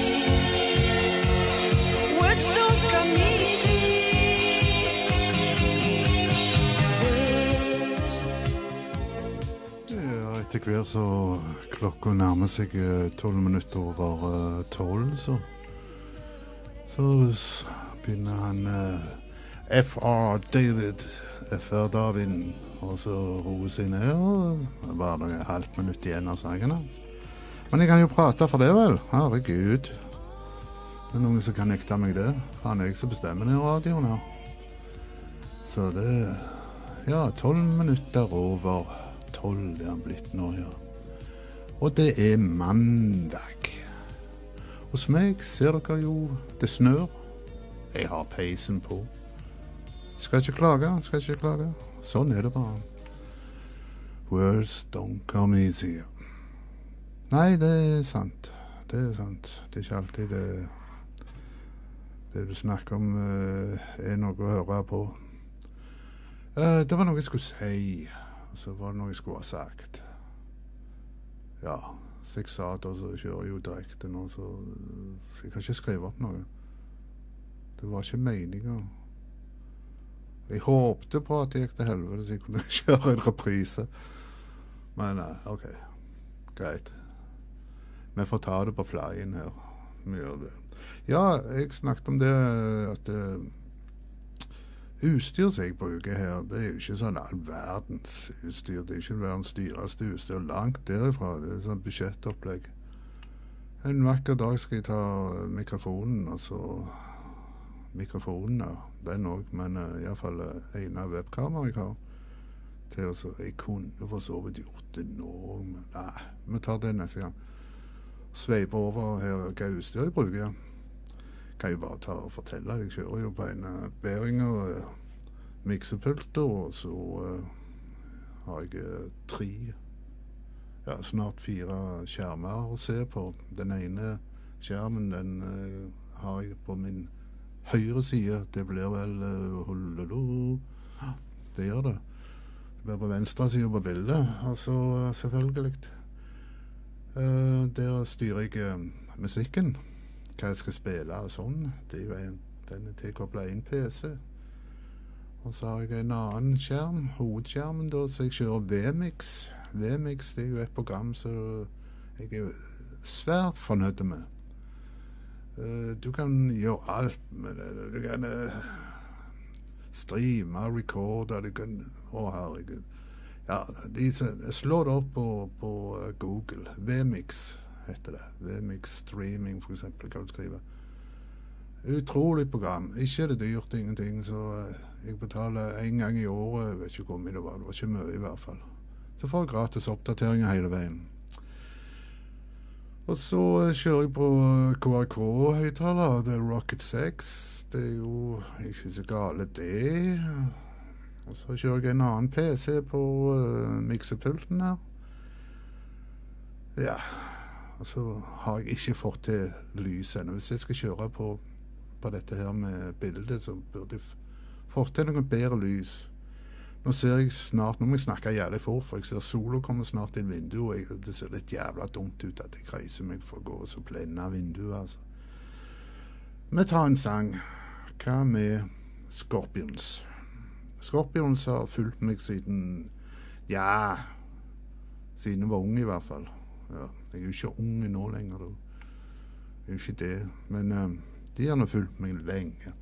Og fra de så skal vi høre en som heter When the Smoke is Going Down.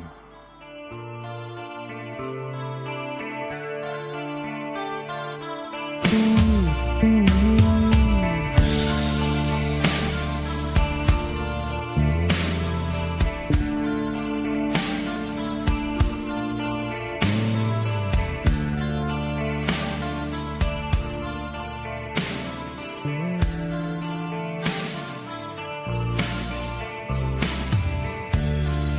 when you make your way back home,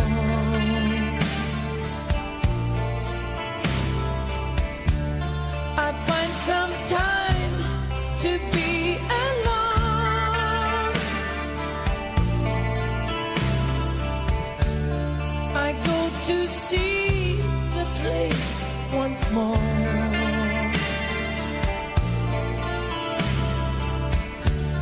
Just like 1,000 nights before,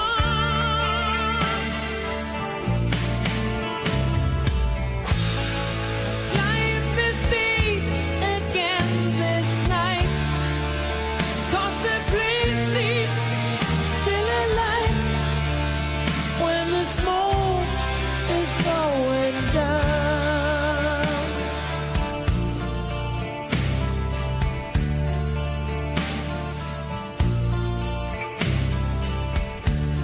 This is the place where I belong.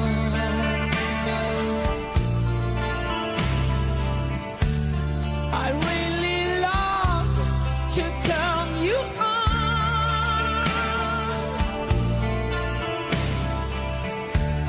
I've got your song still in my ear.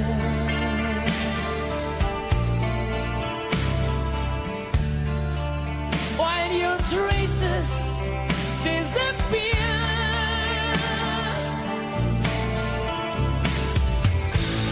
I climb the stage again this night, 'cause the place seems still alive when the smoke is going down.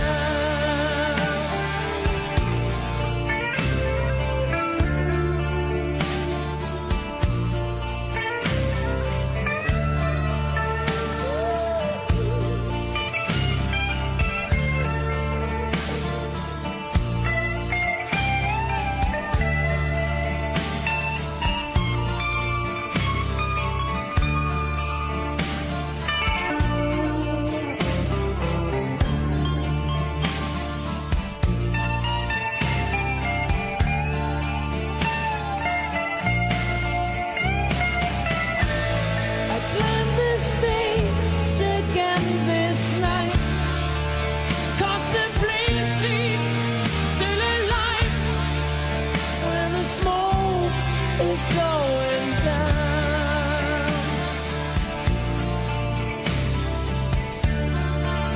When the smoke is going down.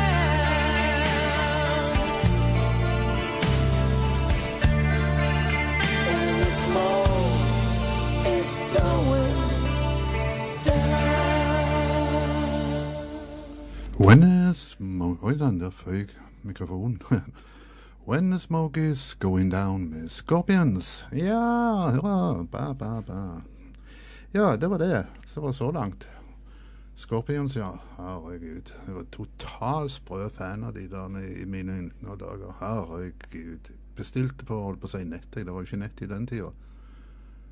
I hvert fall ikke for oss dødelige. Så jeg bestilte i hvert fall på sånne katalog, vet du. Sånn importkatalog. Og sånn bukser blant annet, t-skjorter og skjorter og sånne greier for denne fanklubben, vet du. Så jævlig bra greier, brukte det gikk ut og sånn. Men det var den tiden der vi var sprø, vet du. Det kameraet der står litt skjevt, det skulle stått der. Ikke der det står nå, men der skulle det stå. Så det må jeg huske på neste gang. Ja, og tiden går. Det har gått 20 minutter allerede på den 20 over 12. Ikke det vi sier det, 10 ballett, eller noe sånt. Det må være feil, den klokka der. Ja. Det er i hvert fall mandag. Første i gang. Hva var det jeg sa? Stein Albrigtsen, dere husker jo han. Skikkelig bra musikk det der. Du kom litt opp i år, sånn gammel som meg, vet du. Da var det kjekt å høre på. Det blir liksom i sånn godt humør til du hører på han Steinar. Så da må jeg huske på å bruke rette mus, og jeg skal sette i gang sangene mine. Stein Albrigtsen, ja. Med Till the Morning Comes.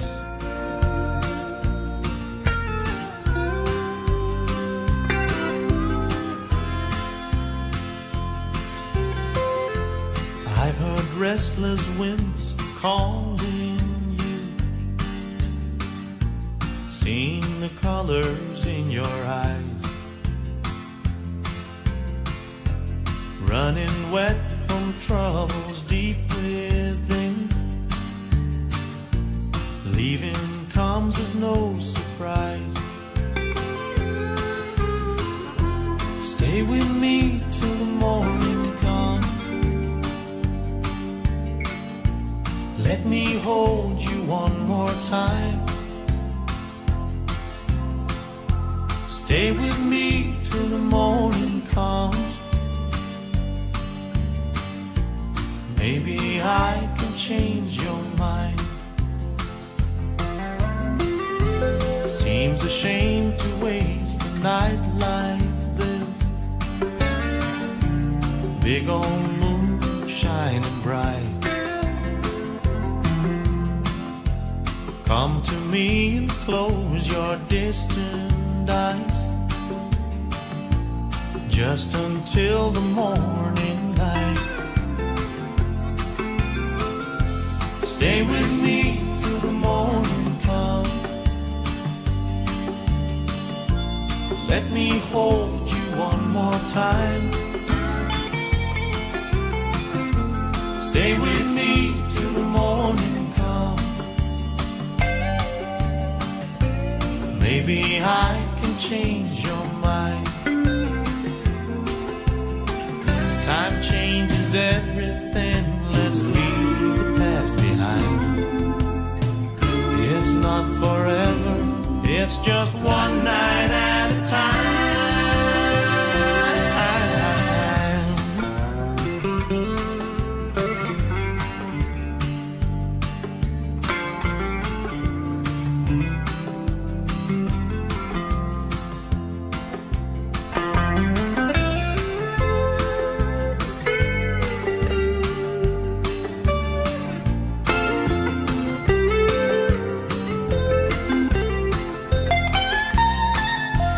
Stay with me till the morning comes.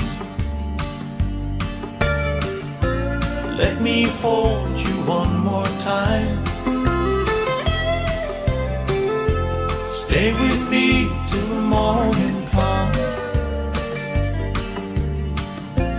Maybe I can change your mind. Stay with me till the morning comes. Let me hold you one more time. Stay with me till the morning comes. Ja, Stein Albrigtsen, Till the Morning Comes, fra 1990. Ja, jeg må få lov å si det at det har vært en ære å spille for dere i denne halvtimen her. Sånn er det på en mandag. Det gikk nå for så vidt greit nok etter hvert. Litt sånn startproblemer etter det må jeg jo regne med. Men, sånn er det. Nå vet jeg ikke hva... Jeg kommer jo til å lage flere av disse herene. Det falt jo hos meg. Det er bare et problem at Mix LR, der sender ikke bilder, ikke sant? Så jeg må jo konvertere og sånne greier etterpå nei, etterpå så jeg må jo kjøre på Mix LR samtidig som jeg tar opp dette her. Og det kan være et problem siden det er bare musikk, men det ser ut som dette funker bra, altså. Jeg ser det her at På chatten er det ikke noen, men jeg regner med at folk visste at de skulle sende, men chatten på Mixella, det er det ingen akkurat nå. Men, ok. Det er ikke noe å gjøre med det, men nå må jeg huske at om en uke, da så er det på'n igjen. Hvor faen ble kamera av der? Om en uke, ikke glem det. Da er det mandag igjen. 12:00, da blir det sending igjen. Og hvis du vil se dette programmet om igjen, så går du inn på sidsradio81.org. Eller du kan gå på YouTube og Norsk Fagerhøl sin kanal der, eller du kan gå på Mixella inn på Wheeleren der. Så sånn er det. Ja, vi kan avslutte nå. Jeg ser vi kan begynne å tenke på å gi oss for denne omgangen. Jeg har ikke lyst til det. Det har vært jævla koselig dette. Jeg likte å ta det på direkten. Det er litt spennende så, hvis det kan gå noe galt, vet du.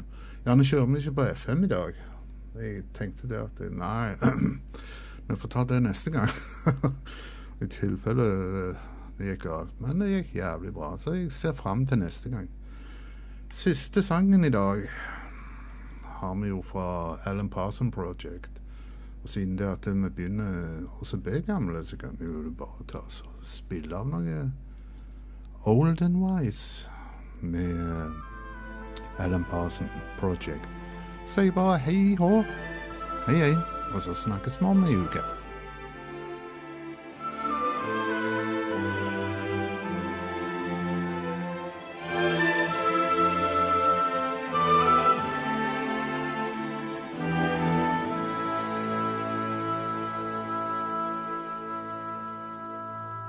As far as my eyes can see,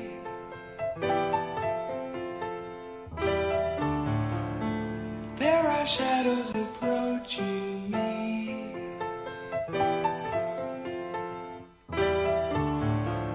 And to those I left behind, I wanted you to know you've always shared my deepest thoughts. You follow where I go. And oh, when I'm old and wise, bitter words mean little to me. Autumn winds will blow right through me. And someday, in the midst of time, when they ask me if I knew you, I'd smile and say you were a friend of mine, and the sadness would be lifted from my eyes. Oh, when I'm old and wise,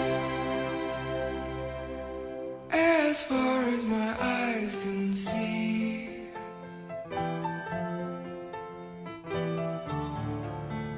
there are shadows surrounding me.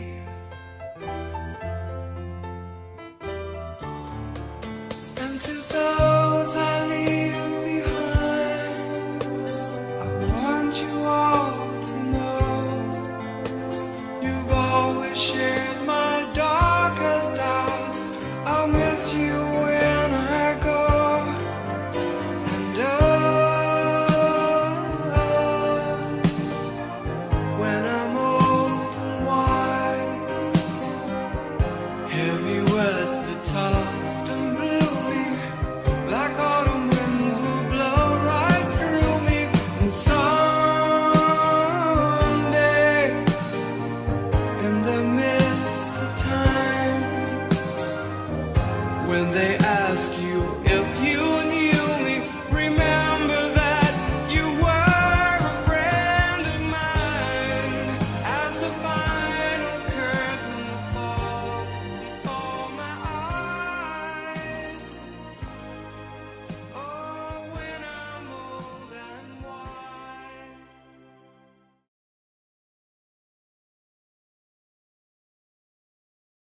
Imagine there's no heaven, nothing to kill or die for, and no religion to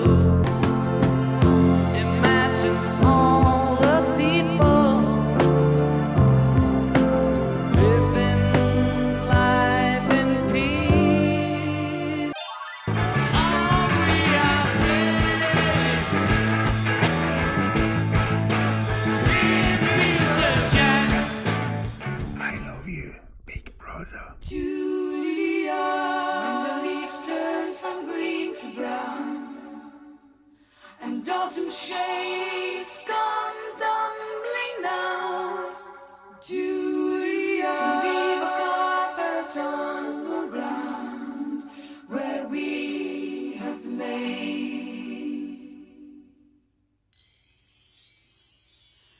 To when winter leaves the branches bare and icy breezes chill the air. Oh, freezing snow lies everywhere. My darling, will we still be there?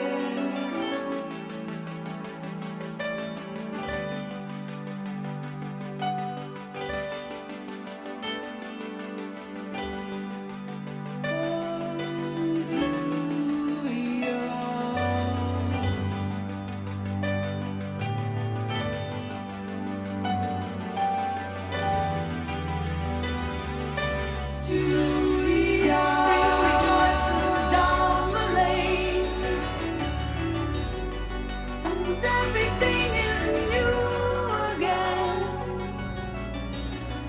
Will everything be just the same? Will we be there?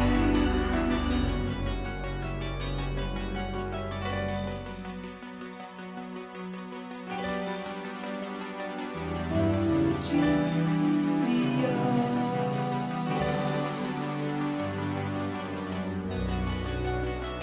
And the leaves turn from green to brown, and autumn shades come tumbling down to leave a carpet on the ground where we have lain.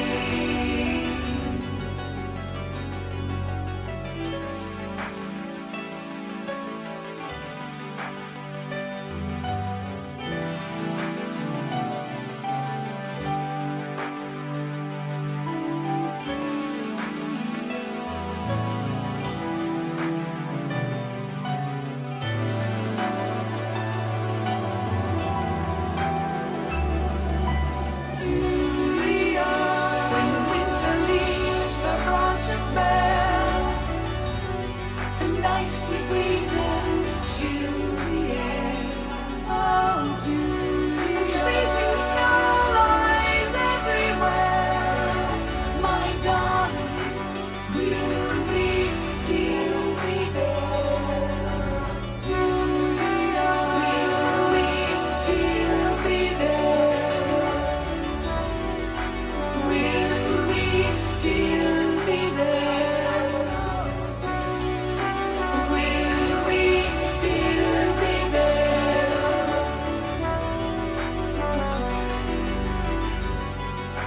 Will